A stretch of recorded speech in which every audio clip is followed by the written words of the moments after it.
You're all very welcome to this occasion.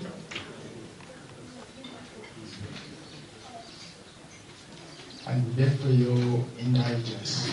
As the program is, we're going to have an opening prayer,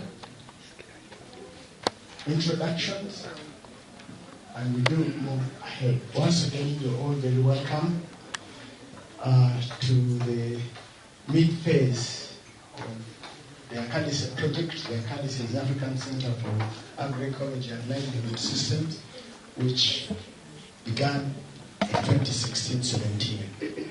So on this note, I would invite the chaplain to give the opening prayer.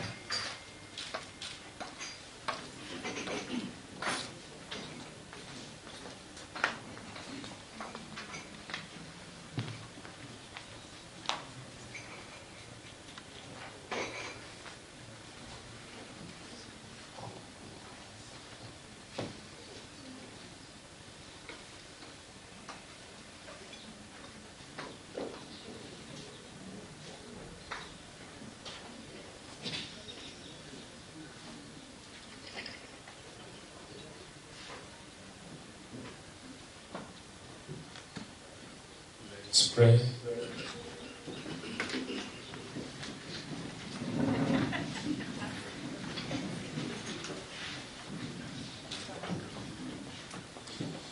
In the name of the Father, and of the Son, and of the Holy Spirit.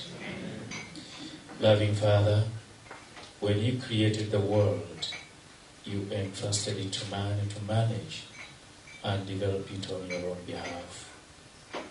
We thank you for the many blessings and achievements you have given us through the activities of ACALISE, especially promoting excellence in development affairs.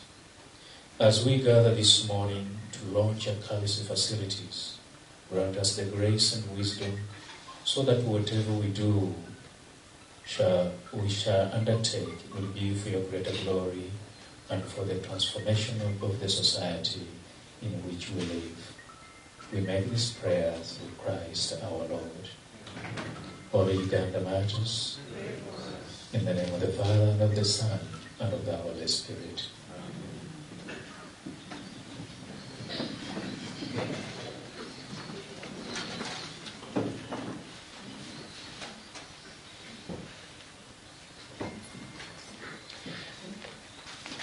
Thank you very much, Father Chaplain. The Vice Chancellor,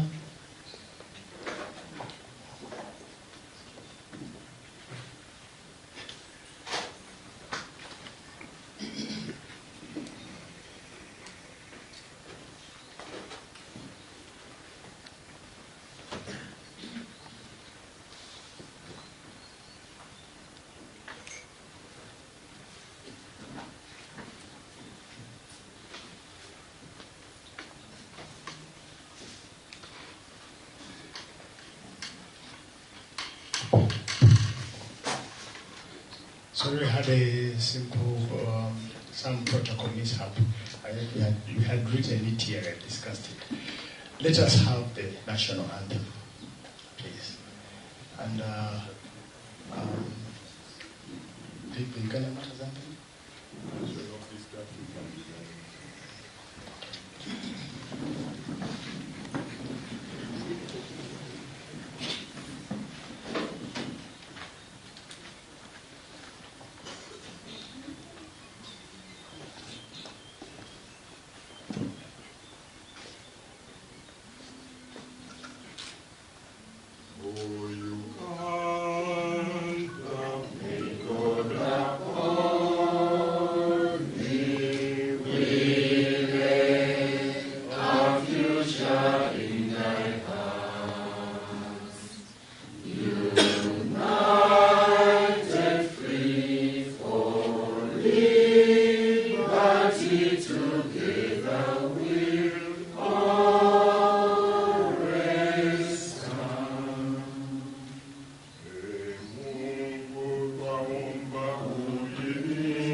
Inspired by those by whose name we are called, the martyrs of Uganda, source of our strength, our courage and our hope. Guide us in virtue to lead the world. Virtute sapiencia.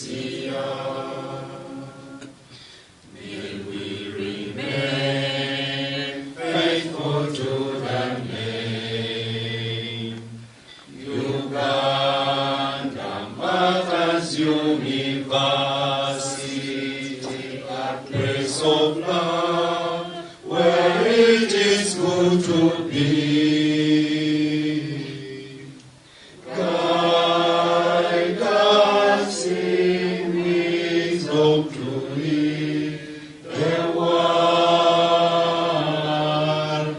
fit to take sapiencia.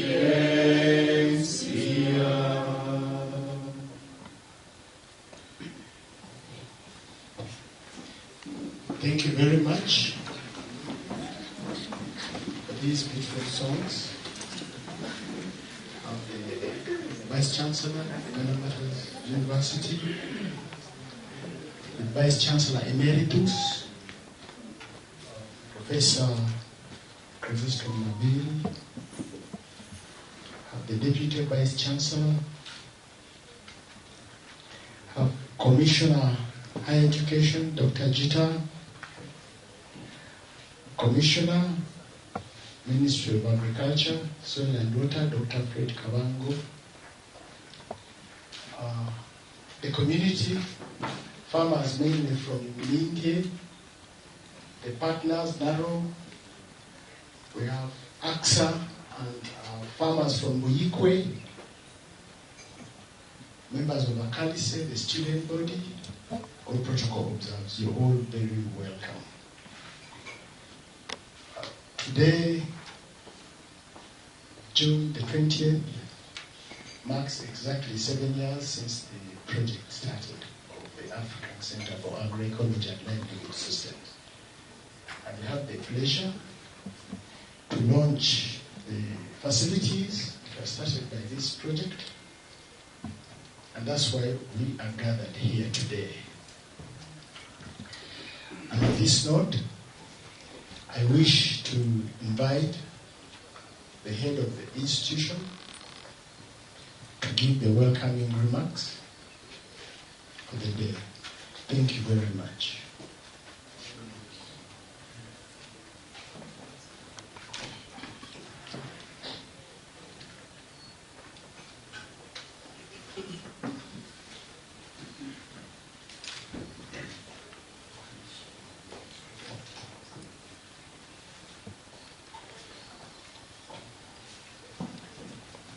Thank you, MC.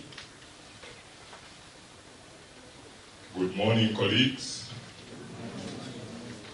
Good morning. Good morning. Yes, that's better. I know we have just had tea. Yeah, so you're welcome here. So our guest of honor, stepping in for the Honorable Minister for ICT and National Guidance, who was unable to be here, Honorable Joseph Guao. Now, our guest of honor, ladies and gentlemen, is none other than the Commissioner for Higher Education in the Ministry of Education, Dr. Jita. We are honored that you could step in immediately. You must be able to cover. Always ready to fire. The representative of the chairperson of the University Council, Mr. Tadeo Muhindo, also a member of the Finance Committee of Council, the DVC, Dr. Father Mukidi, our former Vice Chancellor, from whom I took office immediately, Professor Jesse Maviri, the Commissioner for Soil and Water in the Ministry of Agriculture, and proudly our alumnus on the program funded by ACALISE, Dr. Kabango, local government leaders, our partners from the community, the different communities, the DVC, Otamu, who is also a partner here, and our usual friend, Professor John Wycliffe Zake,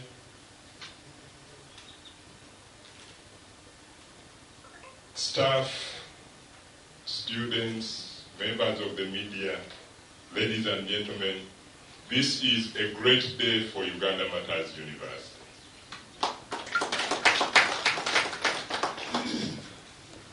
Sometimes when you give birth to a child, the first 5 years are the most critical. That's why we are always saying, let us immunize, let us feed the children, let us make sure they grow well. Today we are celebrating nearly 5 years, although by calendar it is 7 years because of the interruption by COVID. But it's been 5 years of ACALISE, the African Center of Excellence here at Uganda Martyrs University. So it is a great day, it's a great milestone to celebrate. And because of that, I would like to congratulate the ACALISE team for bringing us to this 5th birthday, or you could say this critical milestone. It has also been a special time for Uganda Martyrs, given that we are the only private university, at least in Uganda, that were able to get considered to host a center of excellence funded by the World Bank. These have normally been public universities. Again, that spells out the importance and probably the legacy that Uganda Martyrs has out there. It also, of course, bestows upon us the responsibility of making sure that that name continues to grow even to greater heights. Uganda Martyrs University was founded in 1993, but of course, that's when we opened, October 18. But the idea for Uganda Martyrs University was mooted early on in the 40s and first documented in the 80s, in 82 actually. So we are not a young university in planning. As you know, these days we talk about family planning. Children should not come by accident. They should come when you have expected them. So Uganda Martyrs was expected that it would come at some point, and in 93 we came to be. And we have grown to establish ourselves as a competent university, both nationally and internationally, as evidenced by the different alumni that we have globally, and also the works we have been known to do. And that remains our big role, that we should continue to impact on society, both locally and globally. We have also been known for research, and that is probably how we were able to attract this center of excellence. So the Center of Excellence, ACALISE, has taken particular interest and focus in research to do with agroecology and livelihood systems. Being able to modify our agricultural practices to be friendly to nature, including man and earth, for sustainability. Many farmers have lost the love for earth.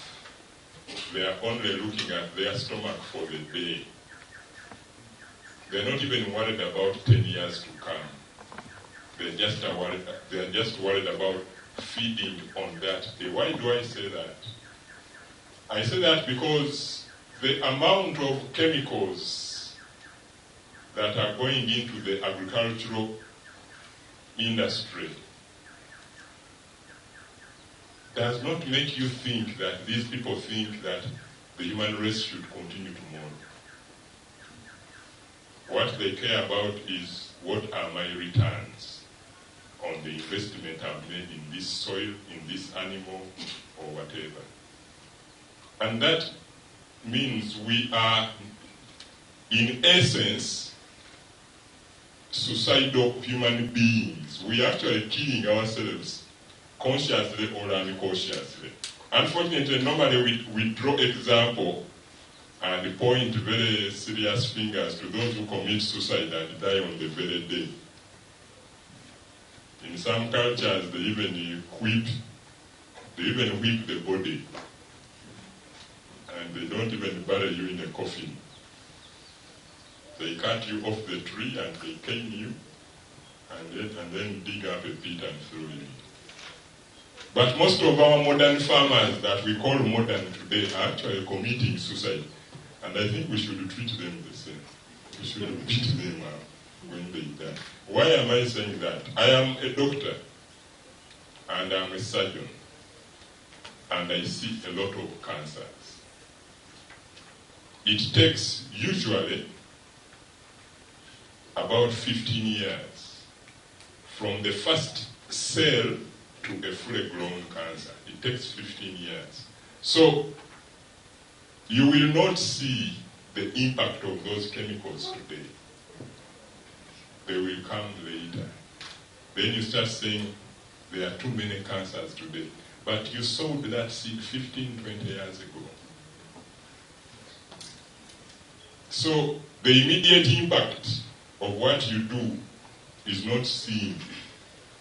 You might even be already out of business in that particular enterprise by the time the cancer starts showing.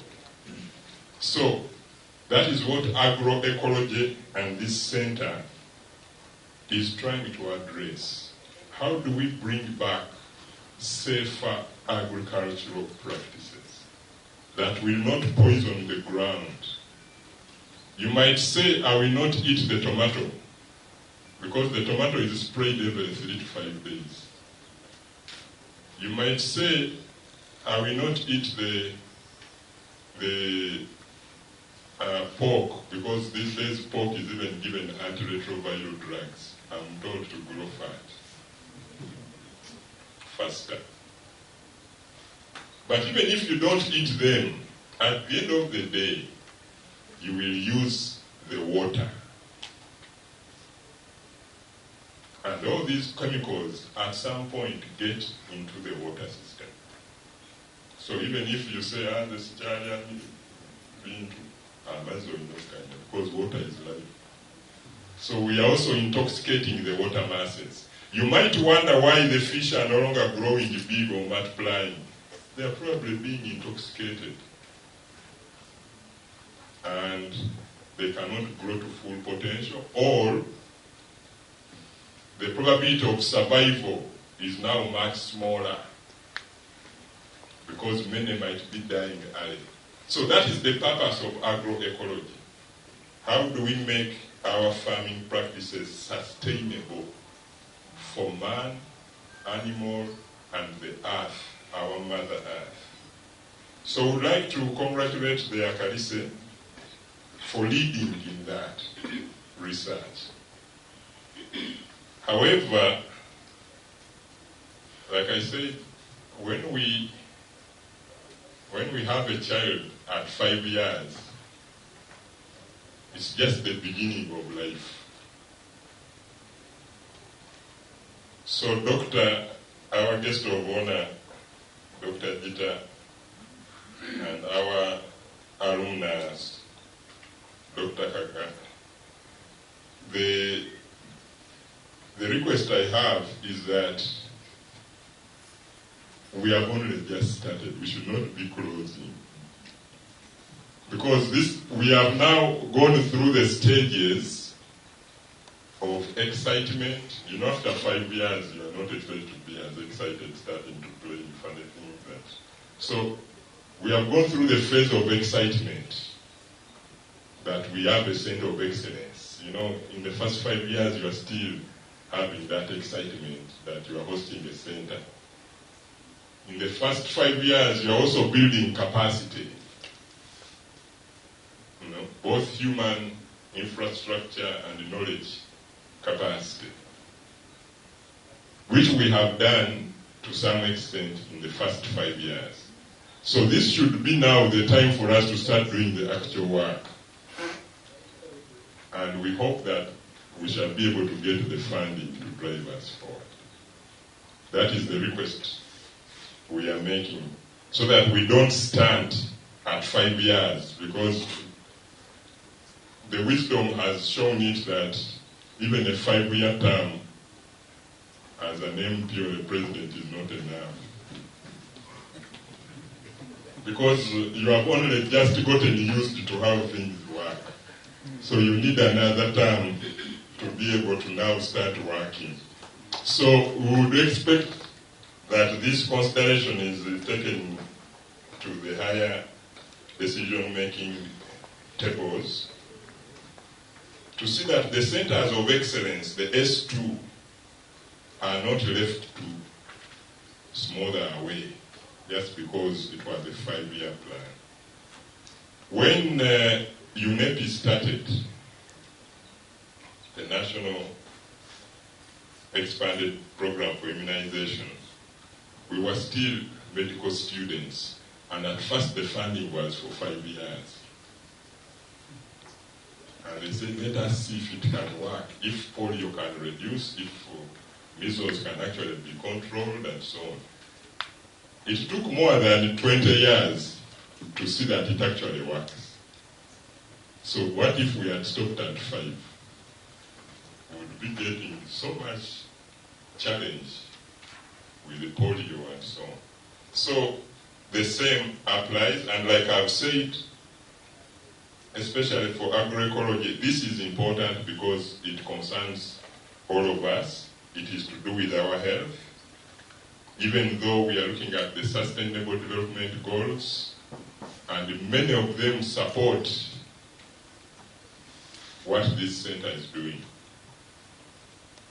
Goal 1 helps us because we don't want poor farmers and poor households. So that's why we have livelihood systems in this ACALISE world.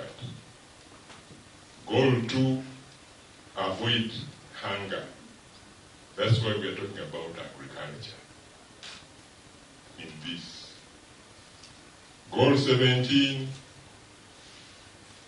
have partnerships in achieving the most important goals in our development agenda. That's why we see Professor Zake, the farmers, and others in this room. And that's why you are here, our guest of honor, because you have agreed to be our partner. So building strategic collaborations and partnerships is important.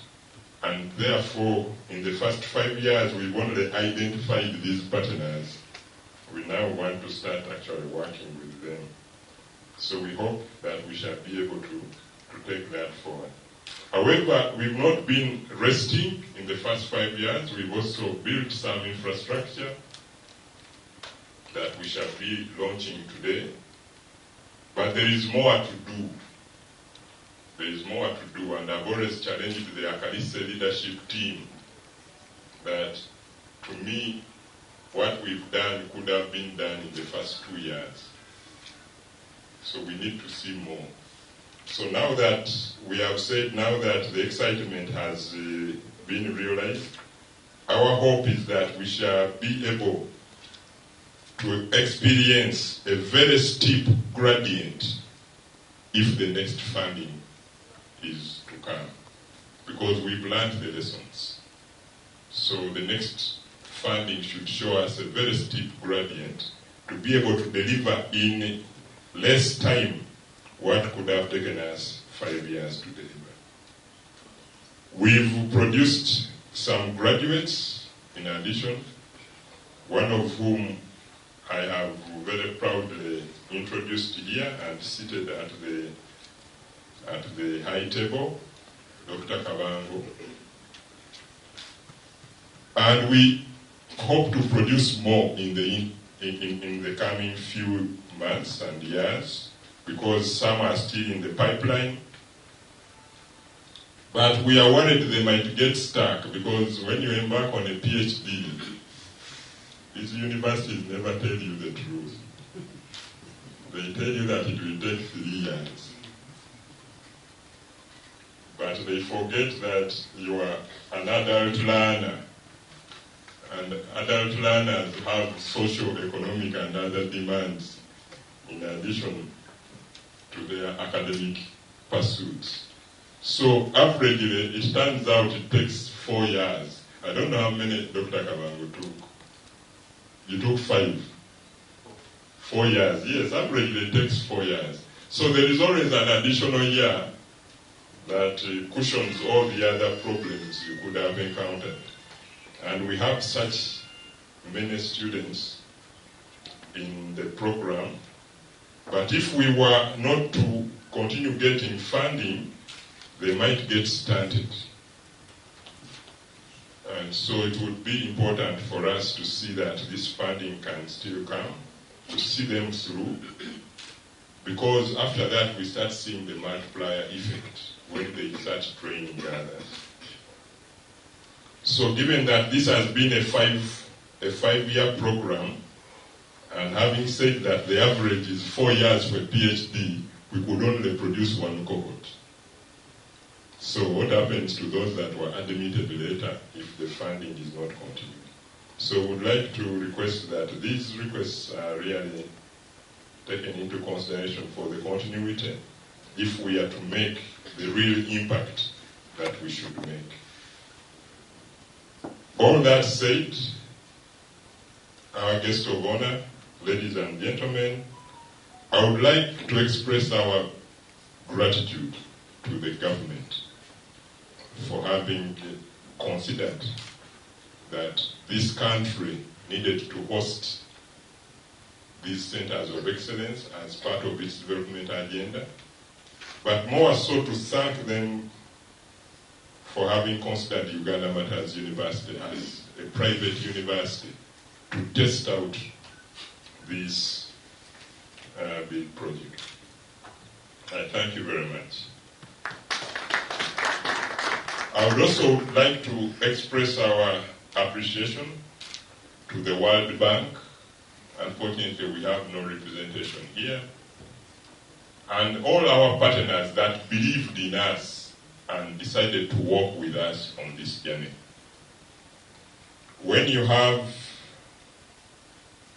a journey whose mapping you are not certain of, but you still get people willing to work with you, those are the real friends.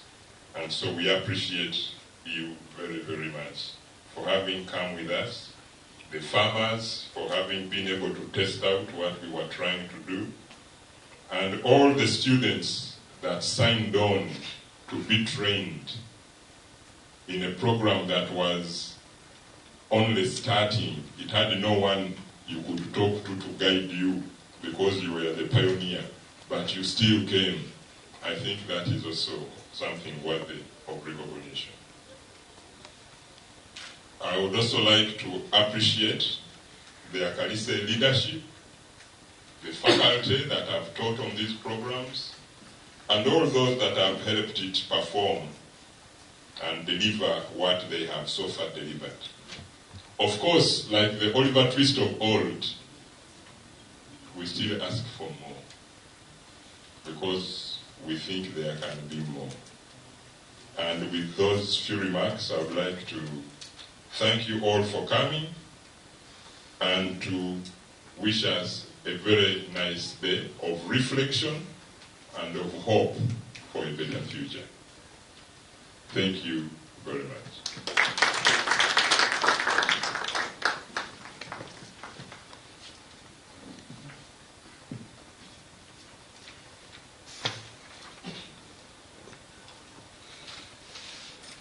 Thank you very much, Vice Chancellor. We wish to recognize the coordinator of this, the S2 project at the Inter-University Council for Education, East Africa, Professor Meshach Obonyo, who is following online. Like the VC has said, we also wish to note that Uganda Martyrs University has been the first university in East and Central Africa to host a PhD program in agroecology and livelihood systems. So these are the first graduates with a PhD in that area. So we wish to recognize that fact. Thank you so very much. I now invite you to watch a short video about 13 minutes because we cannot tell the whole story, so we invite you to watch this. Thank you very much.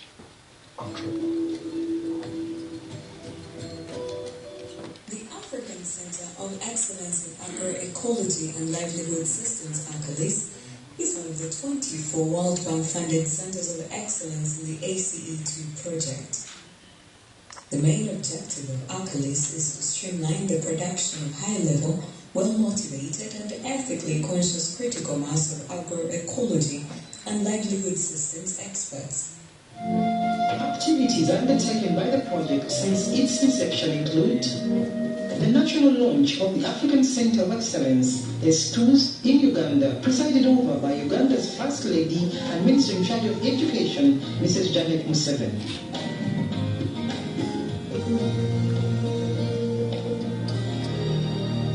So the World Bank is very proud to be a close partner in this effort because we are absolutely convinced that investments in education, in building human capital in Africa is essential to the twin goals of ending poverty and fostering economic growth that benefits all, including those who are less well off.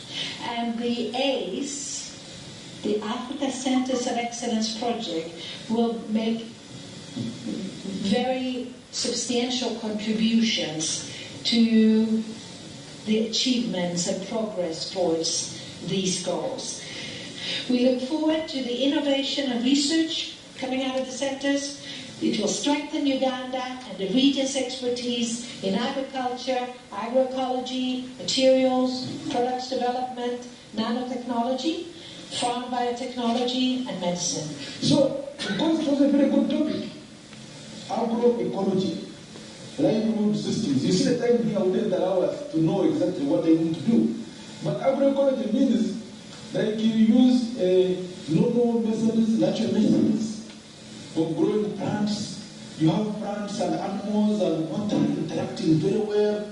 You don't use synthetic products like synthetic chemicals. You use like urine to keep some bacteria, in a simple way. That's agroecology. And it's a new topic. It's not a new topic, but there is a big emphasis. And we are looking at sustainable development goals.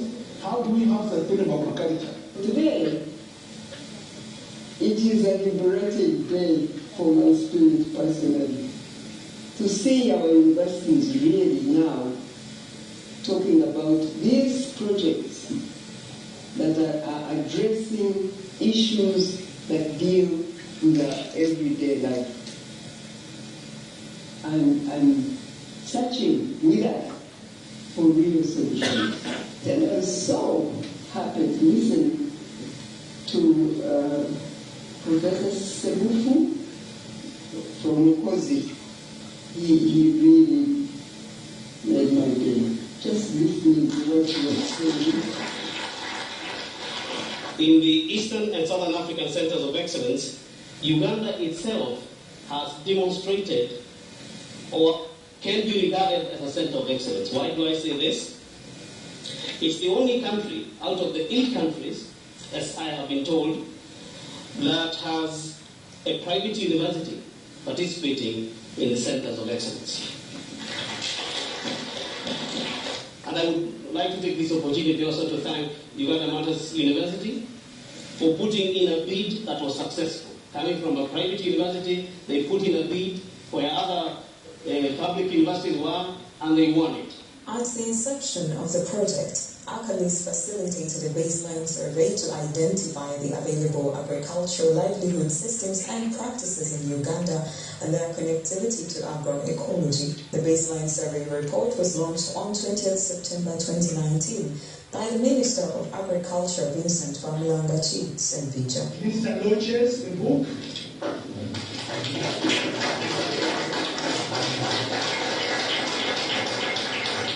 I'm really happy that ACALISE has organized this launch to let us know what they found out and how this is going to help us on the way forward. The ACALISE project enhanced the human resource capacity at Uganda Martyrs University by holding various trainings for management and faculty administrators, plus the teaching staff. ACALISE is a project that is supposed to bring in an aspect of excellence within the university. The Center for Indigenous Development Efforts, CIDE, a rural development support organization based in Tiana, and one of ACALISE's partners conducted a soft skills training workshop for the non-teaching staff at UMU Nkozi. I'm also particularly grateful that ACALISE is working tooth and nail to build our capacity at Uganda Martyrs University. And I want to believe with all my heart that after the 5 years, we shall be better people, professionally, and even individually in our individual lives. Sincerely, after all these opportunities, if you will walk away the same, then we shall not know where to classify you. We are a World Bank Center of Excellence. And that kind of excellence, we want it to be reflected everywhere, so that we take the lead, be it in research, be it in quality teaching, be it in character formation of students, which is lacking very much in many of our institutions. So we want to be seen as taking a lead and become the premier university, not only in Uganda, but in the whole of this region. ACALISE facilitated the formation of the Agroecology Society of Africa to promote agroecology practices on the African continent. The most exciting for me are the last resolutions that we have made.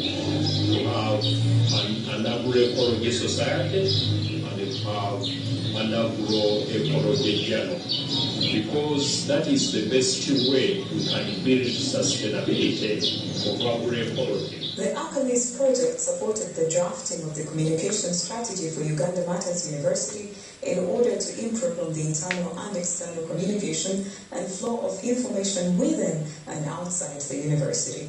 The strategy gives the tactics of the how. So we want to make it more vibrant. We want to make a big bang so that every issue is communicated. We want to be in the media for the right reason. The project has contributed to the revamping of the university farm by equipping the farm with a tractor and other machineries, plus supporting the technical guidance. The project is supporting a number of postgraduate students and programs where national, regional and international students are benefiting. This project is meant to provide skills that can able to transform Africa. So I would very highly recommend that even in the various activities they carry out during their studies and their research, they should focus on those things that can transform Africa. We are no longer interested in business as usual. We want to see things changing. My name is David Alupo, and I'm from Ghana originally, and it's here at the university, Uganda Martyrs University, doing a PhD in agroecology and food systems. What ACALISE is doing by giving us this exposure is going a long way to help us when we even go back to our various countries for implementation of the ideas and the skills we are learning here. We trust that given the situation on the ground, ACALISE will continue to support us so we can fulfill our dreams. I'm William Scully. I'm a student of the Uganda Martyrs University, studying agroecology and food systems, PhD. I got enrolled in 2019 of November, and currently I have embarked on my research and looking at how do I ameliorate acidic soil conditions for improved crop productivity. Well, my experience in Ghana has been good, most especially with the professors. The professors are good. I was fortunate to have been taught by some of the best professors in Uganda, and the knowledge I've imparted over the years have put me in a better position to contribute meaningfully to agricultural development in sub-Saharan Africa. My name is Uganda from Ghana, also a PhD student from Congo, and my area of interest is focusing on food safety.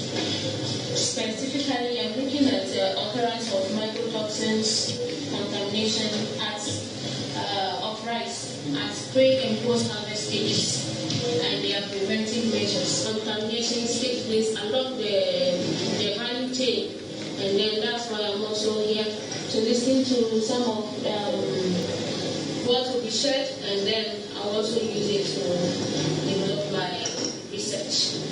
A number of students supported by the ACALISE project have graduated at MSc level. Recently, Freddy Kalambo successfully defended his PhD in the area of soil fertility management.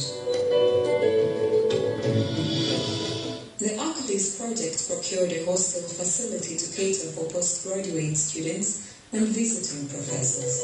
Under the ACALISE project, a number of partnerships have been established to enhance research, teaching, incubation of innovations, and dissemination of knowledge and skills. The dictum is that you either collaborate or perish. You either collaborate or perish. There is real academic and research exchange, and then also like you've already started to collaborate with product applications and communication on different projects. In the context of research is important, so we will have different arms of research. I'm Kamoga Derek by name, and I'm a PhD candidate at Uganda Martyrs University, pursuing a PhD in agroecology and food systems. When we come to join the university as students, we find a number of issues challenging us, especially regarding the resources to use in our research. But with the collaborations that the university has between organizations and even other institutions, we find that we benefit from that. But I had issues of identifying where to start from, how to go about it, and how to move on. So, and yet I was within here. So I thought I would do a bigger study for the whole country. But when I was linked by ACALISE program, thank you very much, we are linked to the stakeholders on a study exchange program, and the AXA, they helped me to reach the farmers. I would like to question the collaboration with now should continue. We've been collaborating with other universities for many years, like Makerere, Christian University, Ndeje. So we don't intend to see this collaboration end even after the end of the ACALISE project. We do appreciate a lot the work that the Center of Excellence here is doing. And so we say, yeah, we should visit them and get to know what are the secrets that they have. And being a religious institution, we will also benefit from the spiritual nourishment when we go back. Among the innovations is the breeding and production of the black soldier fly larva as an alternative source of protein in the production of livestock feed, which was supported by the Private Sector Foundation and popularized by Advocacy Coalition for Sustainable Agriculture, AXA. Being a network, we work hand in hand with institutions, universities, and other stakeholders. And one of our major collaborating partners being Uganda Martyrs University through the ACALISE program, funded by World Bank. This time around, we've been working with UMU to understand the black soldier fly, its evolution, and also to see that farmers have access to it in terms of scaling up. The project has also set up a mini entomology laboratory to enhance research and studies on various insects. Entomological lab we have in Uganda Martyrs University is a multi-purpose laboratory where we can do mini research about insects. In fact, insects, they are very important in agriculture. As ACALISE, we are going to carry on with this innovation from the black soldier fly larvae, given the many advantages it has, the many benefits, and we believe that it is going to make a very big difference in the lives of so many people, particularly the women, the youth, and the vulnerable. Pests and diseases have significantly affected agricultural production in Africa and Uganda in particular. Farmers have limited capacity in research and technological advancement to fight the increasing and new cases of pests and diseases, leading to poor yields. In collaboration with ACSA, the African Center for Agroecology and Livelihood Systems, ACALISE, has caused further research and development of farmer-centered innovations. Here, students work with farmers and farmer groups throughout the country to identify challenges faced by farmers within the crop and livestock sector. The innovations, which include organic pesticides, fertilizers, and post-harvest management, are disseminated at the annual symposium organized by ACSA with support of ACALISE and other partners. Another partner, the National Agricultural Research Organization, NARO, hosts students for research. This is a message to students. Through us, through your ACALISE program, through your ACALISE program and through us, we can access all these institutes. You don't need, if you want to work with the Mazaki, you can go through your ACALISE through us, and we link you to any of these institutes. ACALISE has also initiated partnership with Built Envirotech, which focuses on environmental and social monitoring programs. Other partners include Ruforum and Wangali Madai Institute. In order to enhance learning using information communication technology and dissemination of information and knowledge, ACALISE is spearheading the establishment of a radio station and studios for Uganda Martyrs University. The studios and radio station will also enhance practical learning for the mass communication department of the university. The radio will be vital in imparting knowledge which is beneficial to both the communities within and outside the university. I want to thank Uganda Martyrs University, Nkozi, for also choosing to have a radio project as a component of the projects they are running, because definitely many people will want to know what is being done. How is it done? Where? How far? What can we find here and there? It's a mechanism that people can call in, guests can be hosted here, lecturers, researchers, and give the public what they have, maybe their research projects and how far they have gone. It is a project of its own that we have not seen any of the universities telling us. They wanted to do it and to use it. But how Nkozi thought of it and they're using it, we're impressed. The center has participated in regional and international symposia to share knowledge and enhance visibility. So what we are doing today will benefit many people down the road. What you are assuming actually touches 9 of the 17 sustainable development goals. We really want to appreciate the management of Uganda Martyrs University Nkozi for the very good work and the tremendous results they've been able to achieve using the little funding of the $6 million that was given today. Now, our main focus now is as a country, we want to see the collaboration where the centers of excellence should be positioned to collaborate and partner up with the private sector, with the communities, so that we are able now to put the research and innovation that they have come up with into something that will be in position to go into mass production and improve, most especially our agriculture sector. It appears also in the way you are managing the whole center. Your achievement in terms of disbursement is you are the first in Uganda. So that really makes sense. And I'm sure other centers may be willing to benchmark for your practice. So we have no much lesson to give to you. You are the best.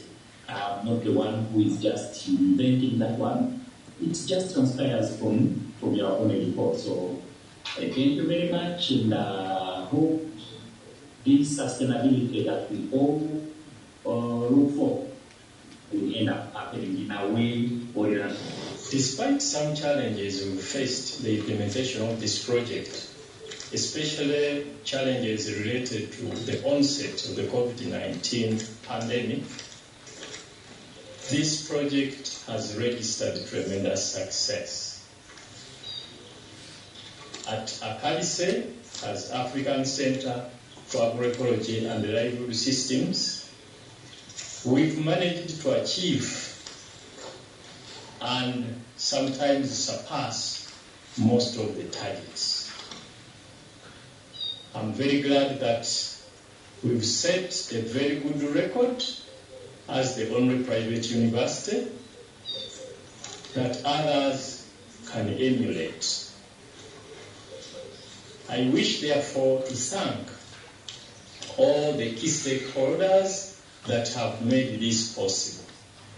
Right from the World Bank that gave us the funds, the Regional Steering Committee in charge of providing policy and guidance, the Inter-University Council for East Africa, which is the regional facilitation unit for the project, for the wonderful support and the guidance in the coordination of this project. I thank the government of Uganda that permitted Uganda Martyrs University, the only private university, to participate in this wonderful project. And particularly the Ministry of Education and Sports, through the National Steering Committee, for the continued support of our activities. We thank so much the university management, the various deans with whom we've been working, the heads of department, the staff, and the students. In a special way also, let me thank my team, the project implementation team at ACALISE, and the partners, both from within the academia, from the civil society,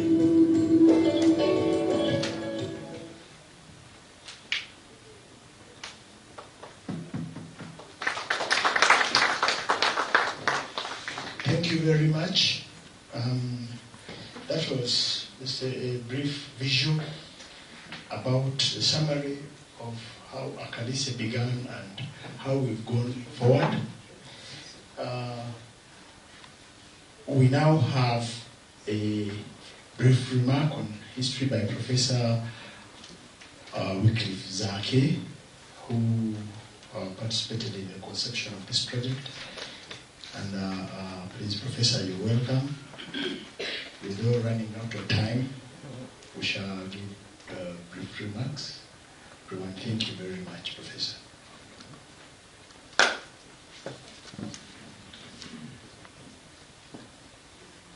It's a presentation.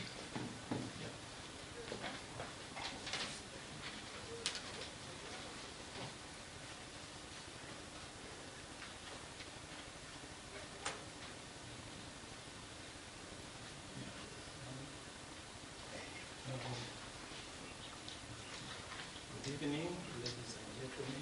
Good evening, Professor.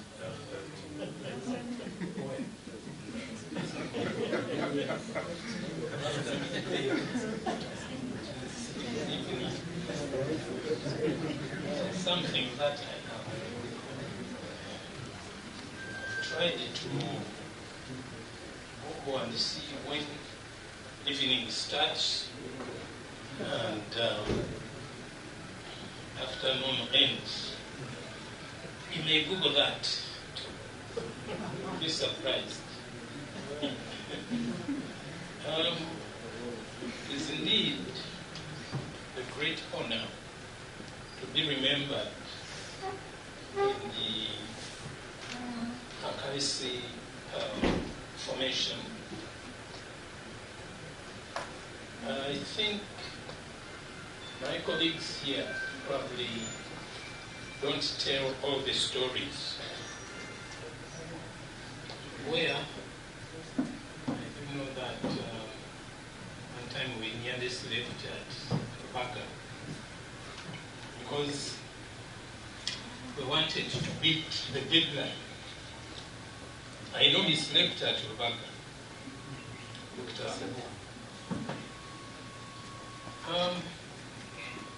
We have to appreciate the fact that this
can we have the anthem again?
Inspired by those by whose name we are called, the martyrs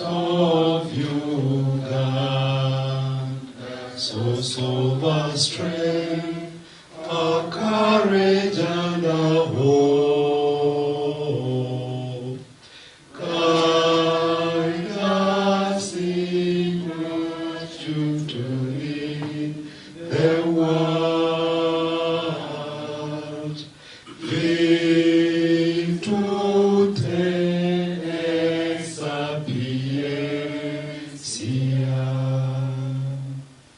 May we remain faithful to the name. Uganda Martyrs University, praise of love, where it is good to be. Guide us in wisdom to lead the world. Faith to the sapiencia.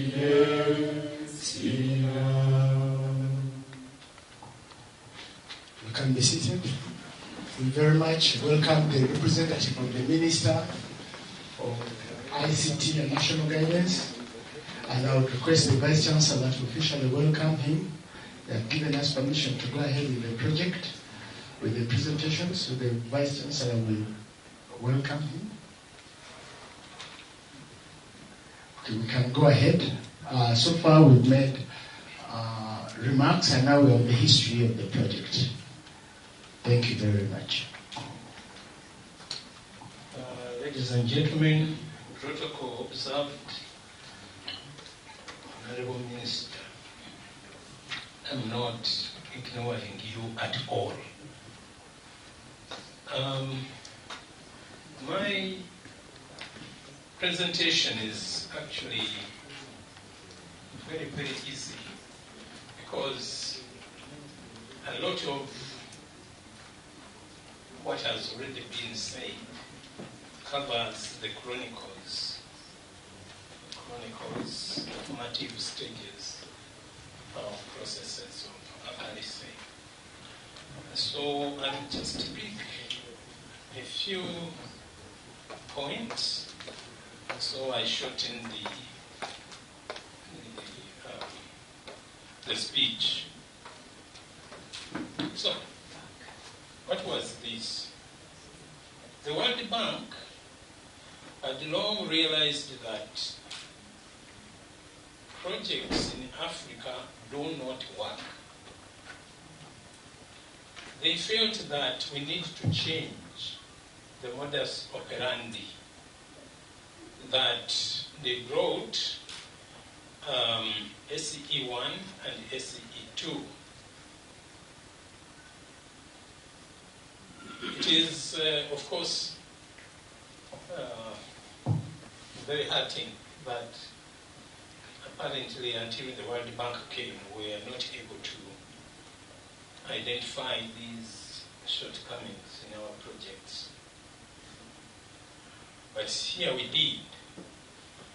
And World Bank advised that we need to work on STEM, science, technology, and engineering and mathematics at higher education level. They noted that this requires a good amount of money, 140 million.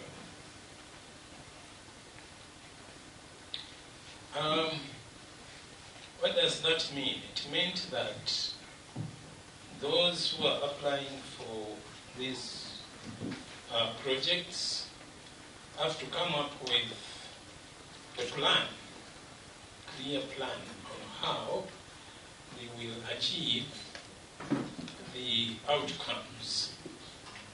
Yeah? They were talking of project development objectives, which we had to write. And they focused on, we said STEM, but they expanded this to health, STEM, oil and gas, and science education. Now, I don't know how many people can realize the gravity of this. When people come and they tell you, yeah, design a project which will achieve A, B, C, D, E. And I remember we had issues, very big issues of trying to emulate West Africa.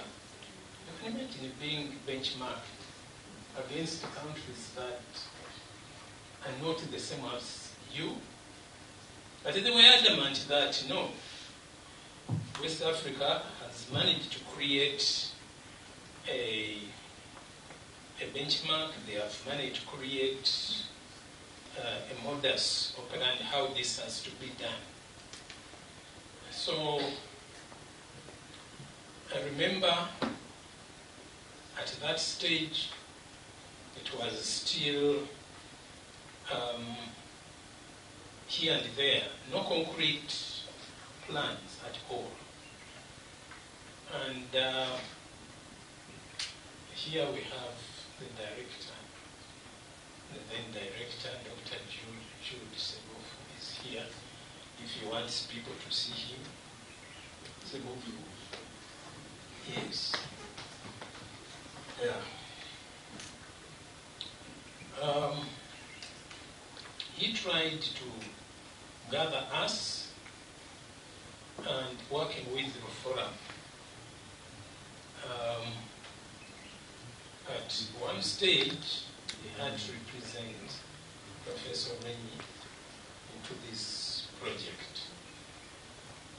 These projects, it is unfair to say, to claim that we knew how we are going to do this.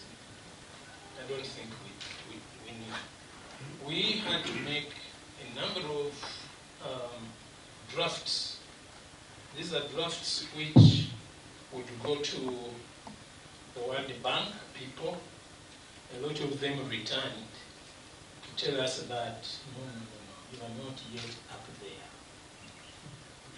And we had to, our meetings mostly at Uganda and one time at Entebbe, at times here, we had to work around this. Those of you who have done PhDs by thesis, and those of you who have worked abroad, these points, they don't like to spoon feed. They don't. Even if you are heading a directorate department, you have to come up with solutions, not questions, solutions. This is what was fronted to us. They have given us a conceptual understanding, and I remember we had issues to formulate systems. We went on to systems, and I think, I know my friend over there, a graduate of this project, yes. Do you remember how research was a little challenging when you approach it in a systems way? It was a challenge because even the people we are collaborating with could not make sense of it. We are saying this has to be systems, which means we are not separating courses. We are not. Your agroecology, your botany, everything had to be integrated. Now, let me remind you that I'm very, very proud of my team, that to my knowledge, this was the first integrated course project. It was the first integrated program. And we had lots of issues with the students asking us, how do we go about this? Some of them having a background of maybe separate programs. Somebody comes with the soil chemistry, another one, and we had to handle this. And I must reiterate the point that as a person, I'm very, very, very proud of these guys. Dr. Sebofu and Dr. Semakura. Very, very, because we had to work in sense that we had, and I remember, maybe I'll put this aside, when our wives were asking our ulterior motives. One time they came to Uganda and we asked, but you people, what kind of project? Let's at midnight. You must be, fortunately, they used to find us there. This is how hard this was. This was how hard, and beyond getting it working, we had to get explanations for it. What is the model like? And today, I do believe even our remaining PhD students will have to work out models to model a systems approach to PhDs and to agroecology. Obviously, agroecology, you can see it is a combination of agronomy and ecology. Some of us understood where we're coming from.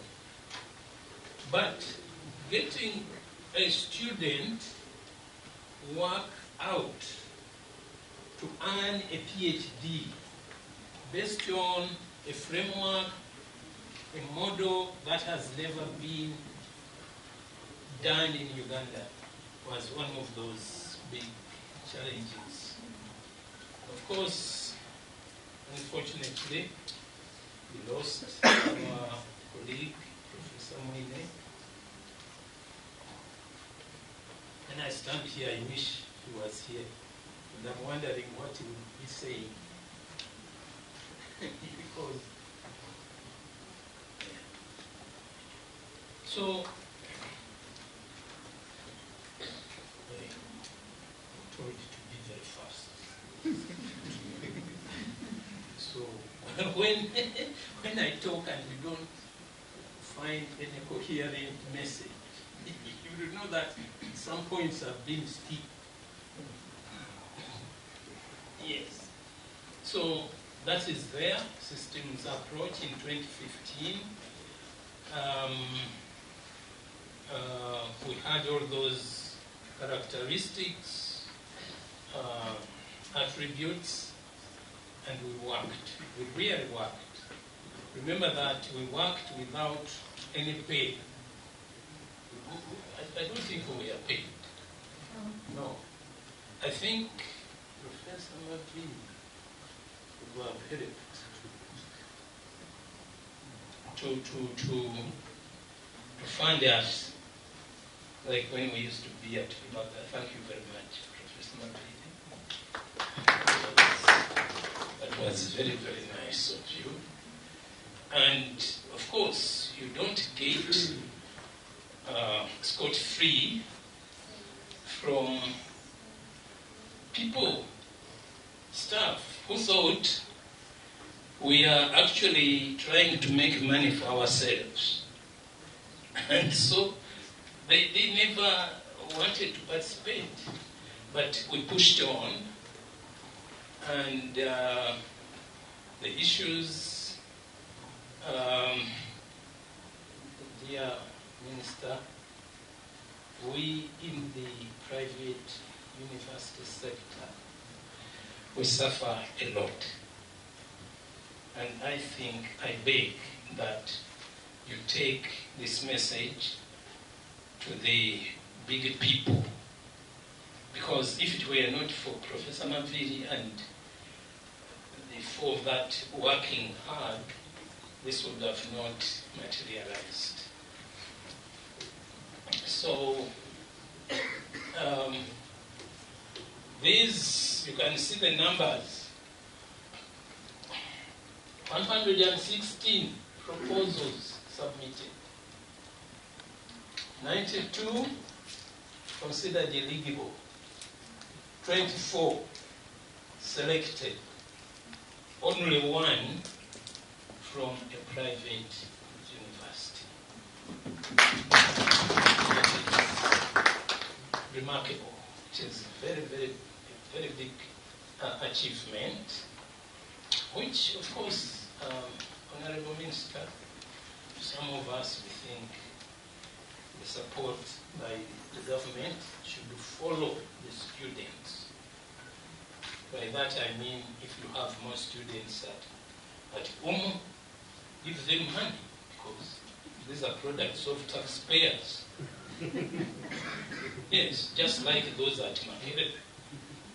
Yeah, so this was a very tight competition. Ours came through. You can imagine the excitement. We were excited, but we hardly knew how to follow the money. I didn't know, maybe Dr. Sebofu knew how to get that money. They say, we have given you so much, but you don't know how you are going to get it. You are from pole to post, you go to Professor Mavili, you go to... Anyway, thank you very much.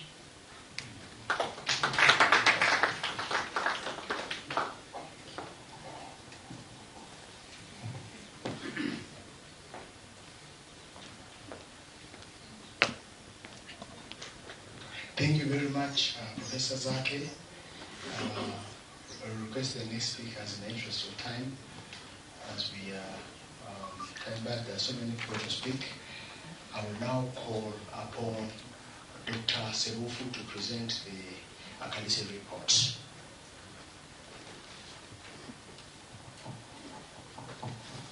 Thank you very much, MC.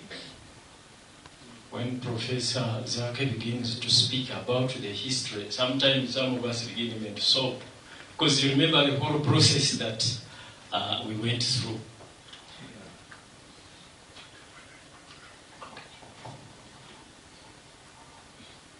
Yeah, maybe before you present this, because it's one of our main presentations for the day, I would like to take this opportunity to welcome our guest of honor, who has now been officially asked to come and represent the Honorable Minister. He is none other than Mr. Moses Watasa, the Commissioner for Information, Dissemination, Monitoring and Inspection. You are very welcome, sir. Thank you for accepting to join us on very short notice. Permit me also to recognize our Mayor, Okayabwe, Mr. Kasule. Thank you for coming. Guest of honor, sir, with us here are two other commissioners. We have the Commissioner for Higher Education from the Ministry of Education, Dr. Jita, who is at the extreme right. We also have the Commissioner of Soil and Water from the Ministry of Agriculture, and also our alumnus of the program, Dr. Freddy Kavango. Thank you, sir. Thank you very much. I wish also to recognize the presence virtually by the coordinator, the regional coordinator of the project, Professor Bonyo, who is following us virtually, on behalf of the Executive Secretary, Professor Gaspard Banyakibona. Honorable Minister, represented by Commissioner Moses as guest of honor, Professor Obonyo, who is following us virtually and representing the Executive Secretary of IUCA. IUCA is the regional facilitation unit of this project. The commissioners we have here from the Ministry of Education and Sports and from the Ministry of Agriculture, the representatives of the Governing Council,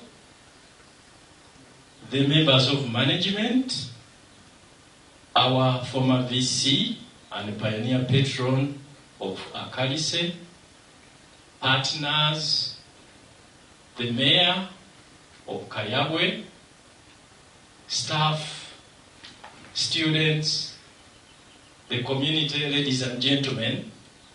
I'm privileged, I'm very honored to make a presentation about this ACALISE. I wish to inform you that a bigger report, I think, is in front of you in form of a booklet. But I'm going to try to summarize that booklet in the few slides that we are going to watch right now. Just to give a small background, in addition to what Professor Zake has said, this S2 project was mooted by the World Bank, and the regional countries, 8 countries, participated in this project. The project is trying to address the regional issues. And the priority areas that were selected include, among others, agriculture, STEM, health, oil and gas, industry and materials, and so on. But in our case, at Uganda Martyrs University, we focused on agriculture, and specifically agroecology, or call it climate smart agriculture. The overall project development objective of the S2 project, S stands for African Centers of Excellence. So the overall project development objective was to strengthen the capacity of selected institutions within East and Southern Africa to be able to deliver quality postgraduate training and build collaborative research in the regional priority areas that I have mentioned.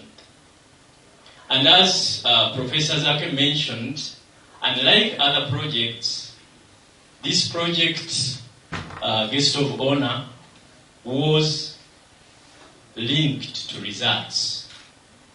While the overall amount of money a center would get would be $6 million US, no coin would come within the coffers of the institution before you produce the desired results.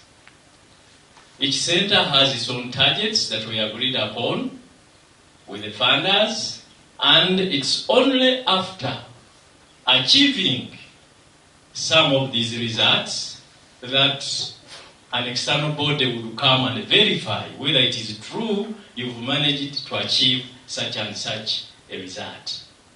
And then money commensurate to what you've performed would come in.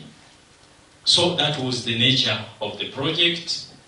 And as he mentioned, Professor Zake, 24 centers were selected. Now, the key areas where we had to focus, the key areas against which funds would be disbursed and definitely could be verified are these ones. There were issues to do, first of all, with meeting project effectiveness conditions. In the interest of time, we will not go through all of them. So there were project effectiveness conditions that had to be met. Secondly, development of implementation plans that were satisfactory to the World Bank and to the region. 3, the enrollment of relevant students.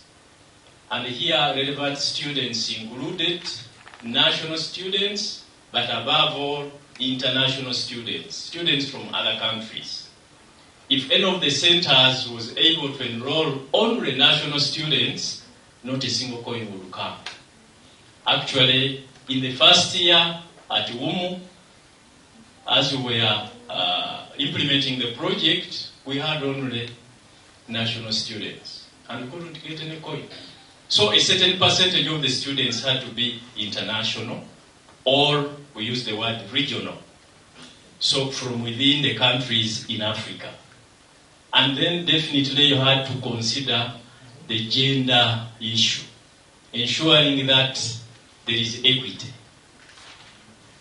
Academic programs had to be of very good quality, and these academic programs had to be accredited right from the national level to regional level and the international levels.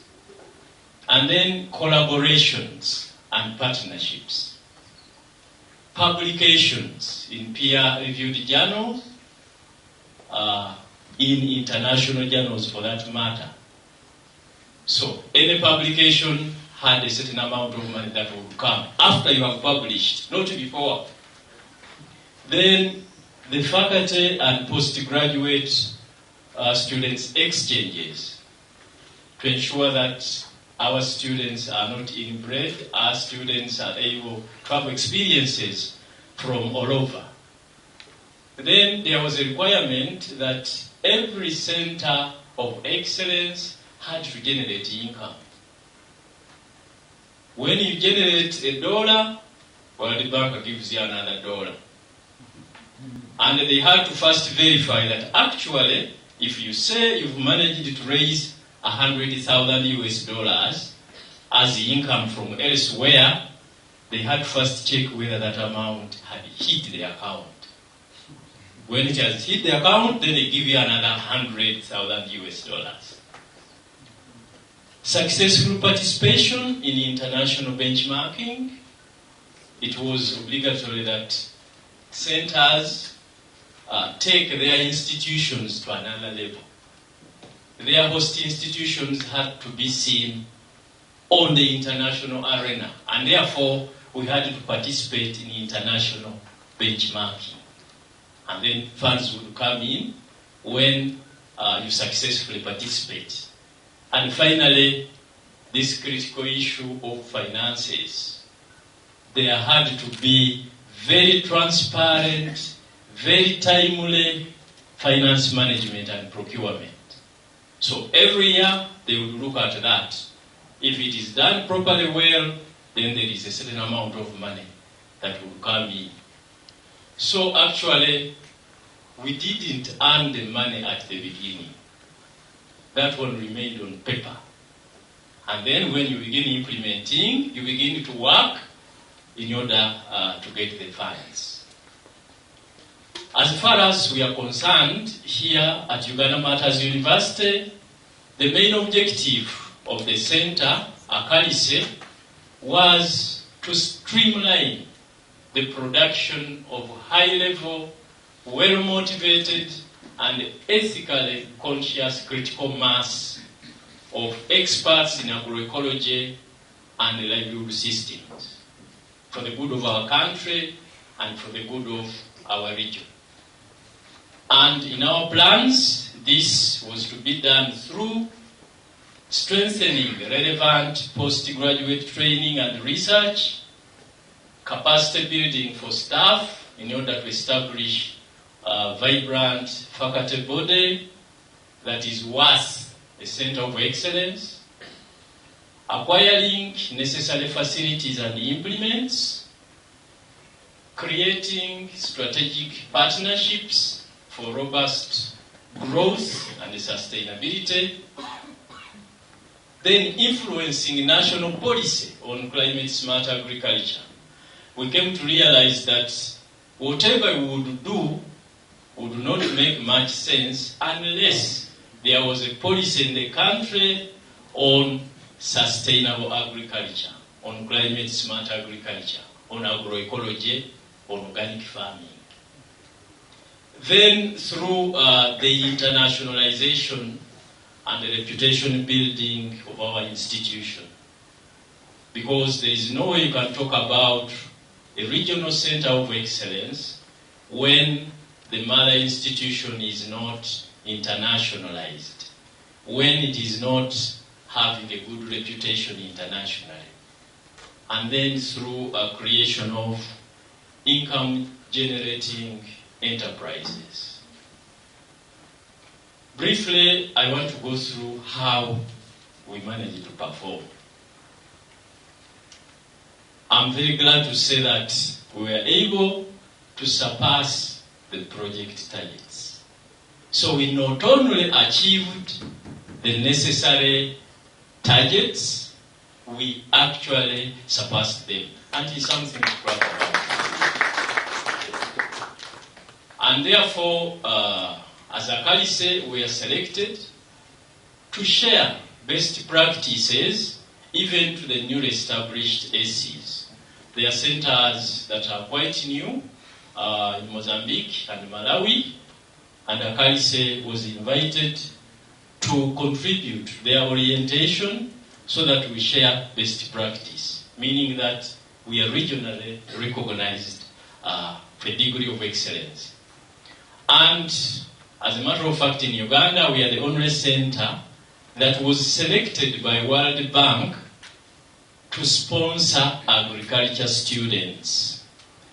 And I think there could be some students that are being sponsored by World Bank that were sent here. Maybe you can raise up your hands, some of you are there for recognition. And this is because of the good name of our center.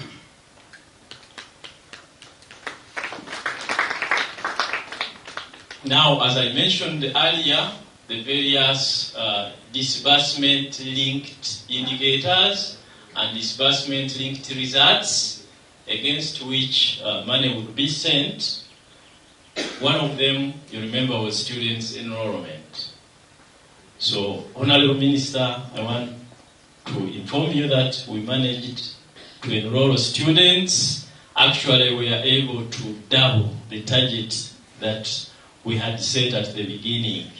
And we are able to attract students, international students, totaling to around 111, both at Masters and PhD. And out of these, we are having 12 countries. So that internationalization, we are able to achieve it. PhDs, originally the target was 40. We were able to enroll 47. Masters, we had thought of 375. We were able to enroll 671.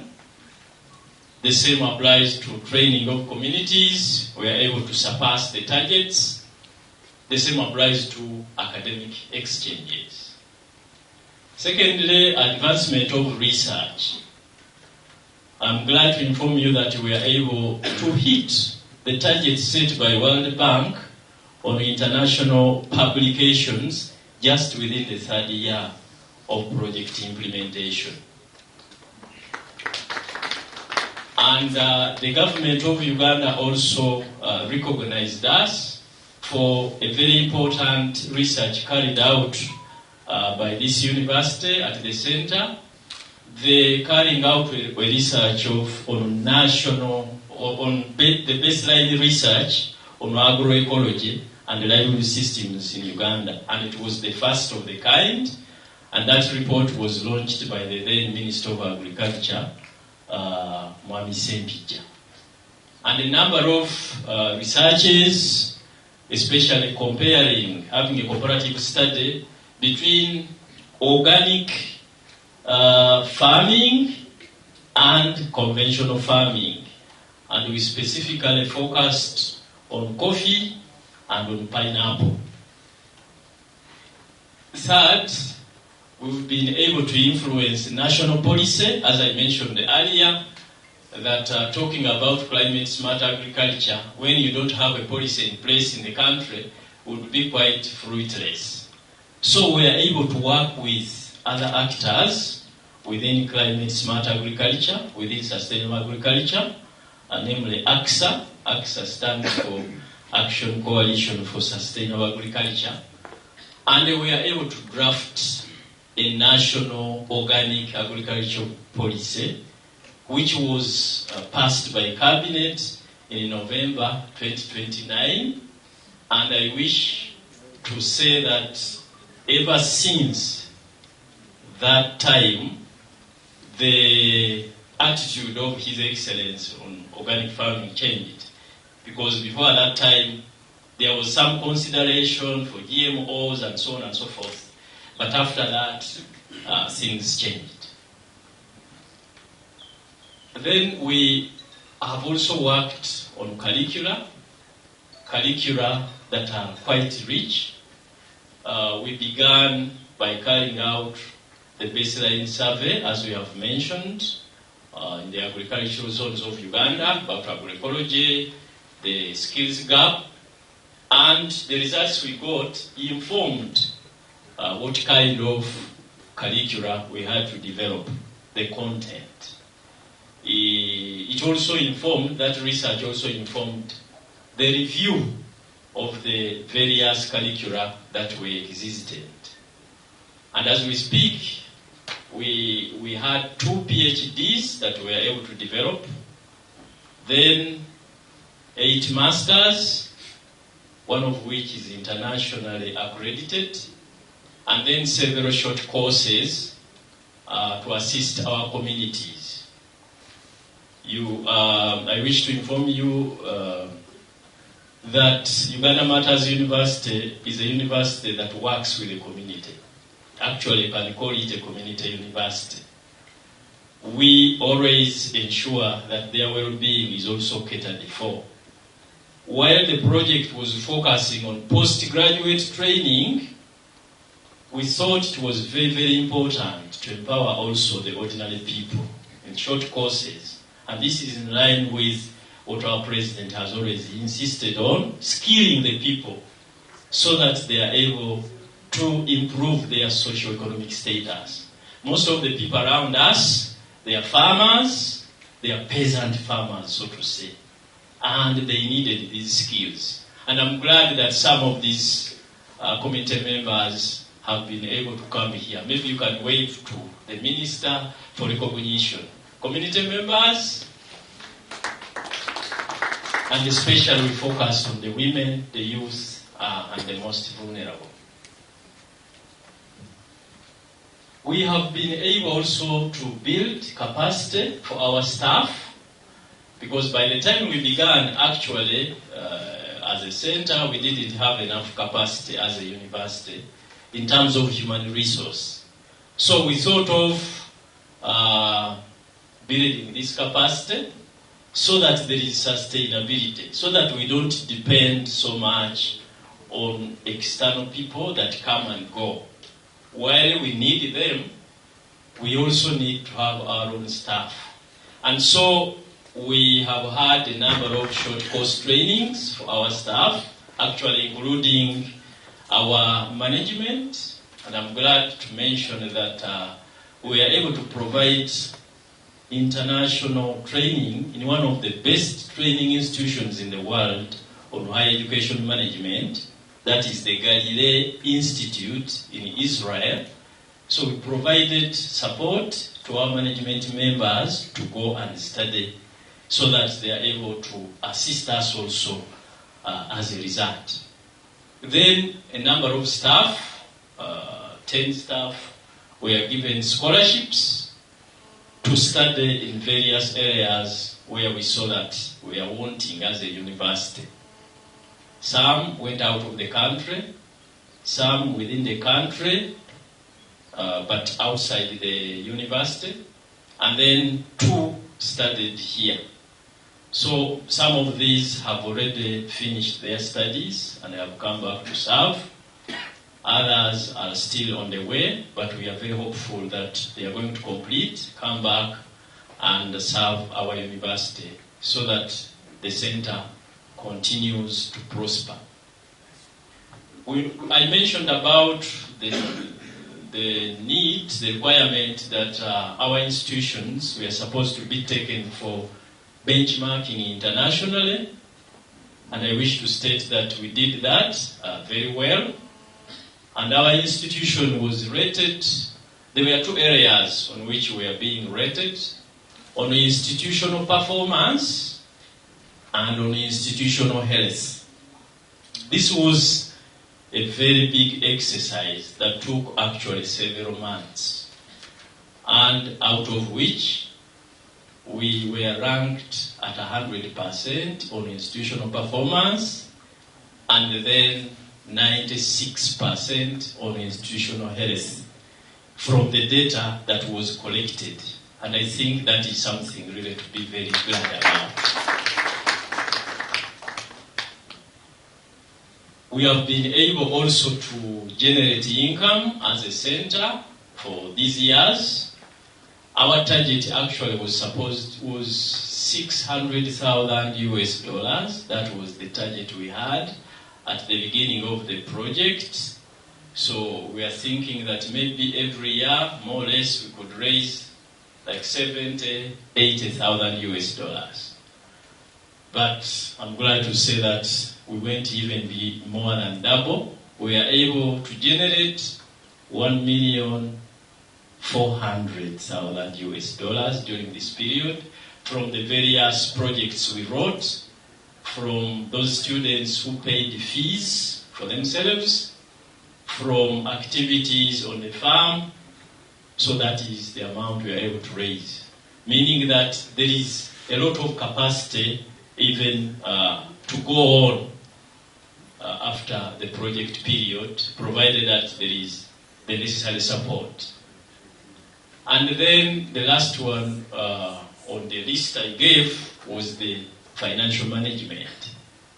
We've been able to handle the finances quite well and have received the positive reports by the Auditor General. Actually, the Auditor General is the one who audits the center, despite the fact that this is a private university. But given the fact that the funds for the project is a loan to government of Uganda, it's government money, we are audited by the Auditor General and the World Bank. I'm glad to say that for the past 6 years, we've had only unqualified reports. We are having only one report remaining for this current financial year that is ending in the next few weeks, and we are hopeful that we shall not let you down. So, in the reports of the Auditor General, we appreciated for only handling eligible expenditure. There was an expenditure that was ineligible, for ensuring that we adhere to the requirements as per the project appraisal document, the project operation manual, and the financing agreement between the World Bank and the government of Uganda. But also that our books of accounts are always in line with the international standards. I wish also to state that we've been able to forge a number of strategic partnerships that have assisted us so much reach where we are. For example, by the time we began, we didn't have a running soil laboratory, and we used to move up and down, spend money. Then we had to forge partnerships, particularly with the NARO, with the so many labs they have, the NAL. And the NARO would link us to so many other agencies, even outside the country. Actually, one of our graduates, PhD graduate, was supported by NARO to go, I think, in Norway, to carry out the research without us spending any coin. We've worked with the AXA, the Action Coalition for Sustainable Actors of Sustainable Agriculture, and they have assisted us a lot to link our PhD students and master's students to the farmers. And practically all the proposals that came up And eventually the researches that were carried out, they were all linked to the needs of the farmers. So they are not just theoretical areas for research. They are existential problems that came up through the interactions between our students, our staff, and the communities. So access is there a lot because of the partnership.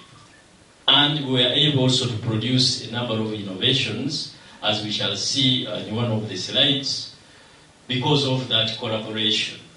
And those innovations are going to be patented by both us and these farmers we worked with.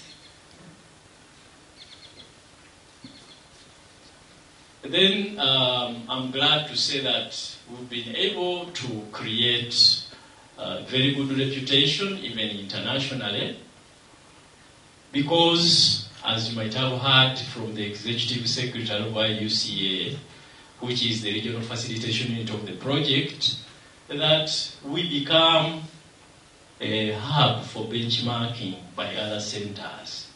And we've had a number of centers coming here to benchmark, to take a leaf from us, from what we are doing.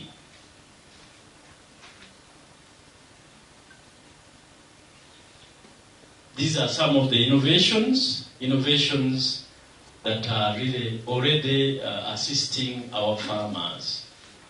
They have been already approved by the ministry for effectiveness. And we are very grateful that we worked with the farmers and ACSA to be able to reach this far. Finally, we've had a number of infrastructure facilities, which actually are the gist of today's function, which we would like to launch.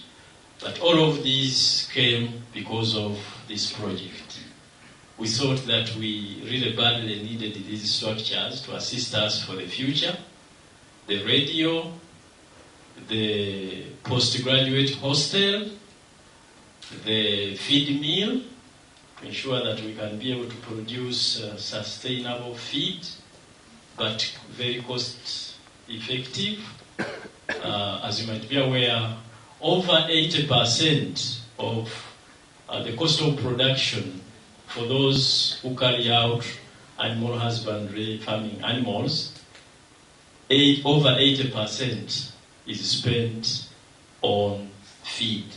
So the moment that one is resolved, it becomes a very profitable business. That's why we thought about this animal feed facility. The various laboratories, both the soil lab, which is actually a state-of-the-art soil lab, and then a mini entomology lab. The tractor and its implements, so that we are able to work a little bit more, but also so that our students can be able to learn using these machines, was also brought because of this money.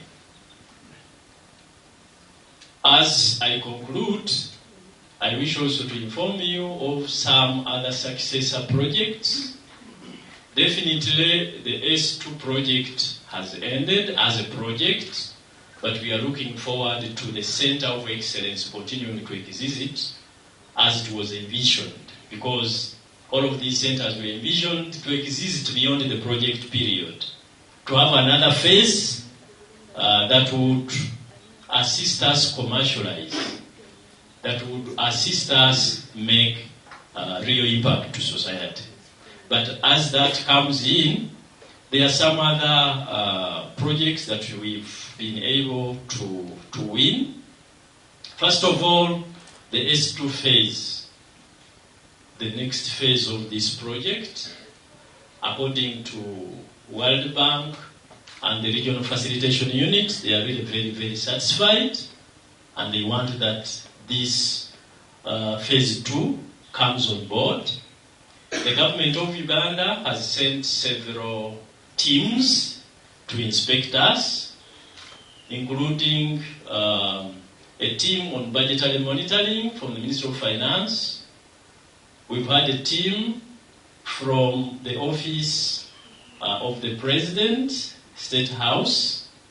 We've also had a team from IUCA, which is the Regional Facilitation Unit, and they are all agreeing that we really need to proceed. And I think you've also had from the Parliamentary Committee on National Economy also being very appreciative. So as of now, our country is very optimistic. However, this being a regional project, other countries have to express interest as well. So we are waiting for the expression of interest by other countries within this region so that the World Bank and the regional governments can make a definite way forward. We've been told that this might be by the end of 2024 to get the final position. Two, there are some new projects that we've been working on. There is one with the European Union on intra-mobility of around 1.2 billion Ugandan shillings. We won it already. And it is going to be implemented beginning actually next month, because that's when the financial year begins. And half of the money has already hit our accounts.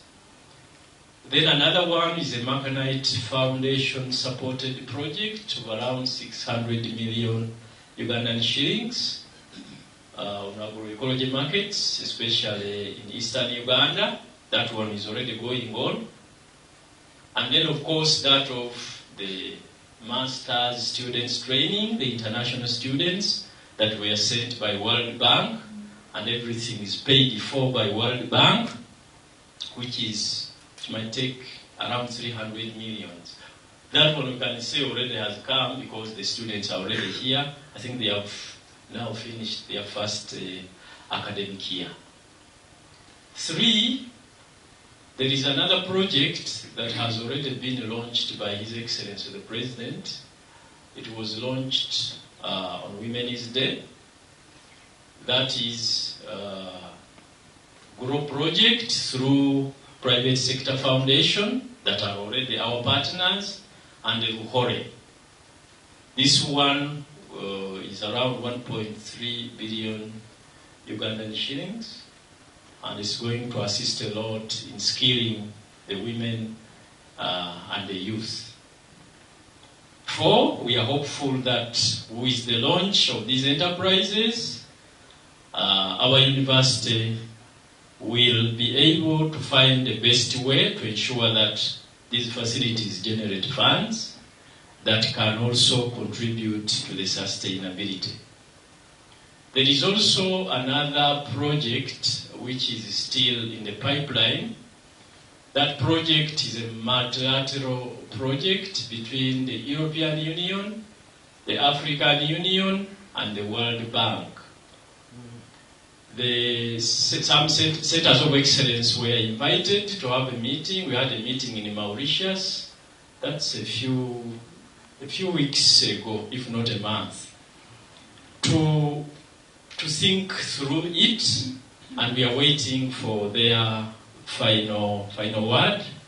But otherwise, it will be a very, very good project because it is focusing on research, commercialization, and so on and so forth. So the negotiations are still ongoing with regard to this EU-AU World Bank multilateral funding project.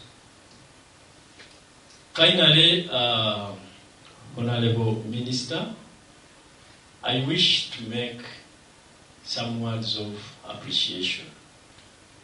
I put the words in this book, I think page 2 or 3, but around the beginning.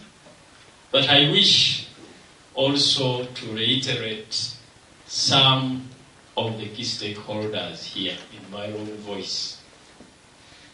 And the first group of stakeholders are the World Bank, the government of Uganda, IUCA, and our University. I heartily thank World Bank for having thought about such a wonderful project. Actually, in the appraisals of projects in Uganda, I think there is no project among the government projects here in Uganda that has performed as well as this one. None. And also at the World Bank, this being the first project on that is results-based, they say that it's one of the best that has performed in the last 10 years. So we are really very grateful to them for having thought about it and ensuring that it goes to higher education. The government of Uganda, as the VC mentioned, we thank so much for, first of all, accepting to participate, because there are so many other areas where they would have put the funds, but to put the funds in higher education, that was really very thoughtful.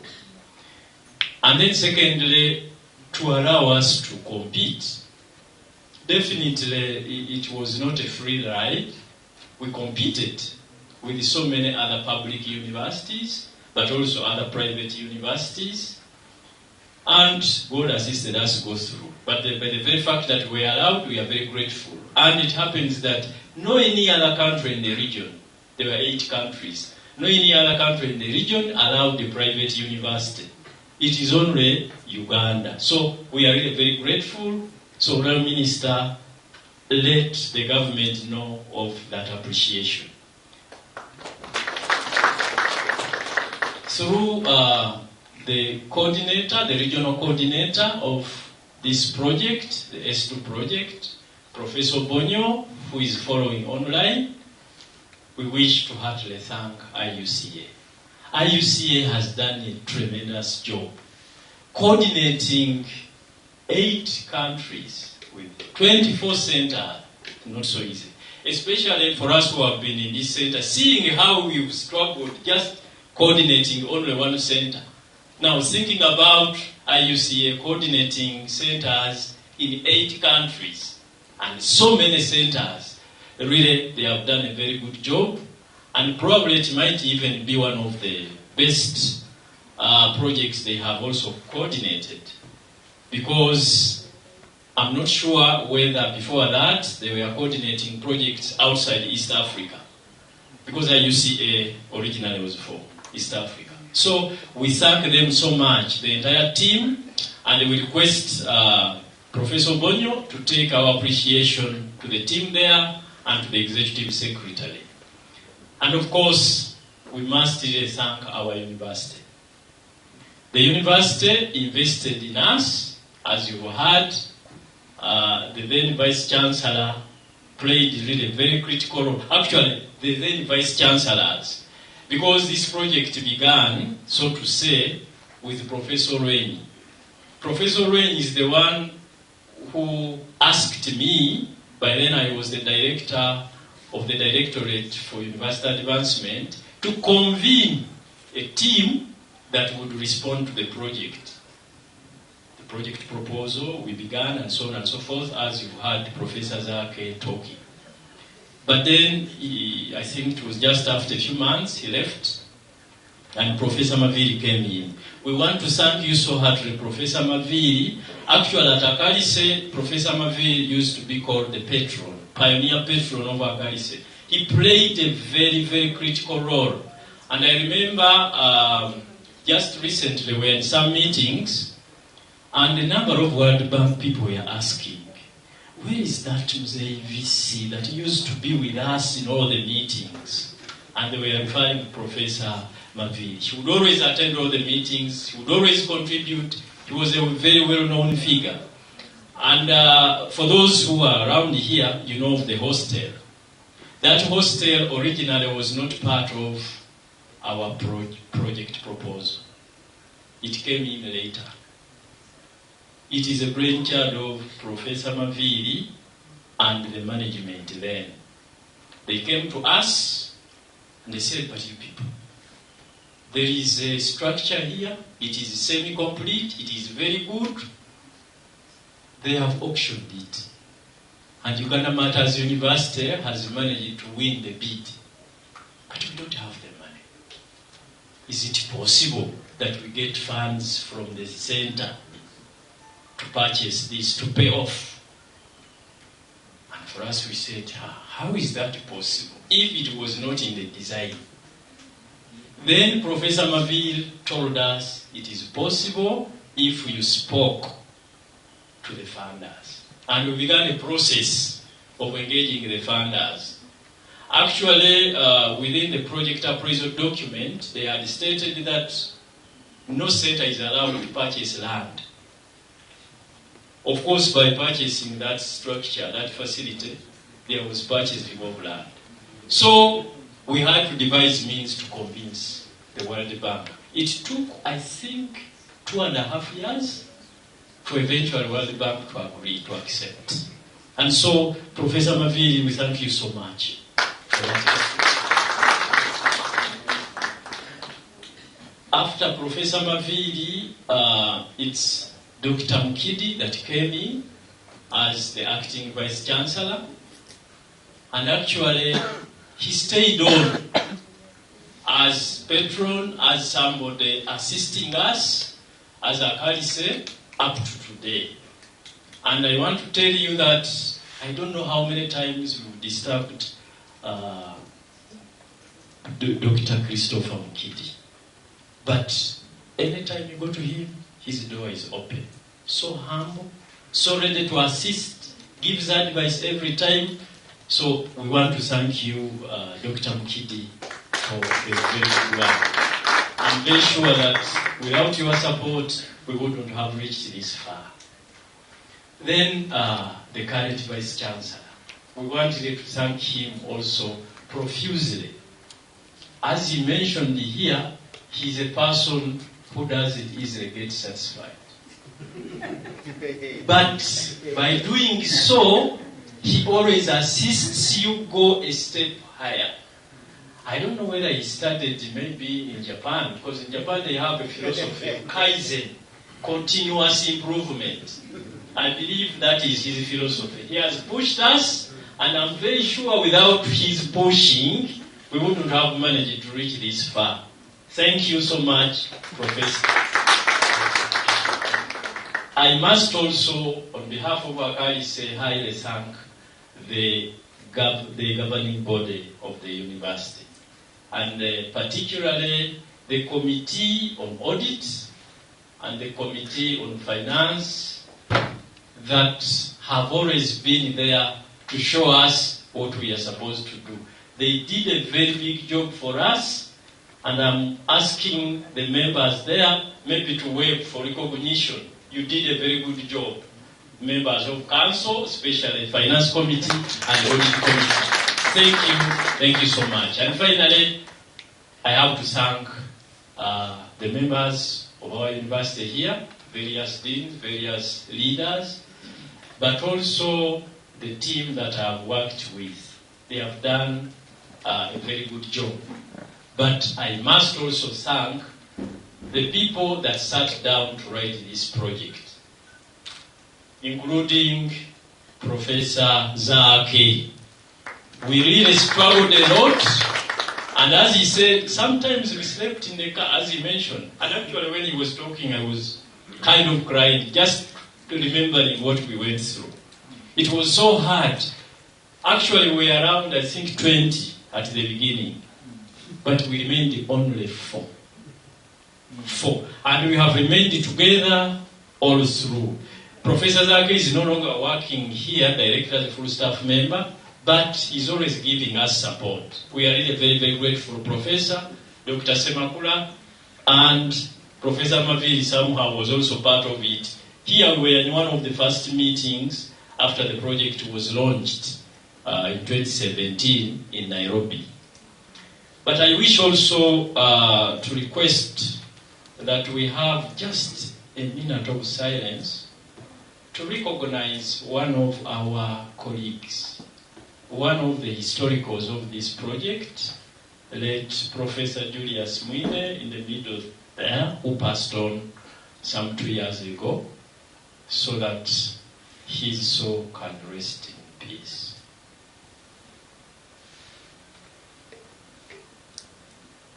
May his soul rest in peace. Finally, the community and our partners, please, thank you so much, and let's continue working together. Thank you very much.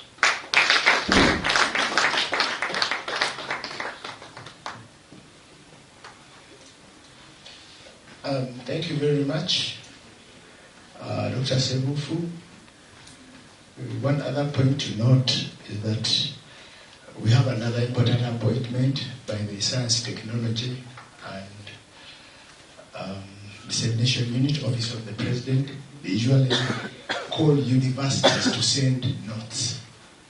But now they have called us for a meeting to input in the second phase. And that's a very big achievement, to invite a private university to come and input, to sit with them. And this will be in about 2 weeks, which I would see as an achievement. I was informed that for purposes of our communities, I summarize for them before the next speaker comes, who is a member of the community. Tufunye abakungu okuva mu ministry ebyebyenjigiriza, ebyobulimi n'empuliziganya. Omukulu akula university yaguddewo ng'atugamba nti bwe tutalabirira ensi nga bwe tulina ogirabirira tujja kutuuka ku kyokya. Ffe nnyini ffe tujja okwetuusaako obulabe. Tufunye okwogera okuva ewa Professor Zaake n'atuula engeri project gy'atandika, engeri project gye yajja. Tufunye okwogera okuva ewa Dr. Sebufu ng'awa report engeri project gy'etambudde. Bwetyo bwe tutambudde okuva lwe twatandise. Katugenda kufuna okwogera okuva aba community ey'ebyobulimi. Tulina communities 2 naye emu ejja okwogera ey'Ennindye university gyekola ennyo project zaayo, ffe twakola nnyo naye. Tulina communities okuva eBuyikwe, ab'eBuyikwe tukolaganye ne nabo nga tuyitamu ACSA okutambuza Black Soldier Fly. Era be ba youth abasinze ogitambuza naye bayigira wano, bajja wano ne tubayigiriza okumala ebbanga nga badde nabo weebali. Naye katufune okwogera okuva ewa Mwami Semanda, okuva mu community y'Ennindye, bayita Nnindye Farmers Group. Tukwaniriza ssebo, tuyite mu bufunze.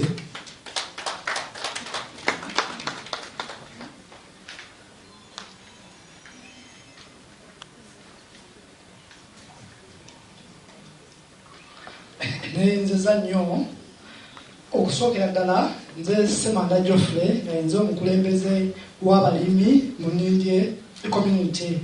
Nja kutwala omukisa guno okwebaza ACALISE ne Uganda Martyrs University okutulowoozaako ngaffe abalimi ab'Ennindye, ate nga batuyigiriza ennima ennungi etabona butonde bw'ensi, ate nga ya layisi, ate era nga nnyangu nnyo okuyiga, so that nti n'abaana abato oba family beenyigiramu. Era n'olwekyo obulimi bweyongedde, oba amagoba ge twafunanga mu kulima geeyongedde kuba tukozesa ennima ya butonde, teyeetaaga ssente, ate nga ezza ettaka lyaffe obujja. Era nga abalimi nga mutulaba akanyiro keeyongedde kubanga tulya emmere ennungi, kwegamba ewa emmere gyaffe amaanyi. So n'olwekyo basanyufu nnyo nga community y'Ennindye. Sijja kwogera bingi olw'obudde, naye nebaza nnyo ACALISE ne Uganda Martyrs University bongere okukolerana naffe ne community ezeetoolodde, so that tuba ne Uganda ennungi. Nebale nnyo.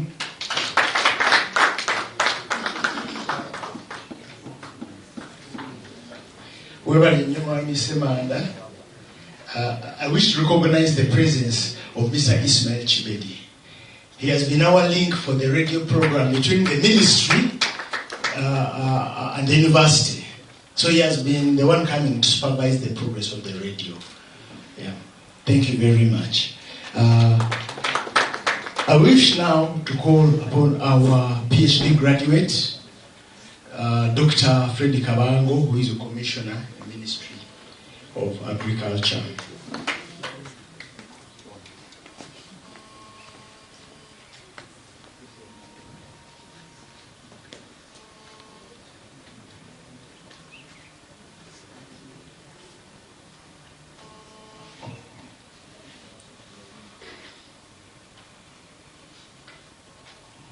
Thank you, Master of Ceremony. Good afternoon, ladies and gentlemen. Our guest of honor have been introduced. I'm Fred Kabango. I work with the Ministry of Agriculture as a State Commissioner in charge of soil and water conservation. And I'm standing here in front of you as the pioneer student. I can say I was the firstborn of this program. Thank you. In the region, I've learned even that in the region. So when I come to this room, I see a room which is blessed because I was here that time. When I was sweating, when it was not hot, actually. So, delighted actually to be here. So our guest of honor, I wish to recognize the protocol. I don't want to make any mistake with it, but it has been already mentioned. Ladies and gentlemen, I'm delighted to have been a part of this very innovative, impactful knowledge imparting program. As one of the pioneer PhD class of 2017-2018 academic year under the African Center of Excellence in Agroecology and Food Systems, ACALISE, and to be officially given an opportunity to give some remarks on behalf of my fellow students who may not be here. They may be somewhere else, but I'm presenting them in that capacity. Today, many countries are grappling with having health diets. The farmers just told us that they are happy, they are healthy. Nutritious and self-sufficiency. People want to live longer. All of us are struggling to live longer. All of us don't want to spend money on health issues. We want to be healthy. And I was happy when I heard the farmer. I'm sure he's practicing agroecology. Today, countries, especially the sub-Saharan Africa, face a lot of challenges to feed their ever-increasing populations amidst climate change, severe land degradation, and conflicts, among others, emanating out of resource utilization. Today, many countries are concerned with sustainable agriculture and food systems. In terms of ecological, economic and social, that provides stability and resilience in the natural ecosystems. Today, there is a growing concern of social protection, inclusion, fairness, equity, and access of especially women, children, indigenous peoples, and people in vulnerable areas. All the above concerns are embedded in the principles of agroecology, Mr. Guest of Honor. Agroecology is about much more than increasing yields and the associated profits. By building on agroecological practices that free farmers from dependence on external inputs outside the ecosystem, like industrial seeds and putting people at the center of planning and management, can lead us to sustainability and probably to food sovereignty. And every country would like to be food secure and independent. The above therefore calls upon countries to develop context-specific research agendas which put into consideration farming practices and social organizations of the food systems. We are trying to work on the agroecology strategy in the Ministry of Agriculture. That is the fact. And out of this training, I got more confident, not only at national level, but even international level, as we shall see, really. On global level, a lot of effort, particularly from African group, has been put to have agroecology to be one of the systemic and holistic approaches in the roadmap for Sharm el-Sheikh joint work on implementation of climate action on agriculture and food security under the UNFCCC and I happen now to be one of the negotiators. So we are pushing that agenda. I am working with another MSc student from this same ACALISE, who is employed in Piram, Uganda, trying to see that agroecology comes to the forefront of negotiations. And if you will go to that website I've provided in my speech, you will see in the roadmap that agroecology is now one of the approaches that should countries take on to ensure sustainable ecosystems which can feed the present and the future generations. Africa is still faced with challenges of research, capacity gaps and projects that has been alluded to already, which can generate significant data with key messages to guide actions for stakeholders, including key policy makers. When you want to talk about something, they ask you, what data do you have to support your claims? They want evidence-based conclusions and policies which can guide policymakers to say, yes, this is the direction we want to go or to undertake. So there is still that gap. This is therefore calls for we need to have more scholars or scientists and financial support to have more of our people come on board, and we have a critical mass which can actually advocate for sustainable agroecosystems. So going forward, research funds need to be revised upwards to enable students complete their work in time. For us who are the pioneers, we have heard the story, we didn't know the story, but also we had also our journey and the story to tell. The hostel that has just been talked about, we were the first people to occupy them, and I want to thank the mayor of Kayabu. That's why we used to go in the evening to get meals sometimes. So, and we are happy we never got any problem. And the chairperson is also one of this community. So we thank you so much. The laboratories need to be well equipped with modern facilities to facilitate credible analysis. We've been told it is the beginning where we are. We still know that there is a lot that can be done really to help us do credible research in this area or in the East Africa and Africa as a whole. The collaborative efforts need to be strengthened.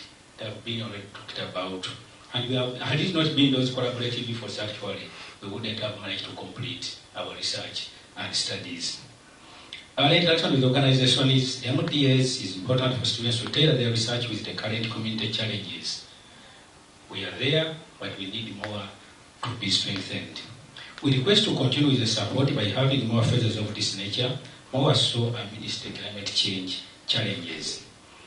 Challenges which are serious, distorting our food systems, threatening people's livelihoods, increasing poverty and vulnerability of communities.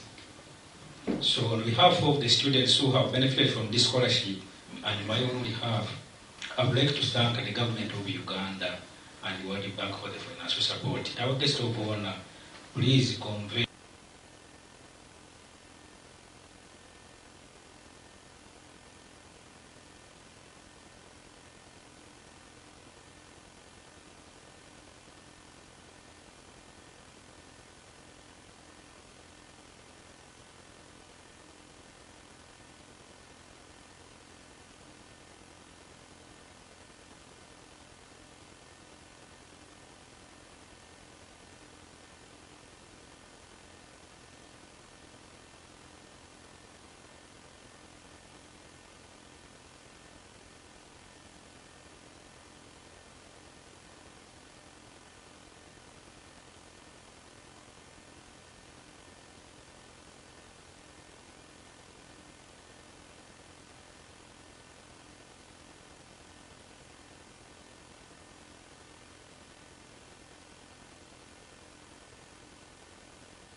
obugamba obwo ogw'omukama waffe mu kitundu kyo.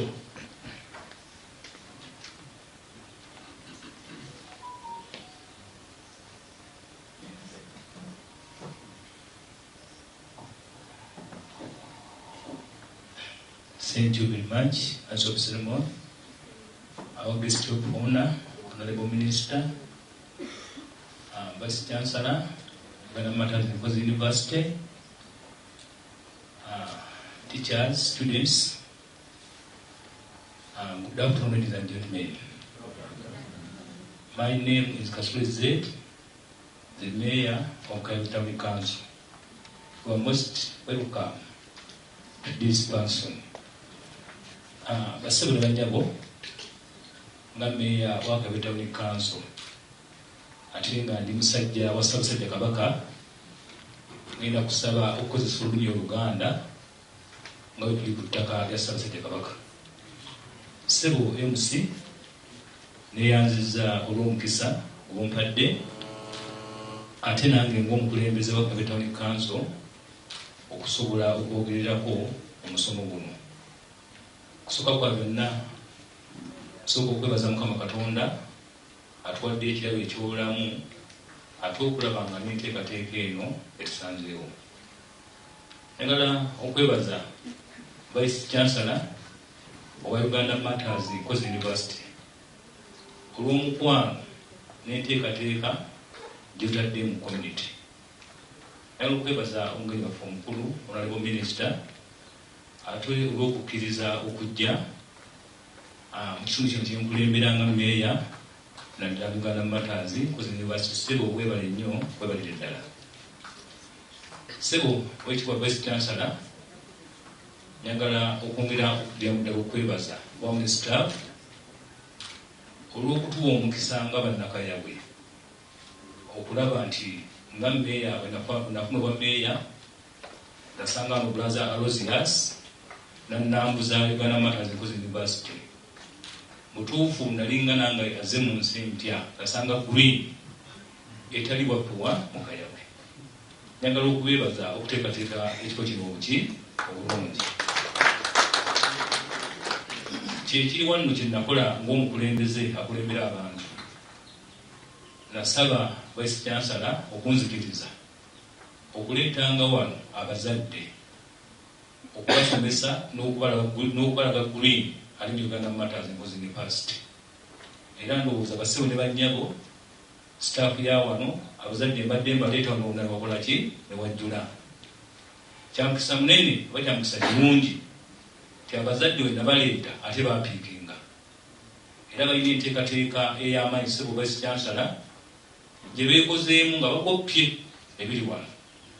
Ne bagamba nga bannakayabwe Uganda Martyrs Nkozi University yambye abantu bangi, yambye groups nnyingi nnyo mu community. Naffe katube nga tukola enteekateeka ey'obulunzi n'obulimi. Era ndowooza enteekateeka ye gyetukola ki gyetuliko wano. Era waliwo omuzirakisa yatuwadde ebiyumba by'enkoko eweeza capacity nga tusobola okulunda enkoko emitwalo emeka ez'ennyama. Era abazadde abo beekozeemu omulimu. Ssebo kataffe Vice Chancellor ku lunaku lw'omukaaga mu nnaku z'omwezi 22 twalese ebbaluwa mu woofiisi okulaba nti abazadde abaana abayizi bali wano tabagenda okubakola ki okubabangula mu by'obulimi naki n'okulunda. Kubanga twakitunyulidde nti olwaliro mu Uganda Martyrs Nkozi University nga eri mu Kayove Town Council gyetukulembera kiba kya buswavu nga tetulina mwana mu university baana bwe yali 200. Netugaa nti tulina okukola ekigambo kiri kimu, kwe kulaba nga tulina mu kulunda ne mu kulima. 2025 2026 tusobole nga naffe okulaba nga tuweza abaana abawera 10 mu Uganda Martyrs Nkozi University. Okutandikawo projekiti eyo. Ssebo Vice Chancellor, njagala okwongera okutegeeza abakungu abali wano bonna Kayove community eri wamu nammwe. Era bino babintumye obikwebaza nti otaddewo enteekateeka ekwatira ddala ku muntu wa wansi okusookera ddala mu bitambi by'emizannyo. Era bo abazadde ndowooza abadde bawagira buli university gyekola ki gyegenda. Era banga bongera okukusaba okkirize abayizi be tulina wano okujja tukwatirako mu kutubangula mu bulunzi ne mu bulimi. Ekyo tunakikola nga ffe abazadde baffe be Town Council tujja kuba basanyufu nnyo olwa Uganda Martyrs Nkozi University Civil University Chancellor gy'okulembera. Kulange ng'omuntu ndi musanyufu okulaba nti tusobodde okutambulira mu layini ki emu. Bassebo ne bannyabo, ebigambo byange kansabe bakadde bange tukome wano naye nga tuli basanyufu nnyo okulaba tukwataganye ki ne Uganda Martyrs Nkozi University. Ssaabasajja Kabaka awangaale.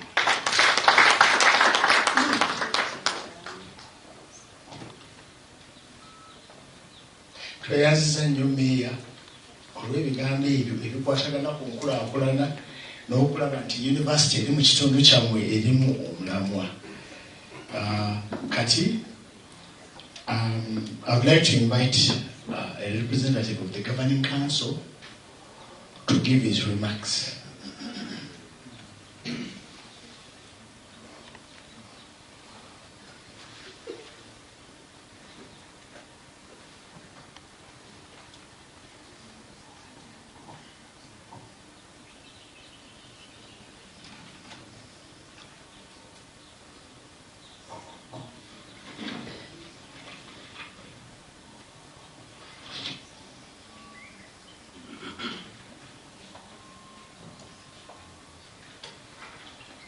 Chief Guest, Sir, Commissioner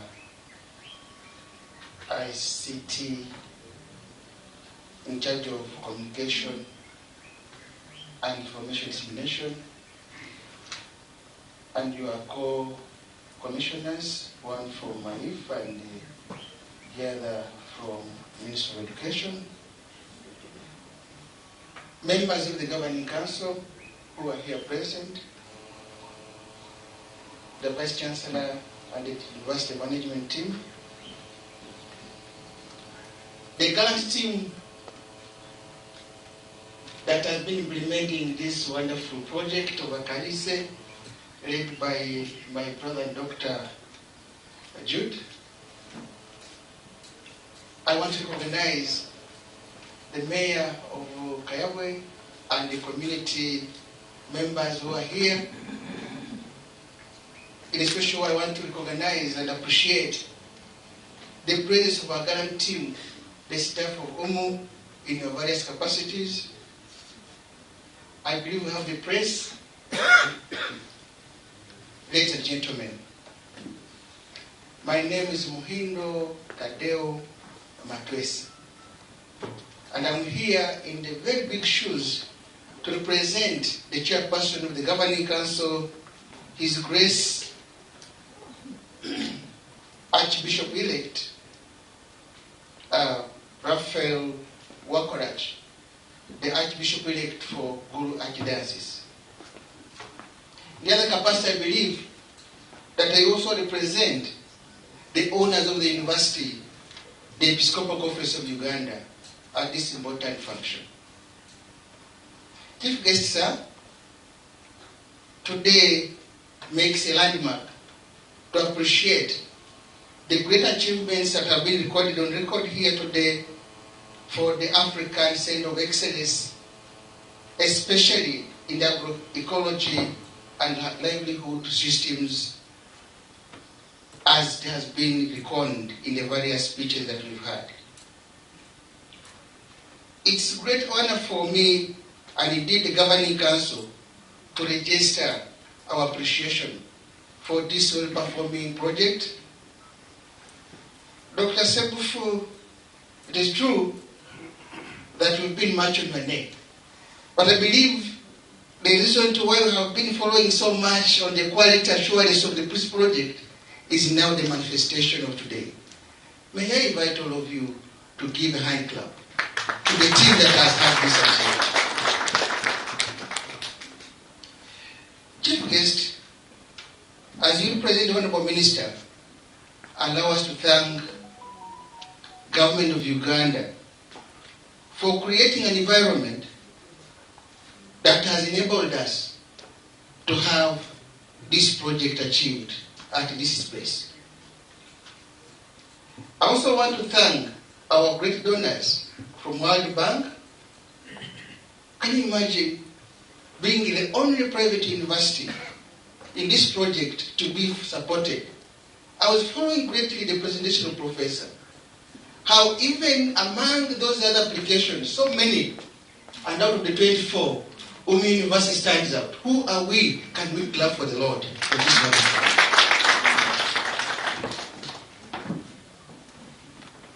I also want to recognize the great achievements of this project through the stewardship of the various stakeholders, especially the various patrons.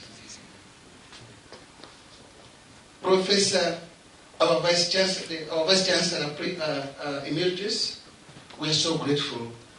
The ones who are speaking loud for the performance and contribution to this project.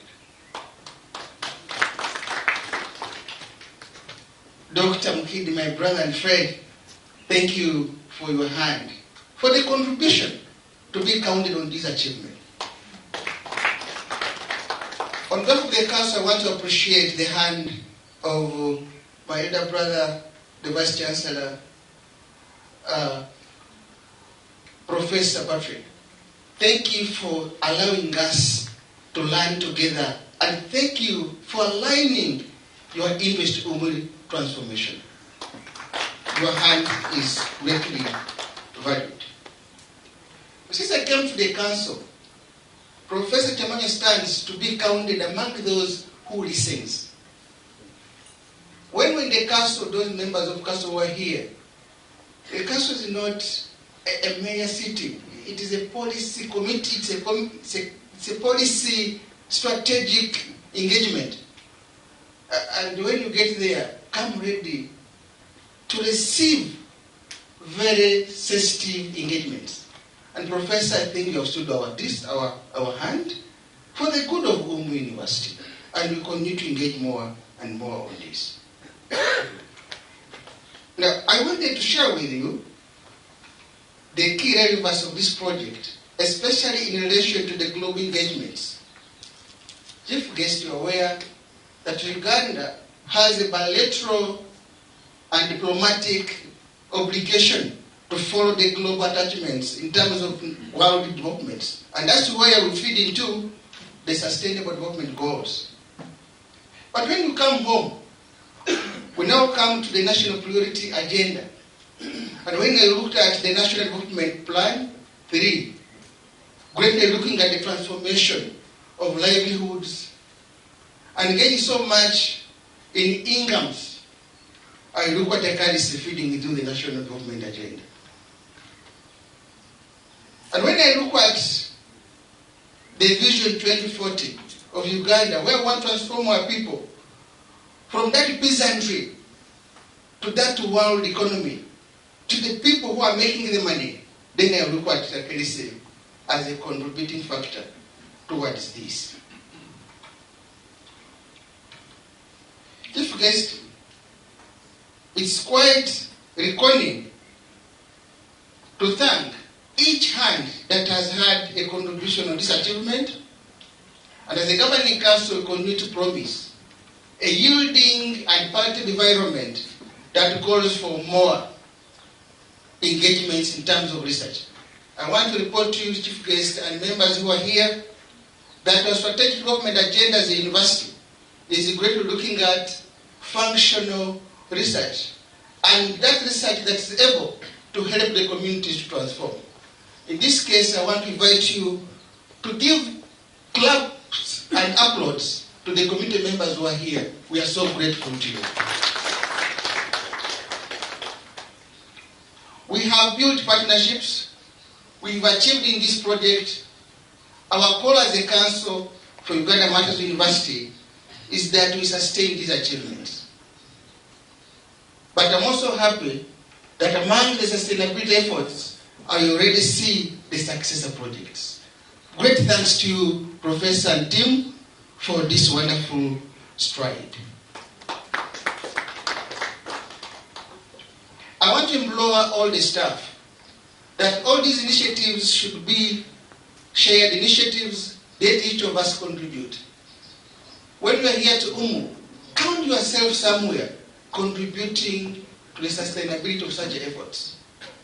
I've been in the university teaching for some good years, over 12 years teaching in the university setting before I went to Ministry of Local Government. I'm aware that some staff dread researching. Can this be teamwork? Can we help this team to do more of the initiatives and bring more like this? Can you imagine today being such a happy moment for all of us to appreciate? Can you be counted on this as a winning team? It's therefore my sincere thanks once again on behalf of the chairperson of the council, but also on behalf of on my own behalf, to appreciate again these achievements and agree to all the setting environment for more engagement in terms of research. Maybe, Chief Guest, what I will request you to do for us as well is to continue opening your doors for us as we engage more with government on matters of research and transformation for the good of the people of Uganda and for the good of the people of the world. Because Uganda contributes greatly to the sustainability of achievement of the World Development Agenda. It is therefore my humble opinion, once again, to welcome you, sir, for coming to represent the Honorable Minister, and once again, to thank you for being with us in this journey of achievement. You stand out to be counted, and as a council, we continue to pay allegiance to the development agenda of Uganda as a country, but also committed to serve the interests of the university and also contributing to the well-being of the communities that benefit from our hands. Having said this, friends, allow me once again to thank the Lord for this achievement and pray that we sustain all the scores that are here to be applauded for God and the country.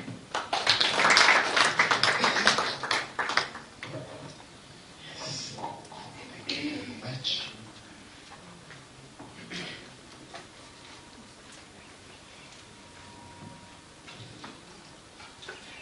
Our next discussant is, our next speaker is a representative from the Ministry of Education and Sports.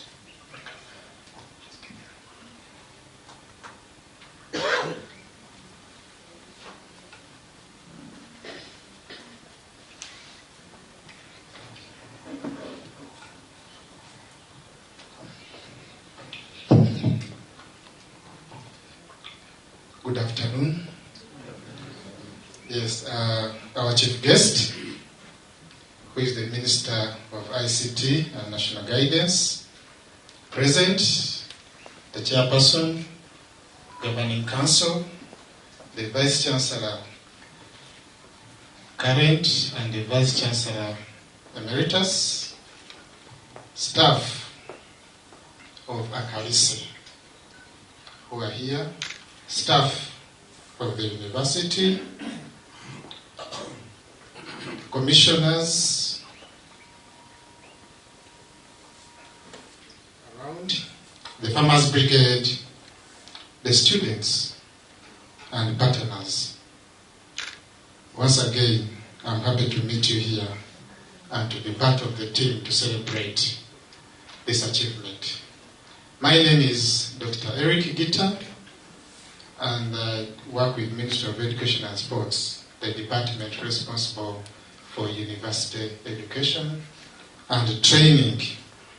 Allow me to present to you greetings from the Ministry of Education and Sports, especially our Minister of Education. She's seriously following this event here. The Permanent Secretary, the directors, commissioners, and other staff of the ministry. It's a great honor to be here. Okay? But allow me to first appreciate the contribution of the private investment of education in Uganda. This is great national achievement. I remember way back in 1895, under the Chadwick Foundation, the missionaries who were here had established schools only to benefit their own children. But with the contribution of the African teachers that we had by then, okay, for example, Ernest Kalibala and Ian Sewufu, around 1918. In fact, that name, Sewufu, I think we need to do more research on it. Okay? Yes. Okay. So in 1918, these African teachers were able to see a gap of the children of the poor not receiving education, and thus they established the private education for those children. Remember, 1918. Then around 1920s, we started seeing other schools coming. For example, Agri Memorial College, just there at Bunamwaya, Chwatu Memorial College, Namungona, around 1928, and then others began to come on board. Okay.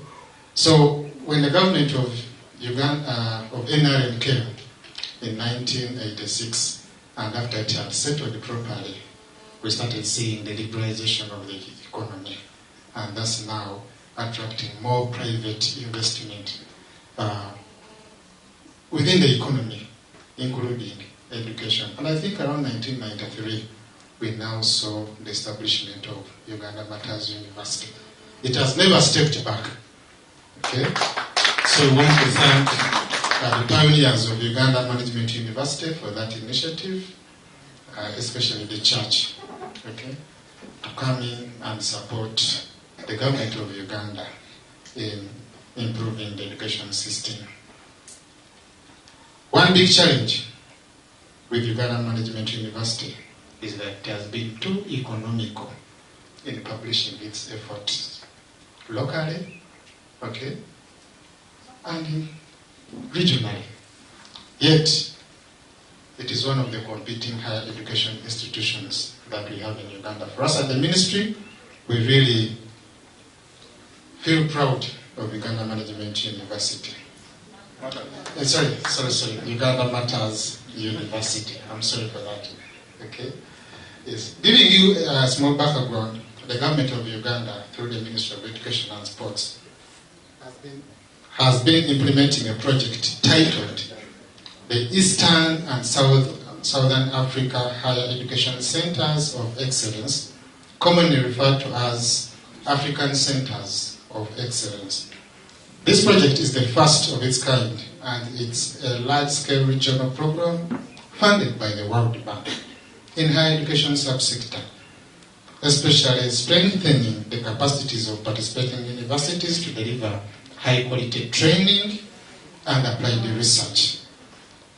At the moment, it has 8 participating countries, that is Ethiopia, Kenya, Malawi, Mozambique, Rwanda, Tanzania, Zambia, and lastly, Uganda, with a total of 24 centers. So, as Uganda, we are privileged that we are running 4 centers. The objective of ACALISE, I've been looking at it seriously, was to streamline the production of a high-level, well-motivated and ethically conscious critical mass of agroecology and livelihood systems experts to contribute to transformation university, which is in line with the interests of the Ministry of Education and Sports, the Vision 2030, and the current NDP 4. Okay?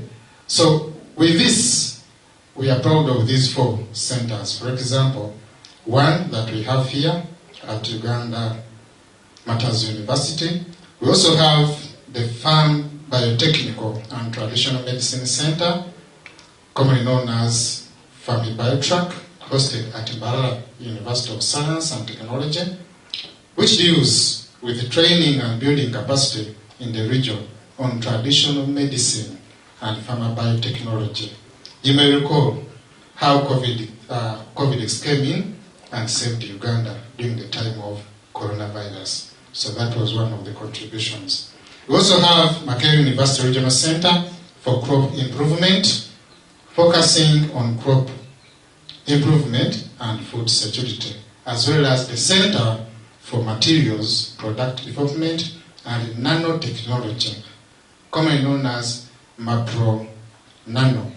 Emphasis of this is on materials science and nanotechnology, with these two centers being hosted at Makerere University. Okay, so those are the 4 centers. 2 at Makerere University, 1 Barara University of Science, and then 1 here at Uganda Martyrs University. So these centers are important, not only to Uganda, but to the entire continent of Africa, with Uganda being looked at as a country for benchmarking. Okay?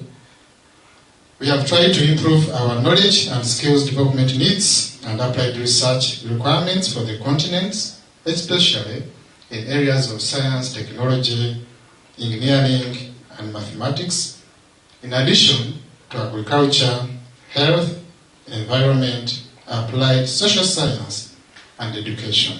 So the Ministry of Education is pleased with the performance of the 4 Uganda centers, which has resulted into improved regional collaboration and have raised other participating universities to have a good profile. I believe that ACALISE Center has contributed to increase the enrollment of international students, as Dr. Segufu has presented to us. So these 4 centers at large have increased the number of postgraduate students, including masters and PhDs, with a focus on critical skills and knowledge areas, to a total of 1,235 PhDs and master's students in science, technology, engineering, and mathematics. I think you can see how far we have moved. Okay? The centers have also increased on the number of high-quality research and publications. They have also contributed to global knowledge in the fields of agriculture, health, and engineering. We have had an enhanced infrastructure development and upgrading of research facilities, laboratories, and learning environments to support advanced studies and research. Additionally, with ACALISE, it has produced a hostel to improve on accommodation for international students. At one point, we had a very big challenge. If you want to see the strength of a country's education, you just look at the number of foreigners who come in to compete with the locals. At one time, Uganda was at a high rank. Okay? Then we started deviating slowly by slowly. Now, ACALISE is bringing us back to the other standards. So thank you so much, ACALISE.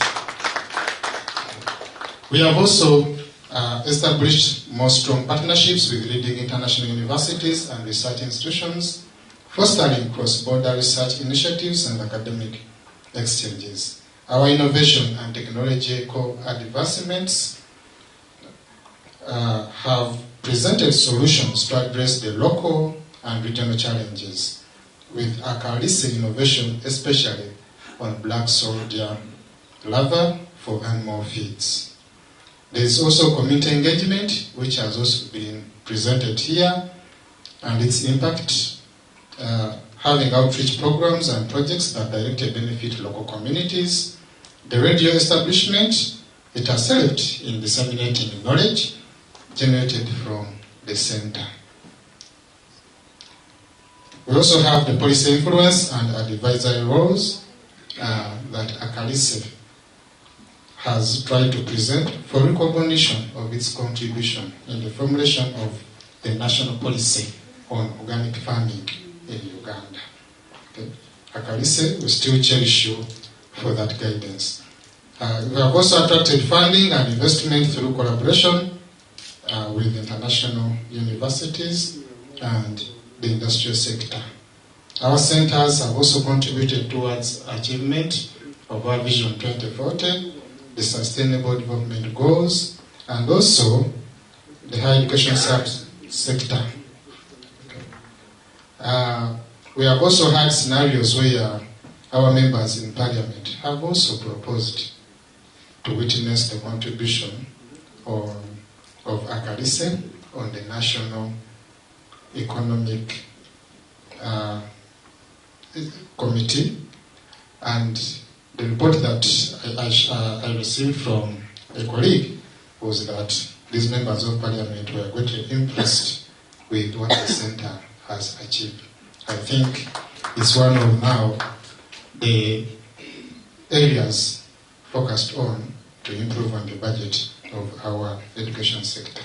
So this ACALISE in particular not only focuses on climate smart agriculture, okay, but also agroecology and livelihood systems. It has been recognized as one of the model SCs in the region and has been selected to mentor either new or upcoming SCE centers, for example, Mozambique and Malawi, that have come on board to participate, okay, in ACALISE, in agroecology. So with ACALISE providing orientation, sharing best practices, okay, and other interesting opportunities for these new centers. So as you are aware, World Bank funding seems to be ending. It has ended in December 2023, and the Ministry of Education is now in the process of developing a successor project, which has gone through different levels at the ministry, and it is now at the development committee at Ministry of Finance, Planning and Economic Development. So much as the funding ended, but we are there strategizing to see how we can have a successor project. So we shouldn't lose hope, but only pushing more prayers to see that everything that is being planned at ministry level becomes successful. However, this process seems to be a long one, and the center will take some time without receiving funding from the government. Okay. So this shouldn't worry you, but at least we have a hope that it will be successful, because everybody is appreciating the contribution of African Center for Excellence. In the meantime, the ministry and the host universities should ensure that they offer the necessary support to the centers to guarantee their sustainability. It would be a dishonor for the university to let these good achievements made by the center to go waste. But we are confident that Uganda Martyrs University leadership will support ACALISE for the time being as we await for a successor project. As we are launching these facilities, it is a good sign that the center's sustainability is already being appreciated. In a country where human beings fail to appreciate living with other natural beings, where every kind of agent or detergent is coming in because of the weak efforts we have, and where everything in agriculture seems to be taken for granted, we believe that ACALISE's contribution will help to address some of these challenges, with agroecology being the way to go. As I end, let nature transform nature, and nature protect nature. Let's embrace nature and organize for a happy and long-lasting life. With that, you allow me to end my remarks on behalf of the Ministry of Education and Sports. Thank you so much.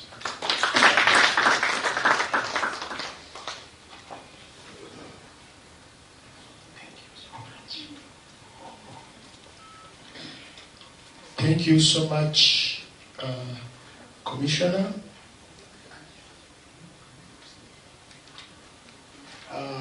We're having the representative of the Inter-University Council for East Africa, the representative of the Executive Secretary will give us his remarks and his virtual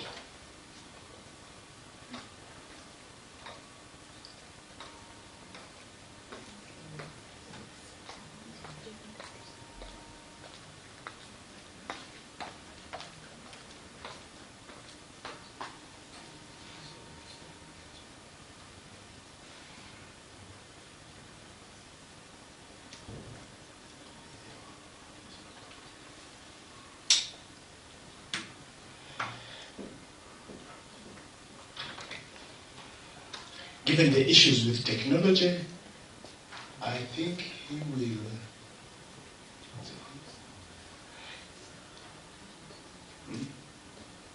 Yeah, we're stuck. I think we'll have the guest of honor to come and give his remarks.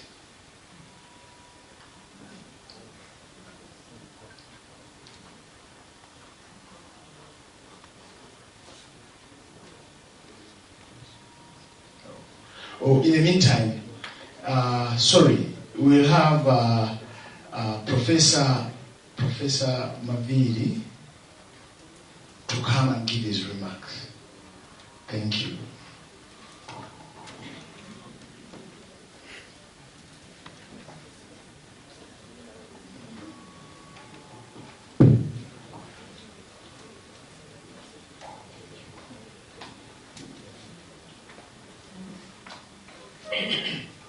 Our guest of honor, Commissioner Moses, and I would like to observe all protocol as has been laid out by the previous speakers.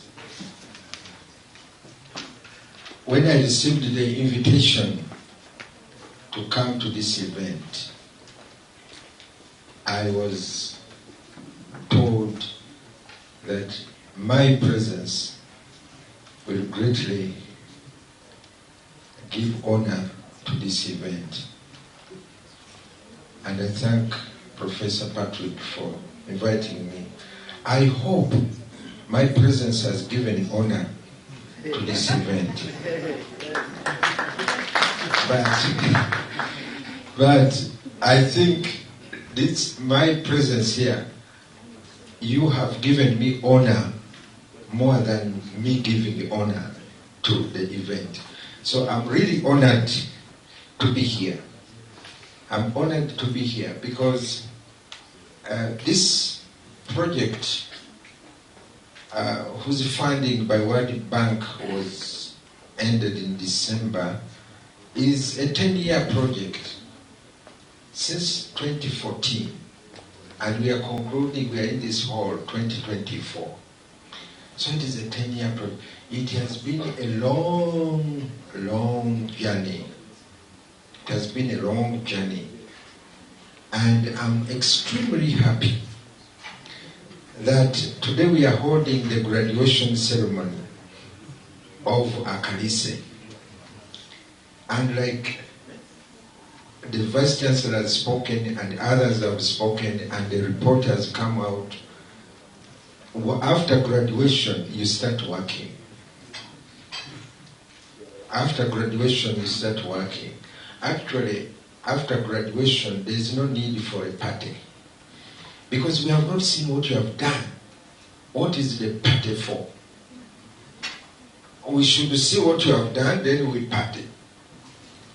So the next time we come here, maybe after 5 years, we will be partying. Because we have seen what ACALISE has done. Now we are seeing its growth.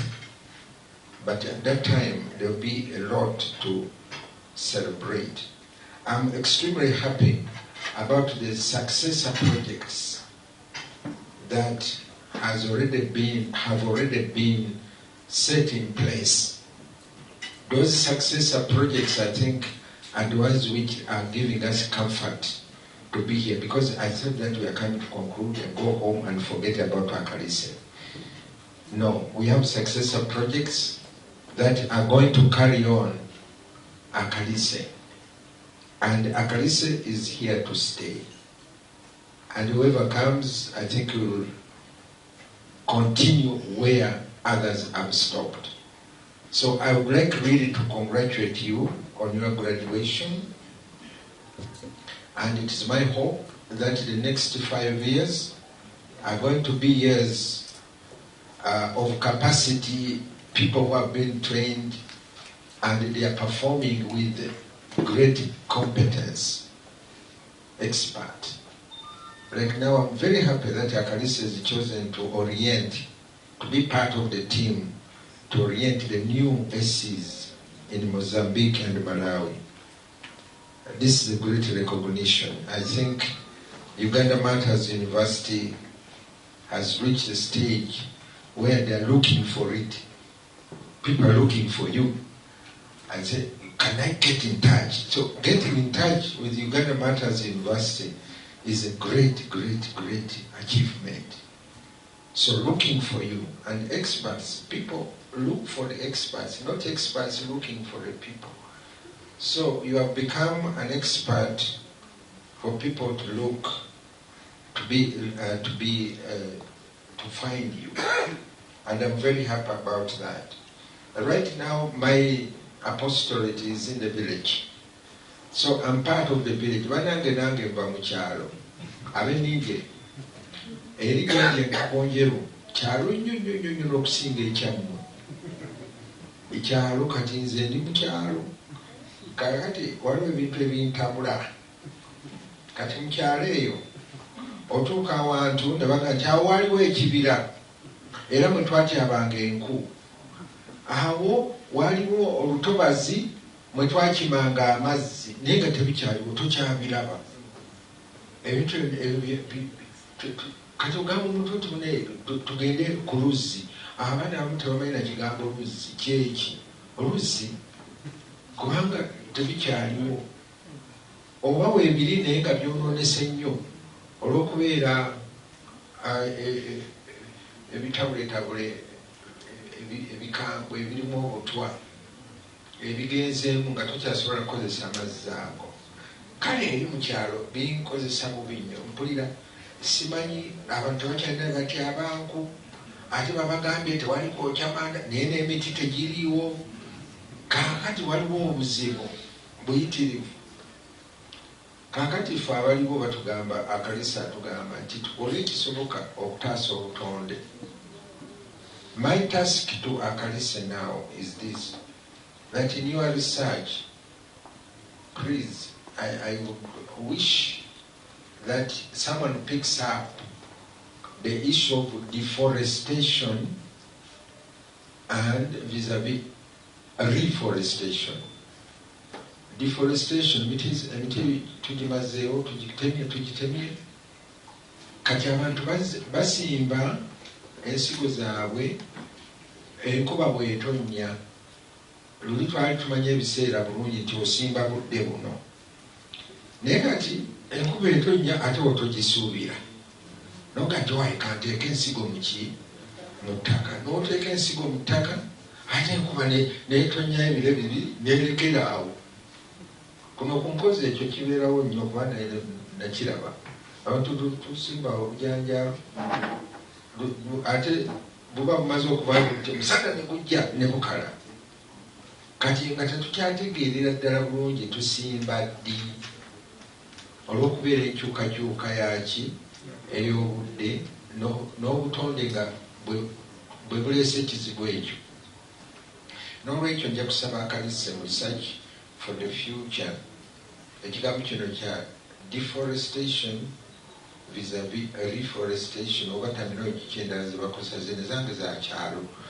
Kati wabe wakigoberera okuyambako ne ku gavumenti ku nsonga eyo kubanga mu butuufu gavumenti erina omutawaana munene nnyo okulaba nti abantu babe bafuna amazzi amayonjo ate wabeerawo ne stability mu weather patterns.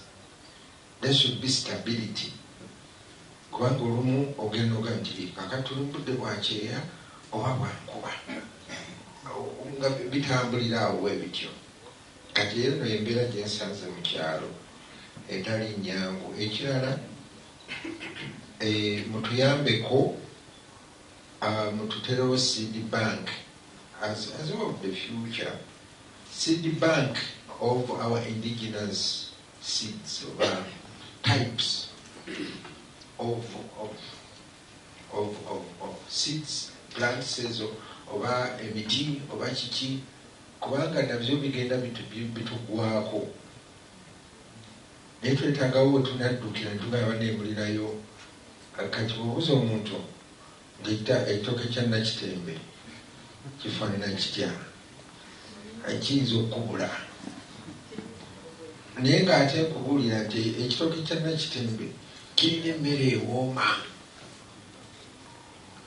Waliwo ekitooke kye bayita ekirala nakabululu. Kale nakabululu onookisangawa? Tujja kisanga mu Seed Bank eya Uganda Martyrs University. Awo bajja kukubuulira kino kyekino. Tusobola okukola improvement ku bintu ebyo kuba bitambula bulungi nnyo n'obutonde. Waliwo ebibala ebimu kati ebizze biri modified oba improved, simanyi, naye ng'ate tosobola kugamba nti osituleko endu ogenda osimbe omultiplyinge, olina kuddayo wa supplier. Kati ekyo tutaasa abalimi tugambe nti bw'osimba ekitooke kino osobola okugyako endu n'osimba ate awalala n'ogaziya ennimiro yo nga totaddemu ssente, kubanga ekyo nakyo kinafuya abalimi. Aga sirina ssente kati neyeesanga nga tesobola kukola. N'olwekyo pasiki bubiri bwensaba mutuyambeko. Nze kuba kati ava mu kyalo, ebyo byendiko lwe lulimi lwaffe kati, ate mulina otuyamba. N'olwekyo njagala okwebaza. Waliwo sekita emu gye twerabidde okwebaza, abo bonna abeebaziddwa mbawulidde era mbeebaza, naye njagala leadership ya ACALISE mutuuse okwebaza ewa Parliament ya Uganda, the Parliament of Uganda. Parliament ya Uganda yatuuka awantu nga kirabika balinga abatakkiriza nti Uganda Martyrs efune ki omukisa guno to host the center. So I would like that the Parliament of Uganda be thanked in a special way, because I remember, you remember Jude and Samakura, we had to lobby MPs tubaganti bane mugende mwogereko nga bwekijja mukikoleki to support the motion that you got ACALISE naye esigaleko ku list. Ne batukolera omulimu those MPs abamu kati tebaliyo mu Parliament, naye Parliament weeri ate n'ebinaddako ebirala nandibadde Parliament yatuwadde appraisal, naye munanga abantu bano batuuka ku floor of Parliament ogenda okulaba abamu boogera ludikya, and they are the ones who have the vote. N'olwekyo let us thank them in a special way, because they played a big part to have the government further this Center of Excellence at Uganda Martyrs University. I'd like to end there by thanking the team that has been consistent.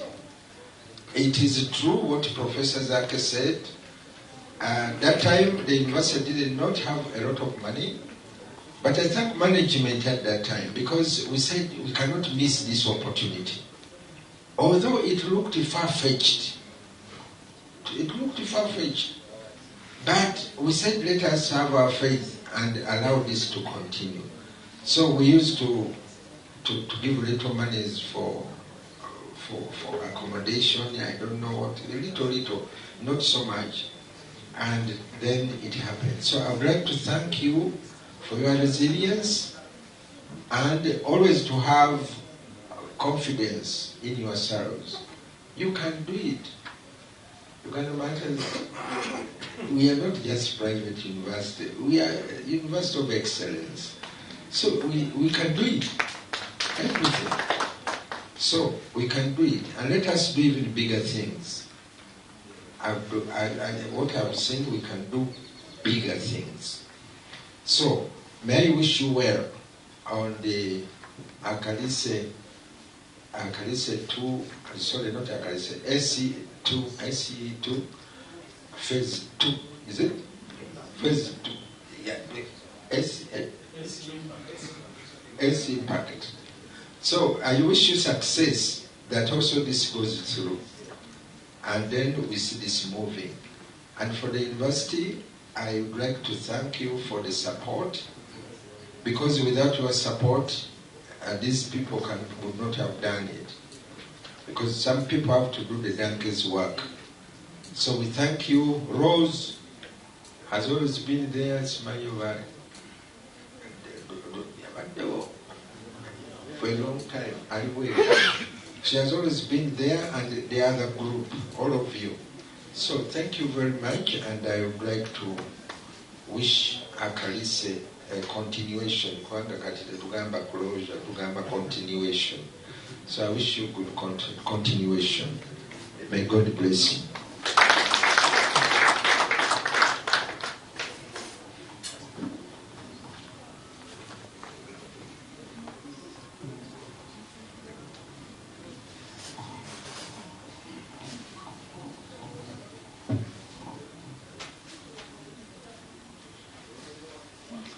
Thank you very much. VC Emeritus. We have Professor Obonyo online.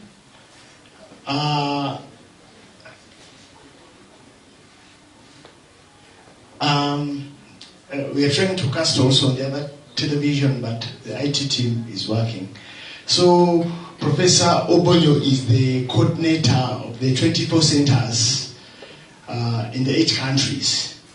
And he's been following this occasion. He guided us very well in Mauritius, as Dr. Serufu said. Professor, you're very welcome.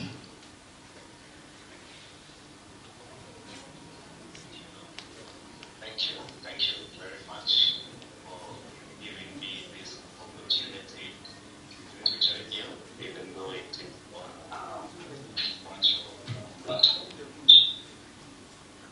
Let me recognize the guest of honor present, the mayor, the commissioners who are present at this meeting, the distinguished guests, the vice chancellor, including the vice chancellor emeritus, the center leader, the deputy, ladies and the gentlemen. Muri Burunji.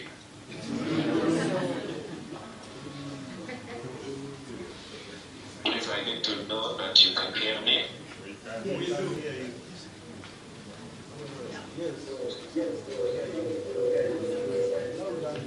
We can hear you, Professor. We can hear you. Are you able to hear me? Yes, Professor. Thank you very much. I bring you greetings from the Inter-University Council for East Africa. Please receive the special greetings from the Executive Secretary, Prof. Gaspard Banyakimbona, who was not able to attend this particular meeting. At this time, we have, being the end of the financial year, we have quite a number of statutory meetings. He's currently in Dar es Salaam attending a sectoral ed sector council meeting on education. So receive his apologies. He would have been happy to be here with you. My apologies as well. I wouldn't be there to see and witness this in person, especially because I haven't had an opportunity to visit the Uganda Martyrs University in person, but I hope this opportunity will come. I joined the coordination unit to coordinate this project after my predecessor, Dr. Jonathan, moved on. So I am 3 months old at this role, but I also came from a center of excellence in Kenya. Please allow me to speak to the fraternity of Uganda Martyrs University, and allow me to say that we are very, very proud to hear what you're doing. We are proud, and a lot has been said. We are very proud. When I got this invitation, I shared it with a colleague at the World Bank. I shared it to the chair of the regional steering committee, including the link. You know, the World Bank is still where they are, is still pretty early in the morning, so time could not make it possible to follow live. When the next 2 hours will be 8 a.m. for them, so it's it is pretty early, they were not able to join us for long. So I have extreme pleasure to join, and as I took notes, I had, although you are a private university, my notes here have written that ACALISE proves that private or public is simply a matter of the gendering, how you want an institution, but it is no different. You have proven that out of 116 applications, you can qualify.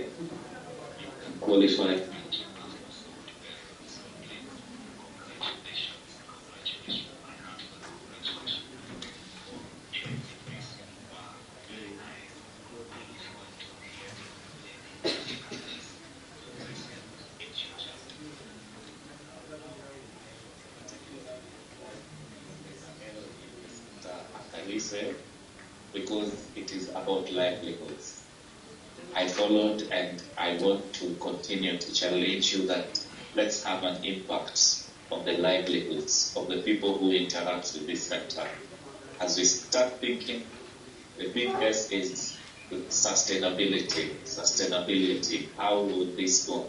But I have no doubt you have already overcome significant odds. Despite the name private, you have stood among giants. You have made it. You have performed very well. You have done it. So you can continue doing it. I have no doubt with the leadership that you have at the top, this center will still be here many years to come. So colleagues, as I join the coordination unit, remember we have babies. We have babies that are 6 years old. I happen to have been in a family that when my parents were getting to retire, we were among the last ones at the end that were still going to school.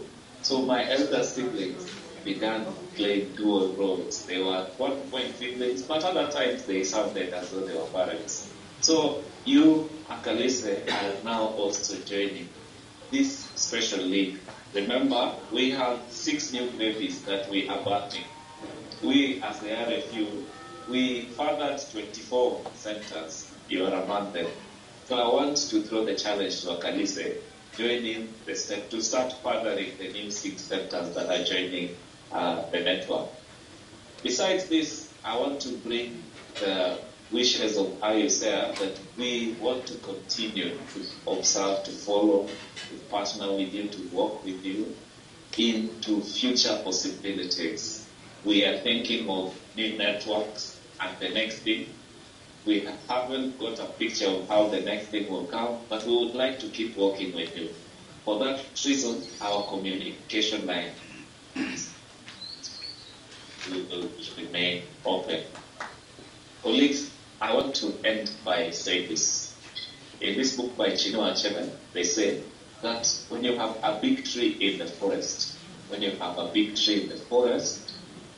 the smaller trees will climb on its back to reach the sun. I would like that ACALISE, you consider yourselves as that big tree in the forest and allow smaller trees to climb on your back to reach the sun.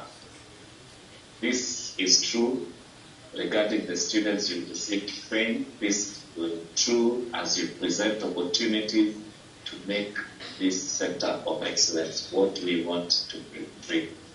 Let us make it bigger and beyond our wildest dreams and imaginations. I wish you well very much, colleagues. I will be continuing to watch, and I will be continuing to celebrate. I join the other colleagues to say congratulations. Congratulations. I will have an opportunity to come and cut my ribbon in person, so Mr. Vice Chancellor, please you give me an opportunity. When I come, keep for me a small piece of my ribbon that I cut. But since we learned this, allow me to also cut it virtually. With this, I declare that particular infrastructure open. Thank you very much.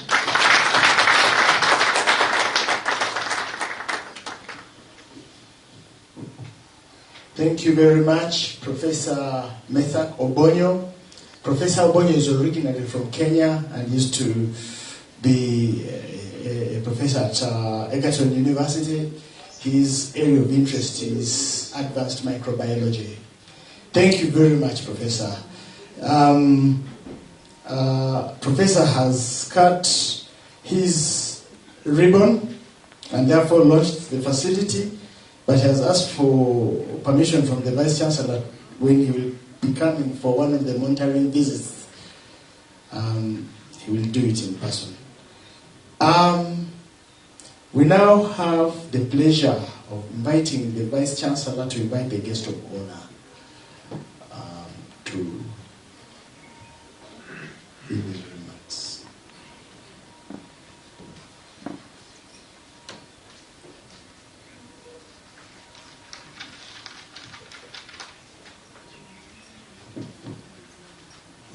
Thank you very much, Master of Ceremonies, Honorable Minister in the person of Commissioner Watasa. You've heard it all, the expressions of gratitude, the expressions of optimism, and we've requested you to take a lot of requests, but underlined by we need more.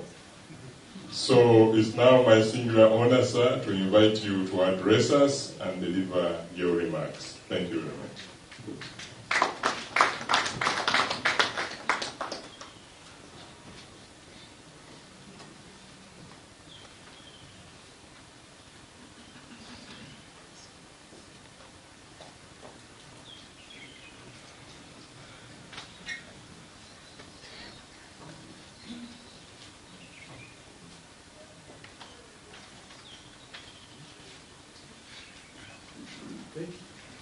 Thank you, Professor.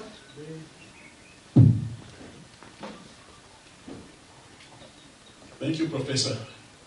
It's good to know there are good IT people here as well, as for Minister of ICT. I want to make Kaya way.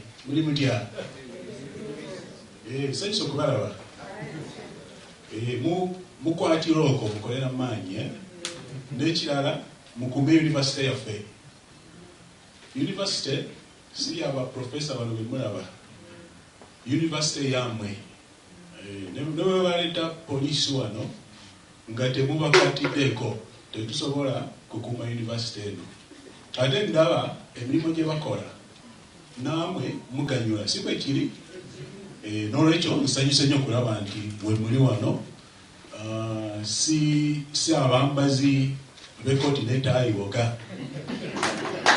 omulimu gw'emugala gw'amaanyi mwekireko mu ngalo.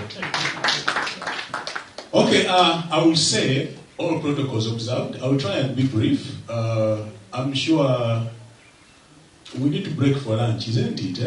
For the lunch that the university has prepared for us. I've been chatting with the Honorable Mama Owekitiibwa Joyce. She has allowed me to vary her presentation a bit because I told her I have taken tons and tons of notes, Professor. I have recorded everything you've requested for. In our government, I'm happy to see colleagues here, commissioners from education and commissioners from Ministry of Agriculture. We work as one government, and I'm sure your requests that you put to government, some are Ministry of Education, some are ours, some are Ministry of Agriculture, some may reside elsewhere, like mobilizing resources for the university. We work as one government, and I'm sure when we put our heads together, a lot of good things will happen at this university. So, colleagues, the technical people, at our ministry, Professor, you talked about opening our doors. At our ministry, he knows. Even the Honorable Bariomun says, for us, we have no doors. We removed the doors. So any day, any time, we are open to receiving and talking to you, this great university. Honorable Minister Owekitiibwa, Mama Joyce Ogwao, having allowed me from what I've observed, I'll summarize her presentation. It's about 1.5 pages. Let me start by commending the leadership of this great university. This is my first time here. From the time you drive in, it's a great feeling. The environment is good. There's a lot of green. The air is fresh. Our school in Kampala these days, when you are here, you feel you want to stay here. If you leave the side of Luzira like I do, not the prison, but the neighborhood of Luzira, you know there's a lot of construction there. There's a lot of dust. The air is hot. So what you have done here is amazing, and I believe it's also a very good learning environment. I've been to a school located in the forest. This kind of environment is very, very good for learning.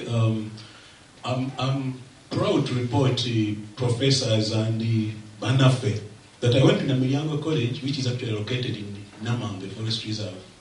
So maybe we were able to study well because of this. So maintain leadership. It's a great environment. I want to thank you and applaud you for imparting quality, appropriate, relevant, and impactful skills.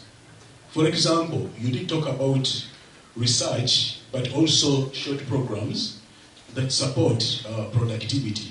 I think this is how we envisage the development of our country.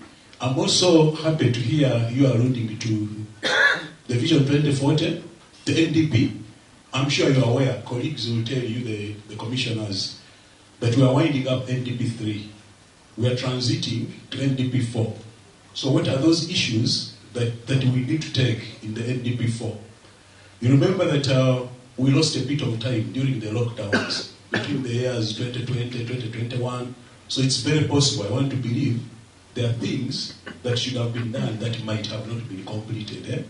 So as we reflect on planning for the future, for the university, let's flag those, work with the colleagues in the ministry, ourselves, ICT, MAIF, and the rest of the government to ensure that we don't lose those issues. We are also not far from the UN Agenda 2030 that you again touched on. This is the year 2024. And remember, it also goes with the Global Sustainable Development Goals, to which Uganda is a signatory. Uganda became a state party to SDGs in 2015, which we do coordinate through the Office of the Prime Minister, education being the key, holistic education, impactful education, the skilling, because we have a young population, which we cannot absorb all of it in the formal sector. So when we talk about skilling, we improve the value and the chances for these people to be marketable, but also to create their own enterprises. So I'm encouraging, but also challenging the university to even look at the market and how it looks now and for the future. Which kind of skills is Uganda going to look for? But Uganda is also part of the globe. 3, 4, 5 years down the road, 10 years, 20 years, 15 down the road. What do the trends suggest about skills now and for the future? And therefore, as a university, which is dynamic, I want to believe, what programming or content or curriculum should we be looking at as we look into the future? I am sure colleagues from education will be able to listen as they do. So we deliver education that makes sure that our graduates, even for the future, will find it easier to settle and find a footing in life. I also want to commend you for the practical research that you do, which I'm happy to note is actually feeding into and supporting policy making on our part as government, because colleagues will accept that we are also a learning government. So we are glad if you can share with us some of your critical findings, Minister of Agriculture, as we look at policy into the future, the Vision 2040 that we spoke about. Policy, as we know, is a function of cabinet, and they are supported by us, the technical people. I do a lot of that. I know colleagues from Ministry of Agriculture and Education.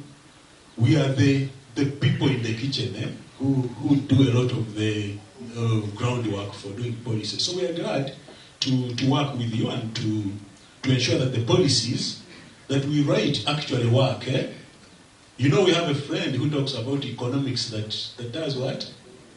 that works, one of our bosses is at technical levels, because we need to have policies that address the critical, actual, daily needs of our people and of our country. And the universities, you do a lot of this research.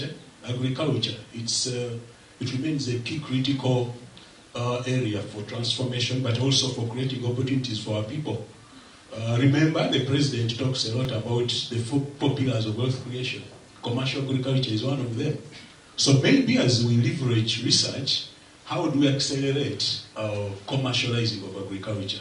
Where are the critical gaps? What is the entry point? What can we do differently? As a university, as you deliver knowledge, but also do research. So that, we focus on the real operating needs of our country now and for the future. I am also very happy, and coming from government, you know what is happening in our country right now. I was reflecting today as I was coming here. I don't remember a time when we had the 5 MPs arrested and on issues of integrity and accountability. Why am I saying this? I'm so happy to note, because as you know, even His Excellency has said this, corruption is a challenge for our country. I am so happy to note that Uganda Martyrs University, you don't have audit issues, you have been given a clean bill of health, but I also want to challenge you to stay the course. Because when you have very good governance and accountability mechanisms, then you continue attracting support from the likes of the World Bank, but also from your own government and other sources. So you need to jealously protect the brand and the integrity and image of the university, which you have created for yourselves. Because us who also do image, I studied a bit of image actually with my friend here, Mr. Mazinga. When was that, Mr. Mazinga? Long ago. When I tell my daughters when I went to school, they say, hey, but you guys are too old. So we will not say they are. But we say, building an image professor, it's like riding on a tortoise, because it takes time and you build it slowly. But to spoil it, it goes on a horse. We know how a horse runs. One mistake you make, it will take you probably 10 years back. Uganda Martyrs University. So as a student and someone who operates in that zone, I'm encouraging you to even put in place risk management plans, where do projections, where is the possible risk, so you nip them and mitigate them before they actually become actual risks. Because again, when you react, you are managing a crisis. But when you are proactive, through your risk projection and management plans, we will ensure that we protect this great university, and so that it becomes greater. Because you need support from government, from the World Bank, from other partners, even from this community you see here. If your image goes down the drain, probably next time we come here, the community will not be here. Probably the mayor Wechitiwa, he will not say, he will not want to be associated probably with the university that but that we are here means something good has happened, so let's protect it. So I'm happy about the governance mechanisms, accountability, no audit queries. My friends, the colleagues know. There's what they call negatory expenditure. There's what they call doubtable expenditure. So like we come here, maybe you have bills for these good people on the on the program, but probably the meals were not trade. Isn't it what they call doubtable? So I'm happy, and no wonder the S project has been a great success. So I think you should clap for yourselves. I think in Uganda it's where they say, Professor Maviri, you know a lot of Uganda, that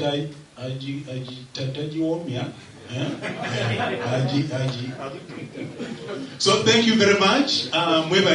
Even you people, this is your university. Where Jiveni comes from, you would say, where I come from, He's very close. So, but it's easier to get up, but it's harder to stay there. I'm sure, you know. So professors, it's a challenge to you because everyone will be disappointed if something goes wrong. And I'm happy the governing board is here, the management is here, the professors are here. So we need to do that, and then also for fostering very good relationships with the people at all levels. I'm happy to see the mayor here. The mayor has been here. I found him here. He has spent his whole day here. That shows you how well you've done to build useful and productive partnerships. The ministry, agriculture, education, ICT, the government.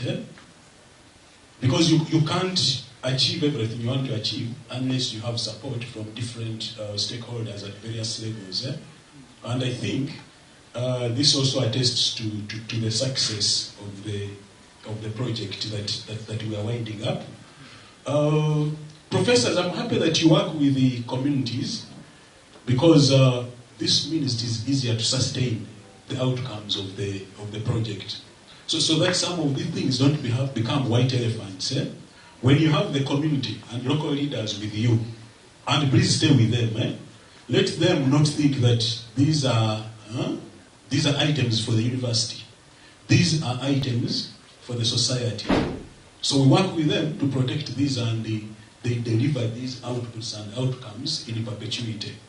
That is also my advice. Abantu bekayawe mukwatire ku university yaffe. So that in the university esigale wano esomesa abaana baffe ekole research anatuyamba abalimi abalunzi fena tuganyula abaana bakugu bwe bakola okunoonyereza okutuyamba mu mirimu gye tukola. So temulowooza nti university y'abaprofessor bano, university yammwe. Okay? So the university is also a great testimony, and these are my friends from education, but I also want to thank them because it shows that when you liberalize providing services, we can actually achieve a lot of things. So the government took a decision to open up, and you can see you are providing some of the best education in the country. So this university is, I think, one to benchmark as well. I was also thinking professors, you know, we are the communicating ministry for government.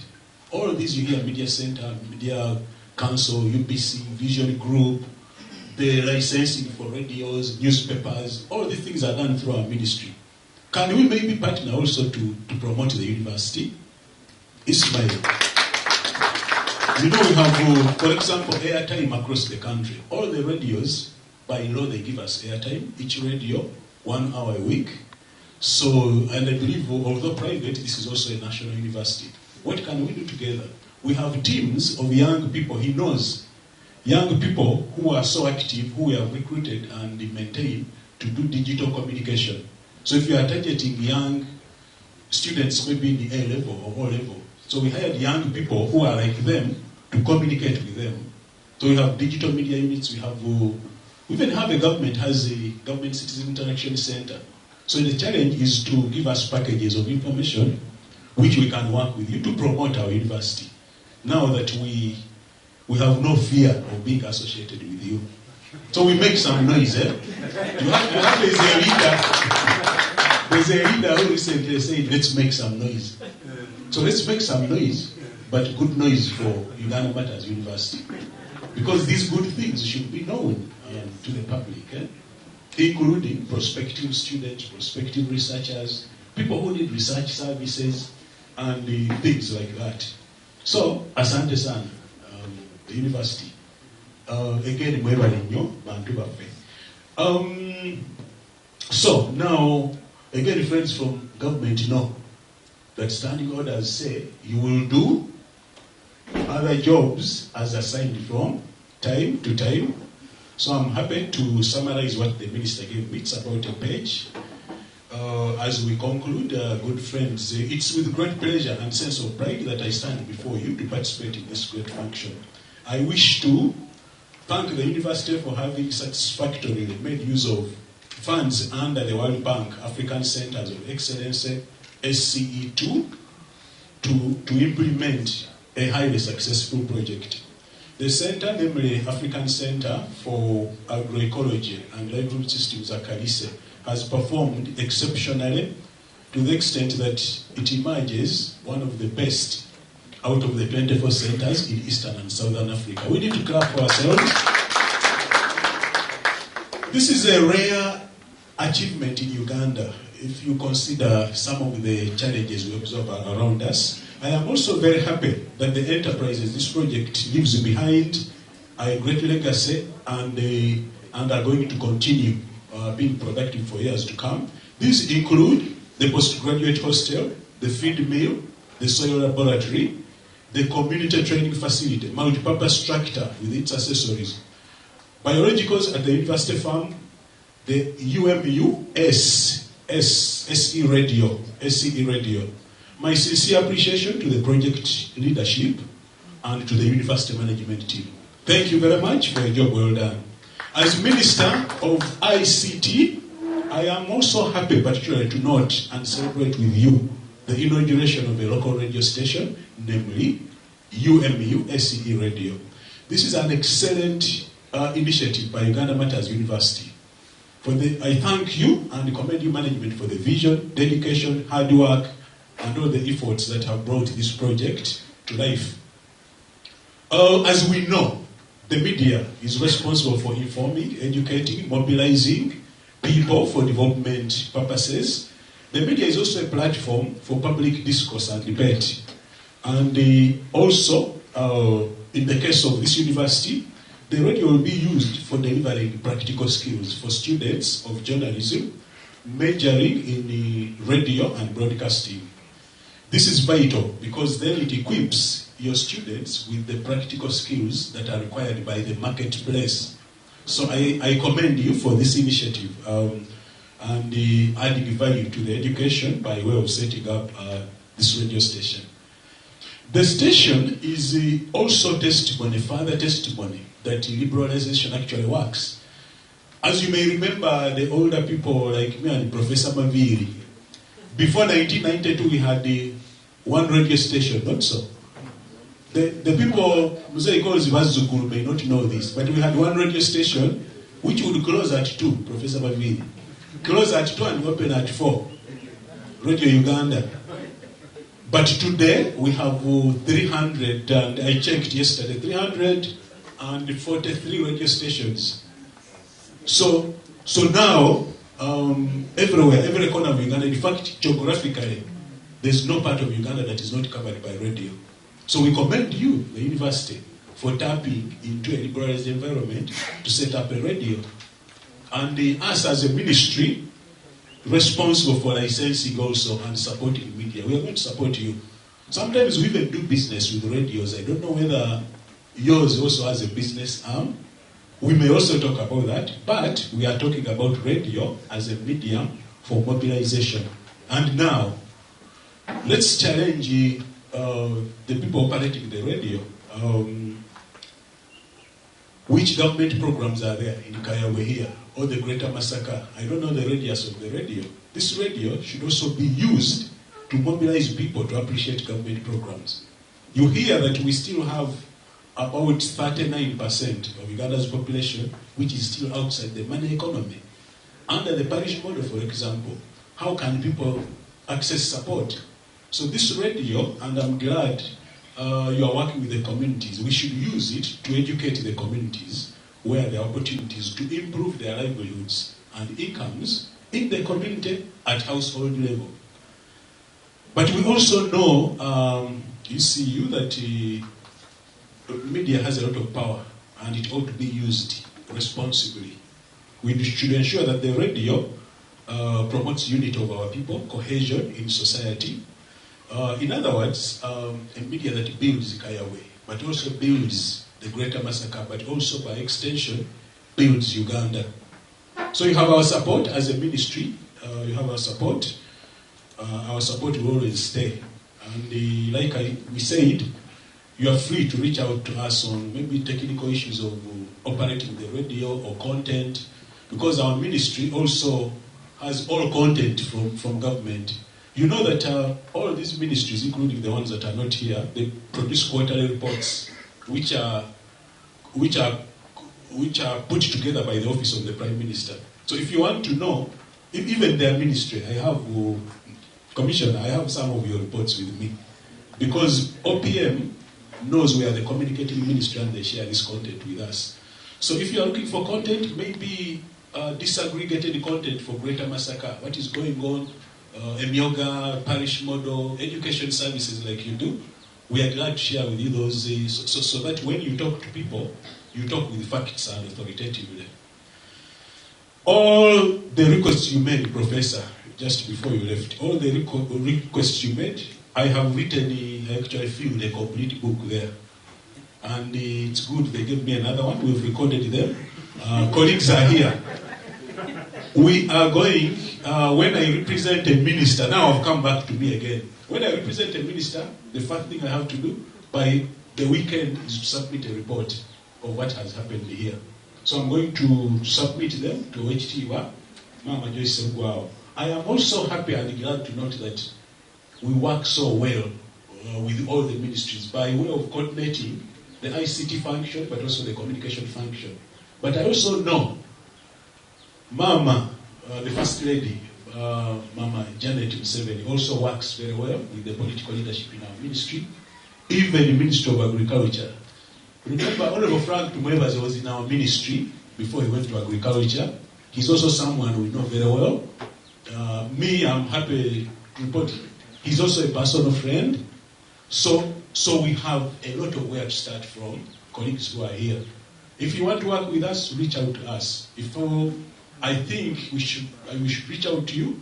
Himself and the rest of the team are also going to reach out to you in the interest of education, but more specifically by issues raised by UCU, which I've recorded, which I'm sure you will recorded. So I want to end here and thank you so much for inviting us and hosting us so well. And mwebale nnyo again abantu bekayawe muli bakatawana mwekubireko mungalo muli bakatawana tukole n'amaanyi tukyuse eggwanga lyaffe nga tutambula ne swag tukole n'amaanyi. So I want to thank you so much and end here and wish everyone blessings. May God bless you and everything you do now and in the future, so that when we come again, we are celebrating new milestones. I know they are coming with this able leadership. Thank you so much and have a good day.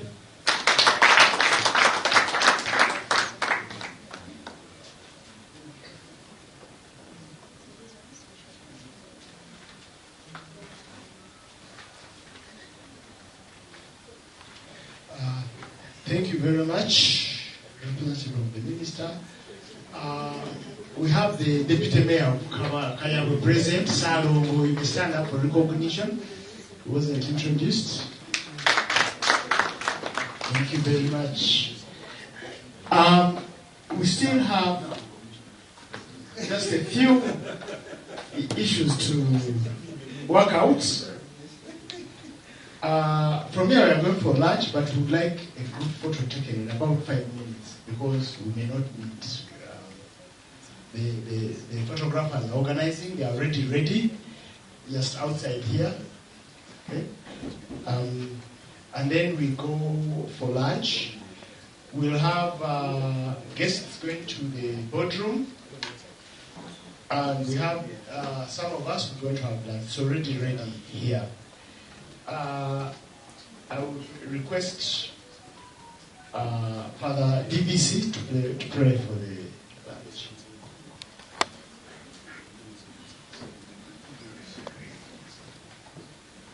Let us all stand up and pray from our name. In the name of the Father, and of the Son, and of the Holy Spirit. Bless us, O Lord, and these are gifts we are about to receive from your goodness. Through Christ our Lord. Amen. In the name of the Father, and the Son, and the Holy Spirit. Amen. Thank you very much. Let us use 1 hour for lunch. We are having the group photo here. Research says group photos take 30 minutes.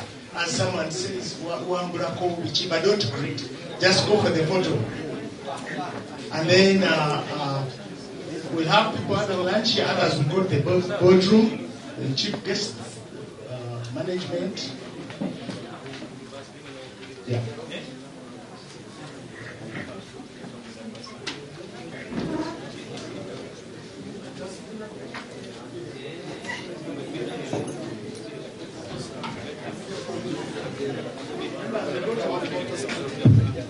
We go to our photo studio. Papa matugende.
With ACALISE smile. Let's have a smile. Ensure that the logo is seen, the brand up, right? Yeah.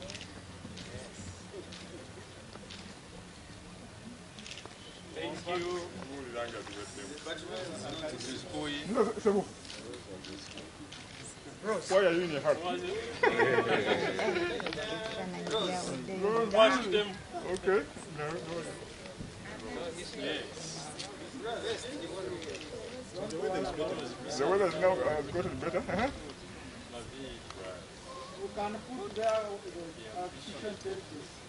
Bring it to the more fire.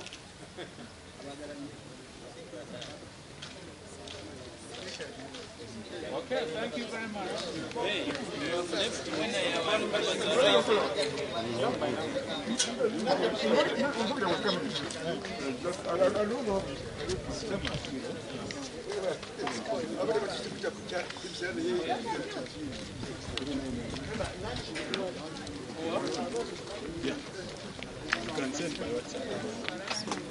Email, my name is Moses Waters.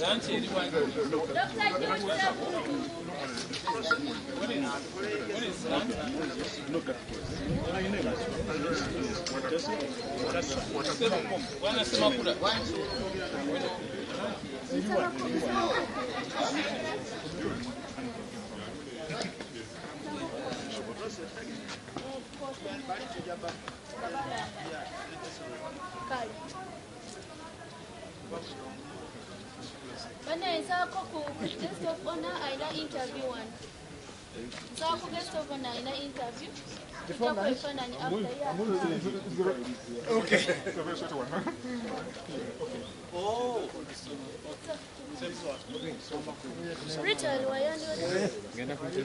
Journalists, please, if you have any question here for the guest of honor.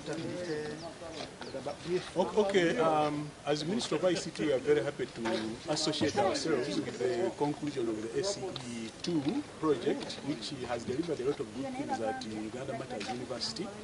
We are also so happy to note that this university is putting to very good use the money it has got for the project through the World Bank, and has set up a lot of useful facilities here. So, but the university is also doing a lot of research to support the community, like we say, but it's also doing a lot of research and developing programs which help young people to be more productive and also more marketable when they leave the university. So the university, we have also learned, is highly accountable. They have put in place very strong governance and accountability mechanisms, and I think this is why a lot of these projects are succeeding in this university. So we commend them, but we also challenge the university to stay the course, because it's easy to get up there, but sometimes it's also hard to stay there. So our message to the leadership of Uganda Martyrs University is that maintain the high standards of governance and accountability, but also continue working very well with the stakeholders, who include the government of Uganda, the private sector, the community. I've seen local leaders here, but also critically funders like development partners, because the project we are talking about today is supported by the World Bank. If you're not accountable, then you don't sustain the support from the partners. So we are happy where we are now, Uganda Martyrs University. Us as Minister of ICT and National Guidance, we are going to continue supporting the university, whether equipping or developing programs, putting in resources, at least those that fall within our mandate as Minister of ICT. But we're also going to continue collaborating with sister ministries like Education, which is here. We're also going to continue collaborating with the Ministry of Agriculture, which is also represented here, and the rest of the government ministries and departments and agencies, to ensure that the good things that have come out of this project are sustained now and for the future. Tusanyuse nnyo fenga ministry ya ICT ne National Guidance okubeera wano olwaleero nga Uganda Martyrs University ewumba project eno eya SCE evuddemu ebintu ebirungi bingi nnyo. Bakolagana n'omuntu wa bulijjo community, abakulembeze b'ebitundu kati nga wano Kayawe, bakola research okunoonyereza kwa maanyi. Nkizudde nti research gye bakola eyamba abalimi, abalunzi n'abantu abakola emirimu emitonotono. Kino kye twagala ffe nga gavumenti okulaba nti university bakakensa nga bano, ndabye bano bakakensa nga 20 bakakensa bakozese obukugu okulaba nti tukyusa eggwanga lyaffe buli omu aganyulwe. Owekitiibwa His Excellency atugamba bulijjo pillars ez'okugaggawala ICT, commercial agriculture services. Kati university ng'eno okunoonyereza kwandibadde kuyamba abantu ab'omu kitundu kyekayabwe ne Masaka, Greater Masaka, okulaba nti bafuna information ebayamba bafune obuyambi mu programu za gavumenti, olabe nti obwavu bukendeera, abantu bagaggawale, buli omu abeerenga musanyufu mu ggwanga lyaffe. Uganda is suspicious.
Bagenze barugwa yo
basajja balina kagulirwa kalungi kalabika obulungi kayitirivu kalungi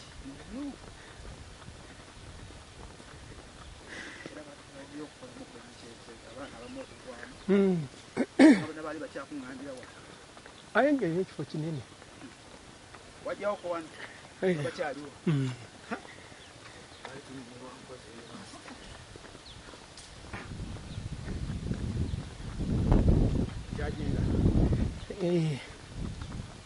Stuf.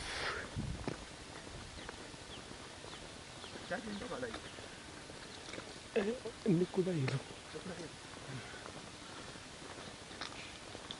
Look at that.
That we treat them to say that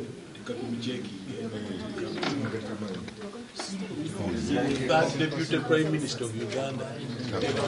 It is like a computer expert who is looking for a job. You switch off the terminals and you say now start the computer. Does it know? Okay, yes. And you then expand.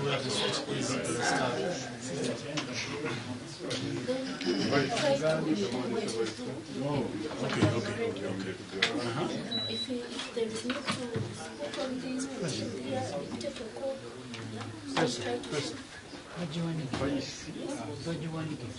You can bring out a clear picture of your radio station. Microphone. But you want to put it like that when you can take it from the studio. Because they have just to record. The studio is there. This is the production place. Yeah, we go to the studio. The actual photo should be on the studio.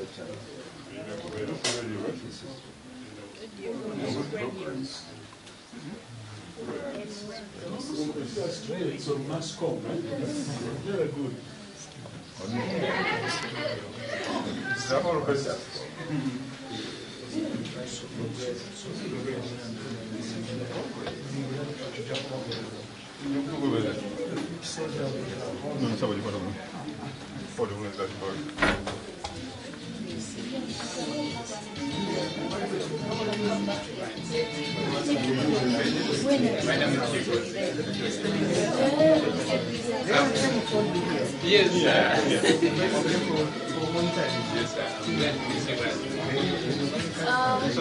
Representative from the Ministry of Education, yes, and a council representative.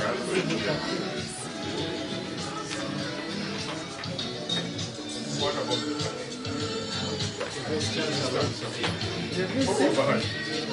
the visitors to appear here? No, I am here. You are safe.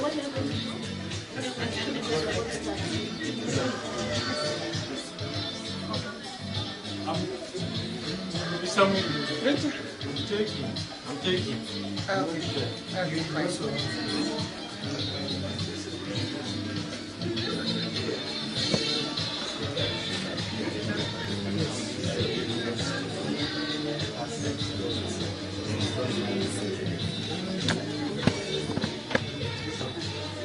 Supposed to do.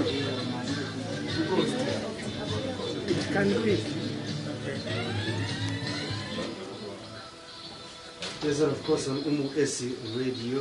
It is just 4 p.m. on AC Radio. My name is Samuel Castillo, who is taking you through today. In our program, as usual, we have some guests here.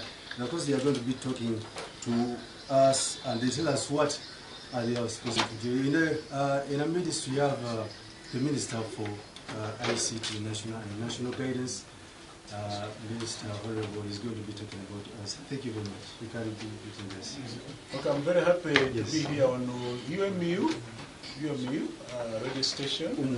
Thank you so much, Uganda Martyrs University, for hosting us on this radio. I'm sure it is the biggest in this part of the country. And it's good to see you young people doing great things.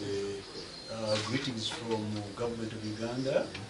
from the old man with the hat. There's the hat he wears on his head, but he also has the hat for Uganda. So the old man with the hat and the hat, but also from the ministry that I represent, Ministry of ICT and National Guidance. We do formulate policies for deepening and entrenching the uptake and use of ICTs across the country. For entities of learning like UMU, we provide tools, ICT devices like tablets, computers, internet connectivity. But we're also the ministry that formulates and implements policies on communicating government programs, projects, priorities. That's why the ministry is also the spokesperson for government. We also license you people. We issue through one of our agencies called Uganda Communications Commission. So if you are not properly licensed, I will not close your radio, but I will see how we can work together to ensure that you are properly licensed. So, so everything is excellent. So we are also here to commend the university for a great project that is winding up. The project involves partnership with the ministries, his friends from education, great things done here, research in the fields of agriculture, infrastructure developed. So a lot of things. I'm so happy to see that they're working with local leaders. The mayor of Pokayawe. Do you call him His Majesty here or his Lordship? He has been with us. It's true, it has been, you young people say it has been a fun day. We have been having fun, but we're also celebrating big milestones. I think in your language you say mega milestones. All have grown old and now use global words.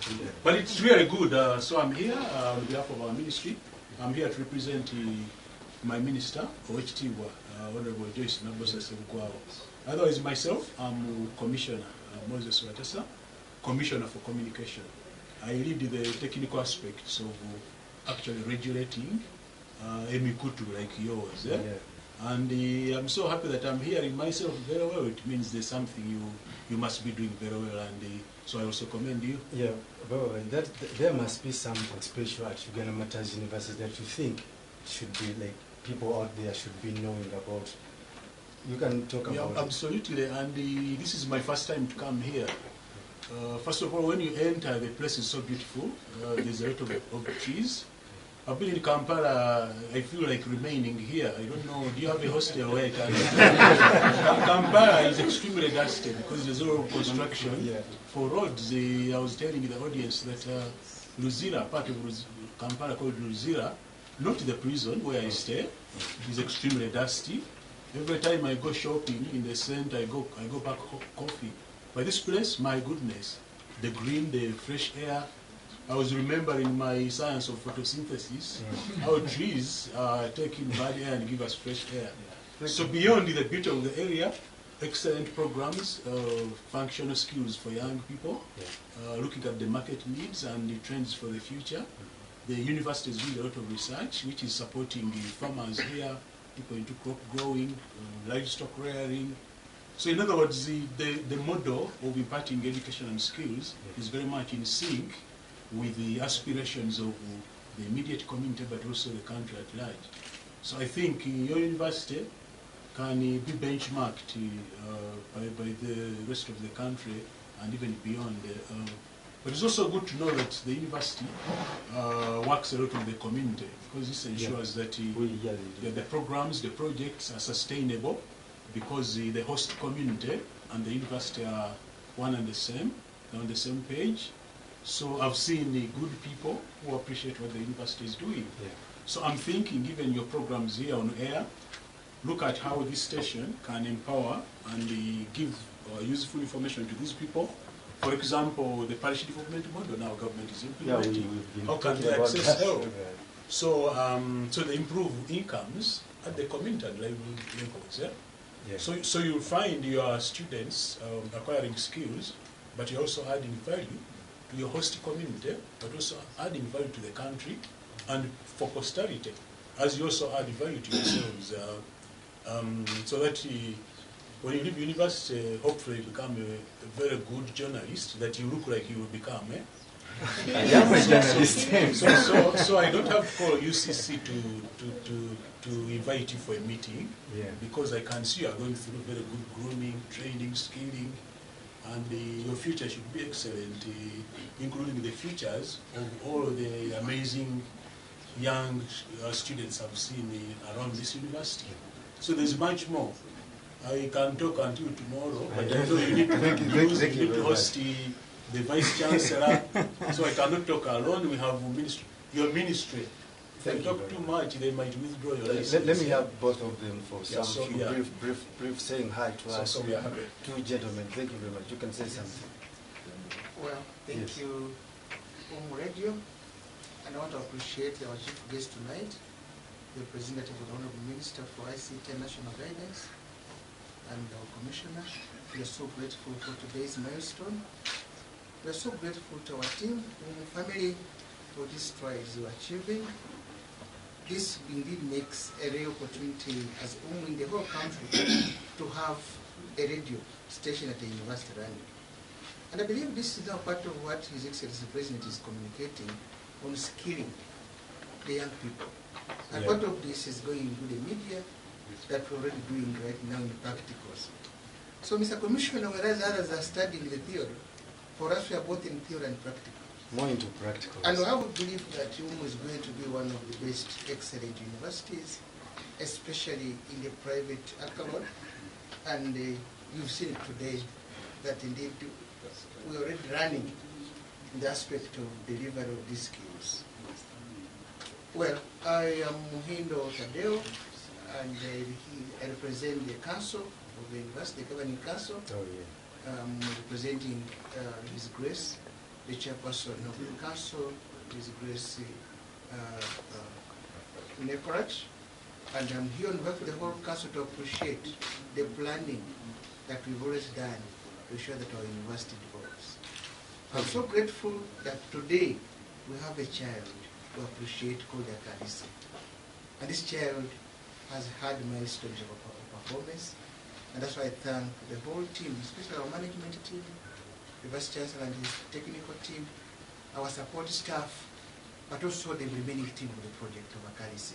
We are so grateful as a council. Thank you very much for those compliments. Together we can get higher. Uganda Martyrs University, of course, we shall be there. In the studio still, I still have another one more gentleman, Samuel Lubega, still to take you through this. Thank you very much.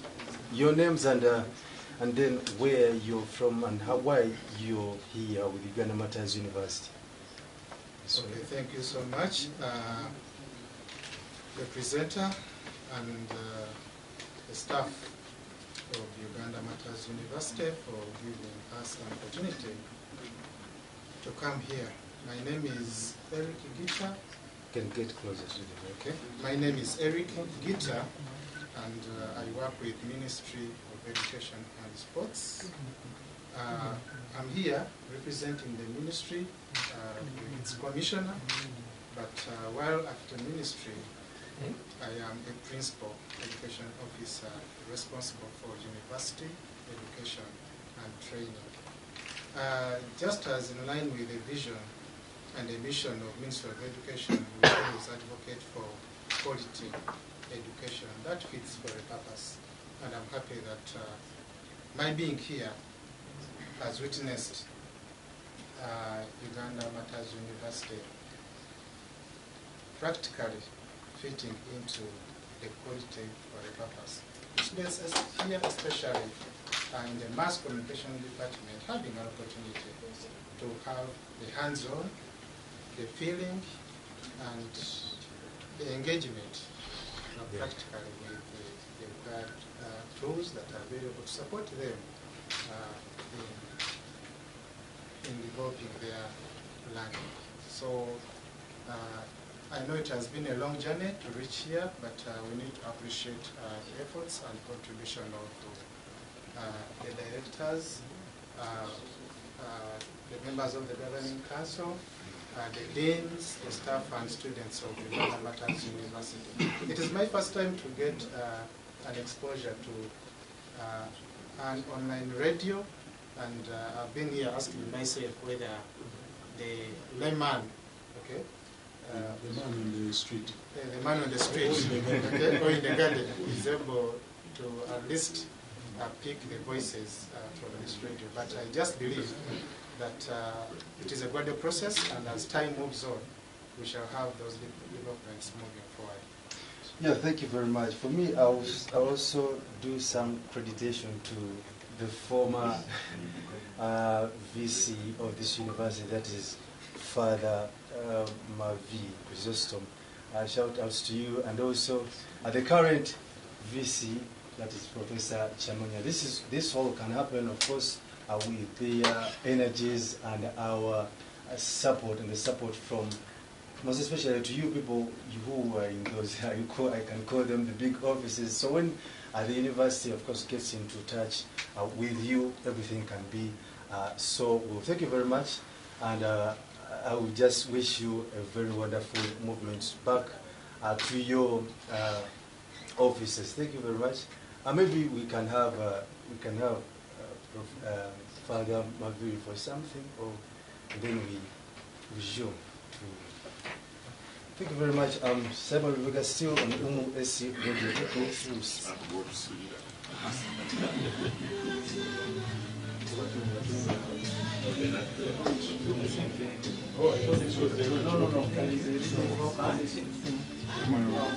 Thank you.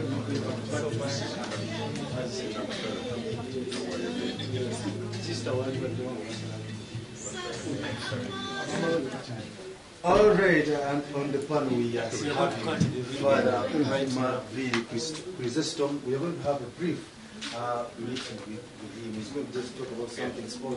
Father, you're welcome. Thank you. I'm very happy. Thank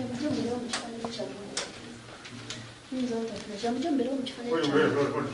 Tell him board.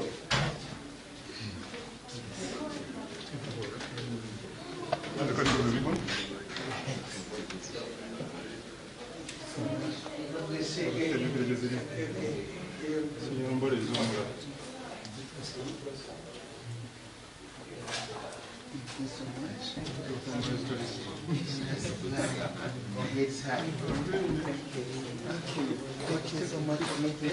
I am very happy.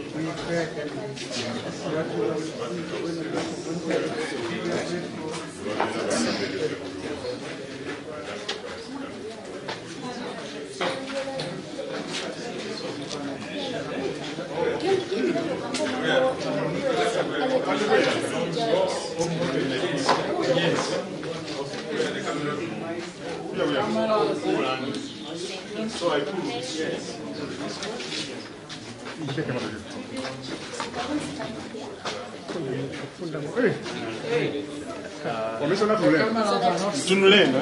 Yes, so which means I pull this way. Like this, like this. That moment, Commissioner. Oh, like this. I hereby declare. You can hear that. I hereby declare the radio station open and encourage all the paparazzi to make a lot of noise this radio station. So it's my honor. Excuse us. The reason why we left this blank so that we can see here. Let's be on the same side. Let's go back. Cameraman is the one to stay. That is okay now. Okay, hold on. Honorable, you can do it in the way you want. So we are happy. I'm happy on behalf of Minister to open these amazing radio stations. And we promise you that if you host me very well like you did today, we are also going to go on air. So,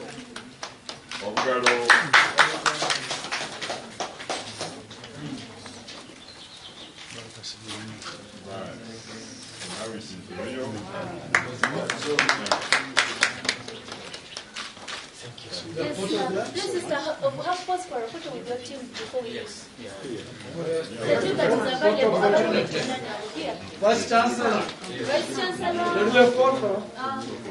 Vice Chancellor. Council representative. Yeah, we need to see it. Yeah, you give it some space. Ah, there should be.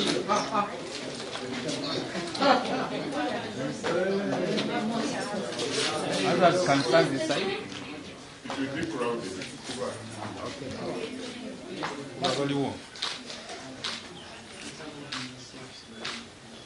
Thank you. Thank you. Yes. Now, the rest of the members, they are going to demonstrate right now. We want to sit back.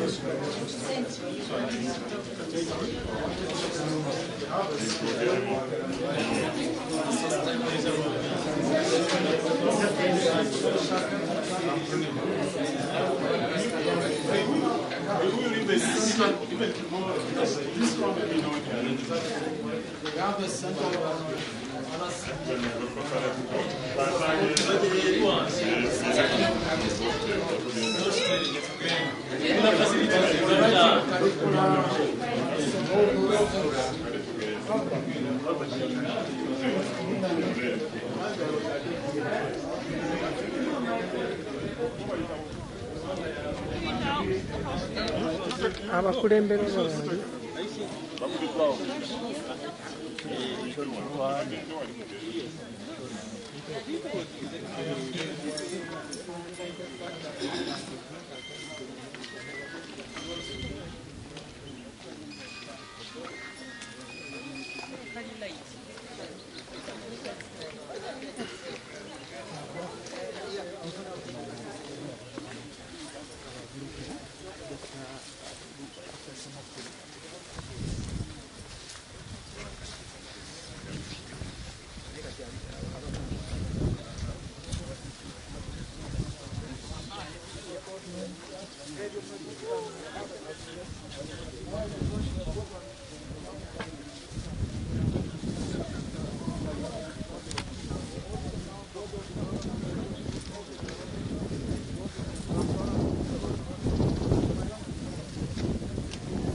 Let's pass this way. Yeah. No, that's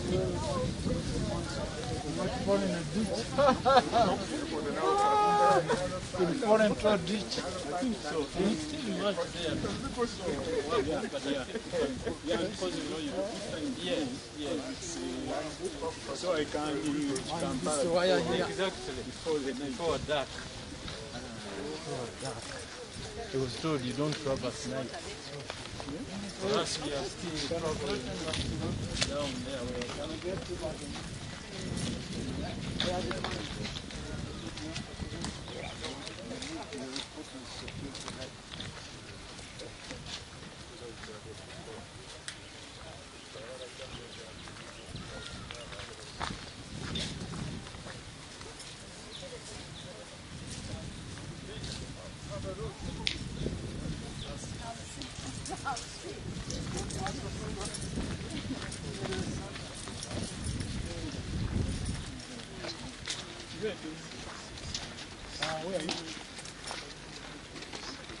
So where are the vehicles?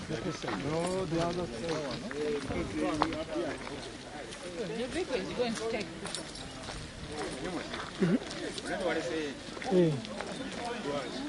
ate naade manyi nti naade manyi program ekyagenda mu maaso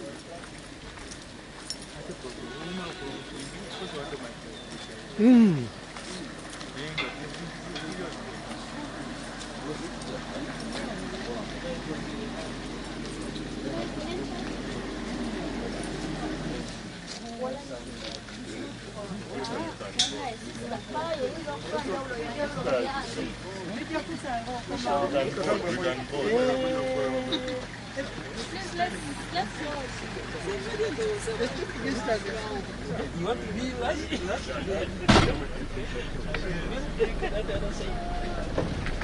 I'm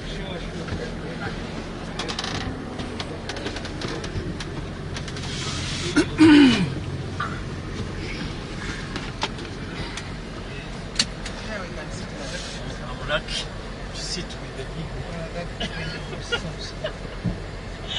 Now, you have to work towards putting this here.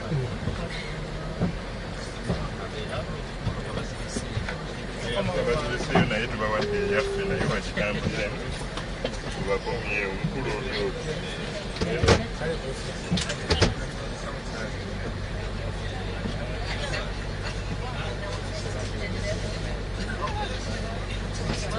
Kati ne we tugenze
This is our thing. I remember We thank the Lord. but we are very, very happy. I'll show you the picture. When you bagamba akutwala ekiro. It's not yet. There are things we don't yet thought about. Remember what we talked about here? The many areas of Even the modification. Yes. That building.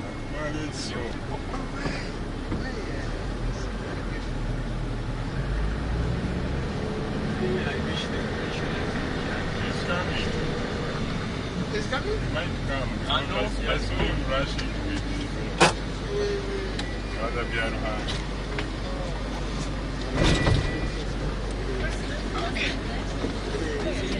I like a taxi.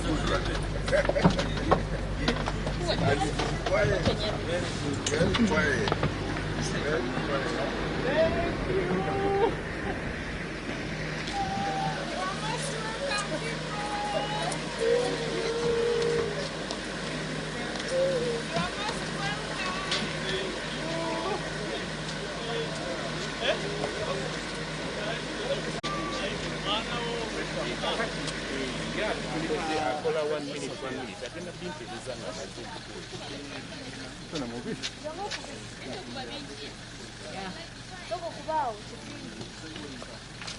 Oh.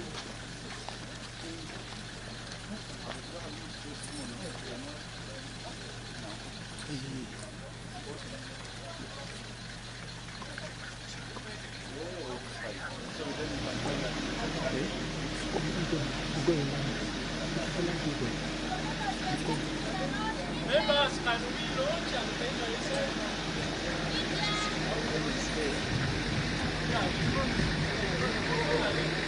What Capital Radio. David is there.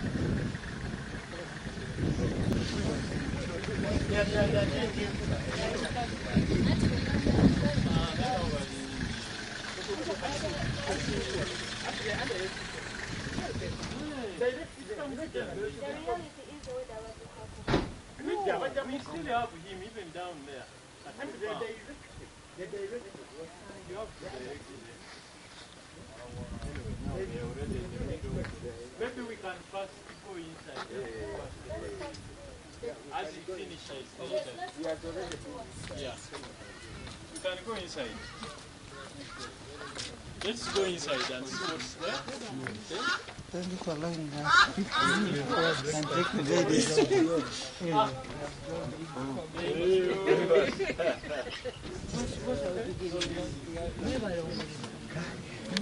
I would like to see the photographer inside.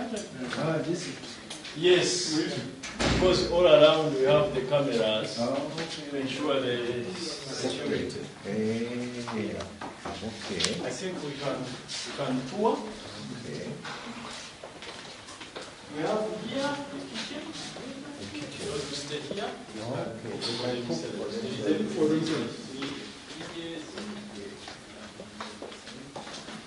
Yeah, cookers. So those international students actually are staying here. Yes. It is better for international students. So that when they come back, They should take our message. The image of Ugandan universities. A good one. Somebody. We still have fridges. Laundry. Oh, yeah, this is the laundry. Okay. Yeah. Hey, Madam Webale. You can proceed. Yes. So you have a dryer. In the interest of time. Dryer. It is also dryer. Oh, it does both. Yeah. Okay. This is the also the dryer. So you can sit here and charge and the watch their TV. Then the rooms, this one is for a handicapped person.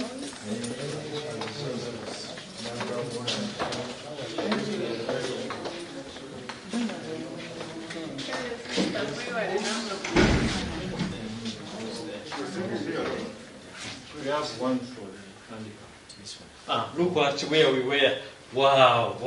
We're here on 23rd of September. Yes. That was okay. This is what we had. Okay. And see how it And transforms. Professor, these people assisted us a lot. The time we All guided, these we modifications. guided a lot about the modifications. Yeah. This is what we had. Oh yes. It's beautiful. You are keeping them already. Oh yes, so great.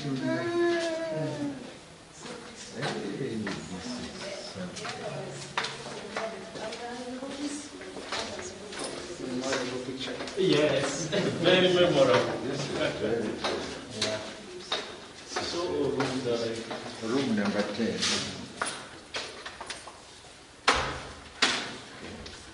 There's a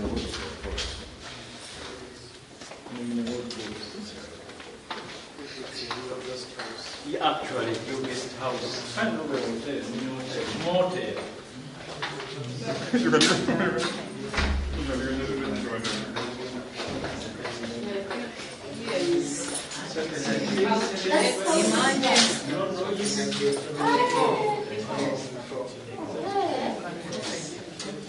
has been really modified. It has really been modified.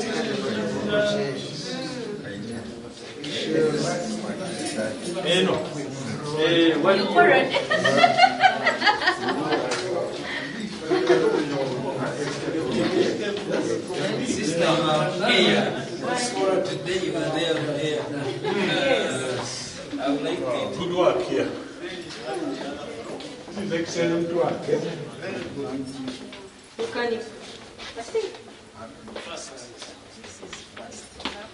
Here we're going up from here. It's good. Oh, we can start here. I work regularly. You can welcome Just because I'm in the court. Oh, thank you so much for coming here. I walk To see, wow. Yeah. Very, very. Actually, VC said he will come. Prayer. I think we Are can we go back. going up from here? Let's go back. We go that way. Yes, absolutely. The first floor there is the same as this. They look the same. So, yeah.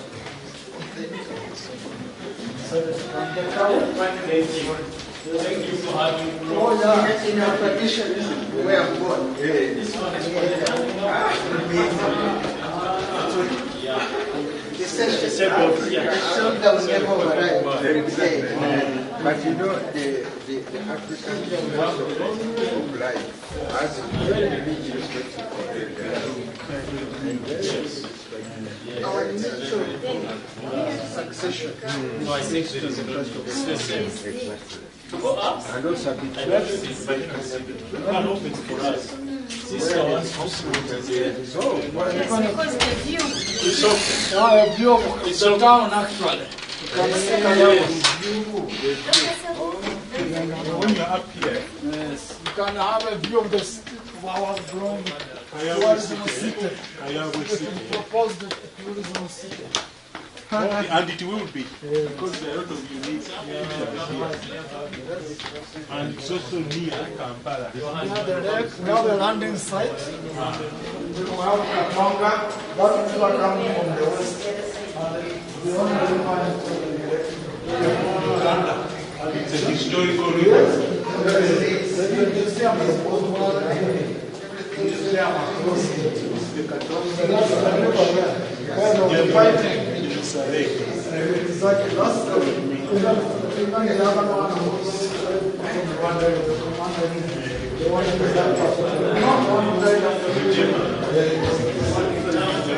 so this is the way. A bit of the city is there. That's the growing city.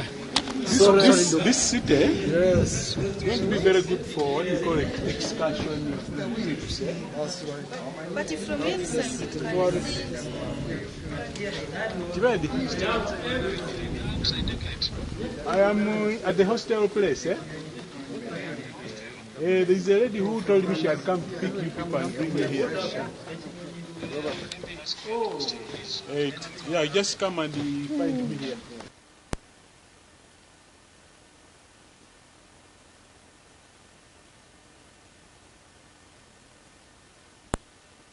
This is neighbor.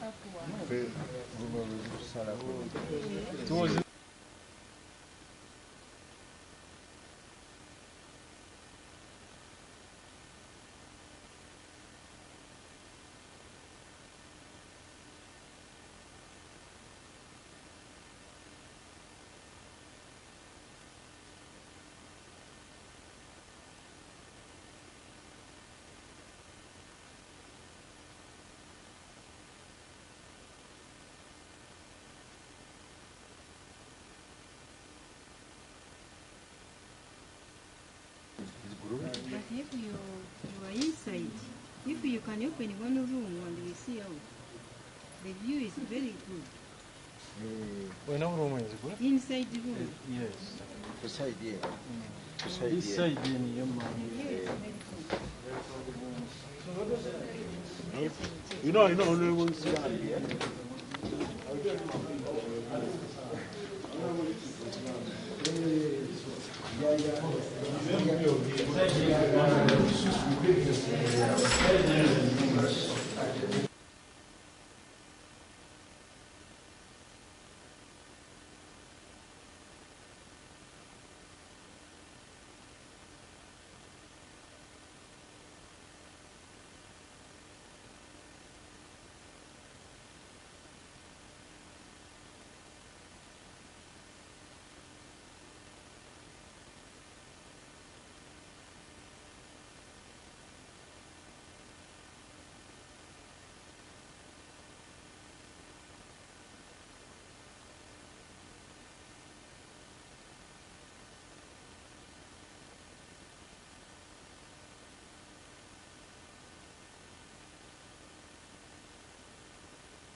Tumaliriza. Tumaliriza kati.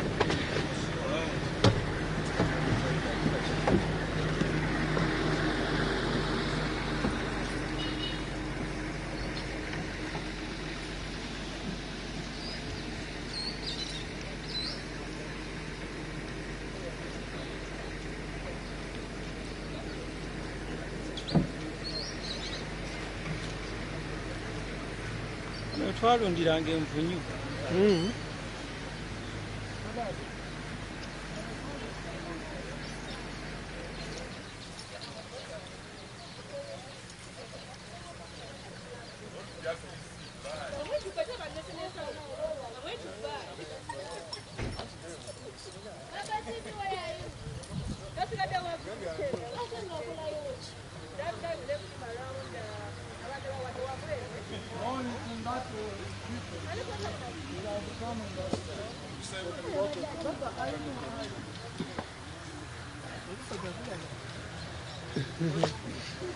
Bulaire.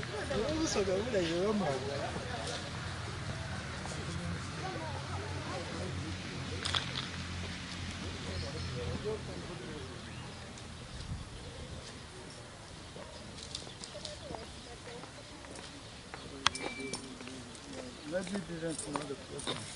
But he was with us. What happened?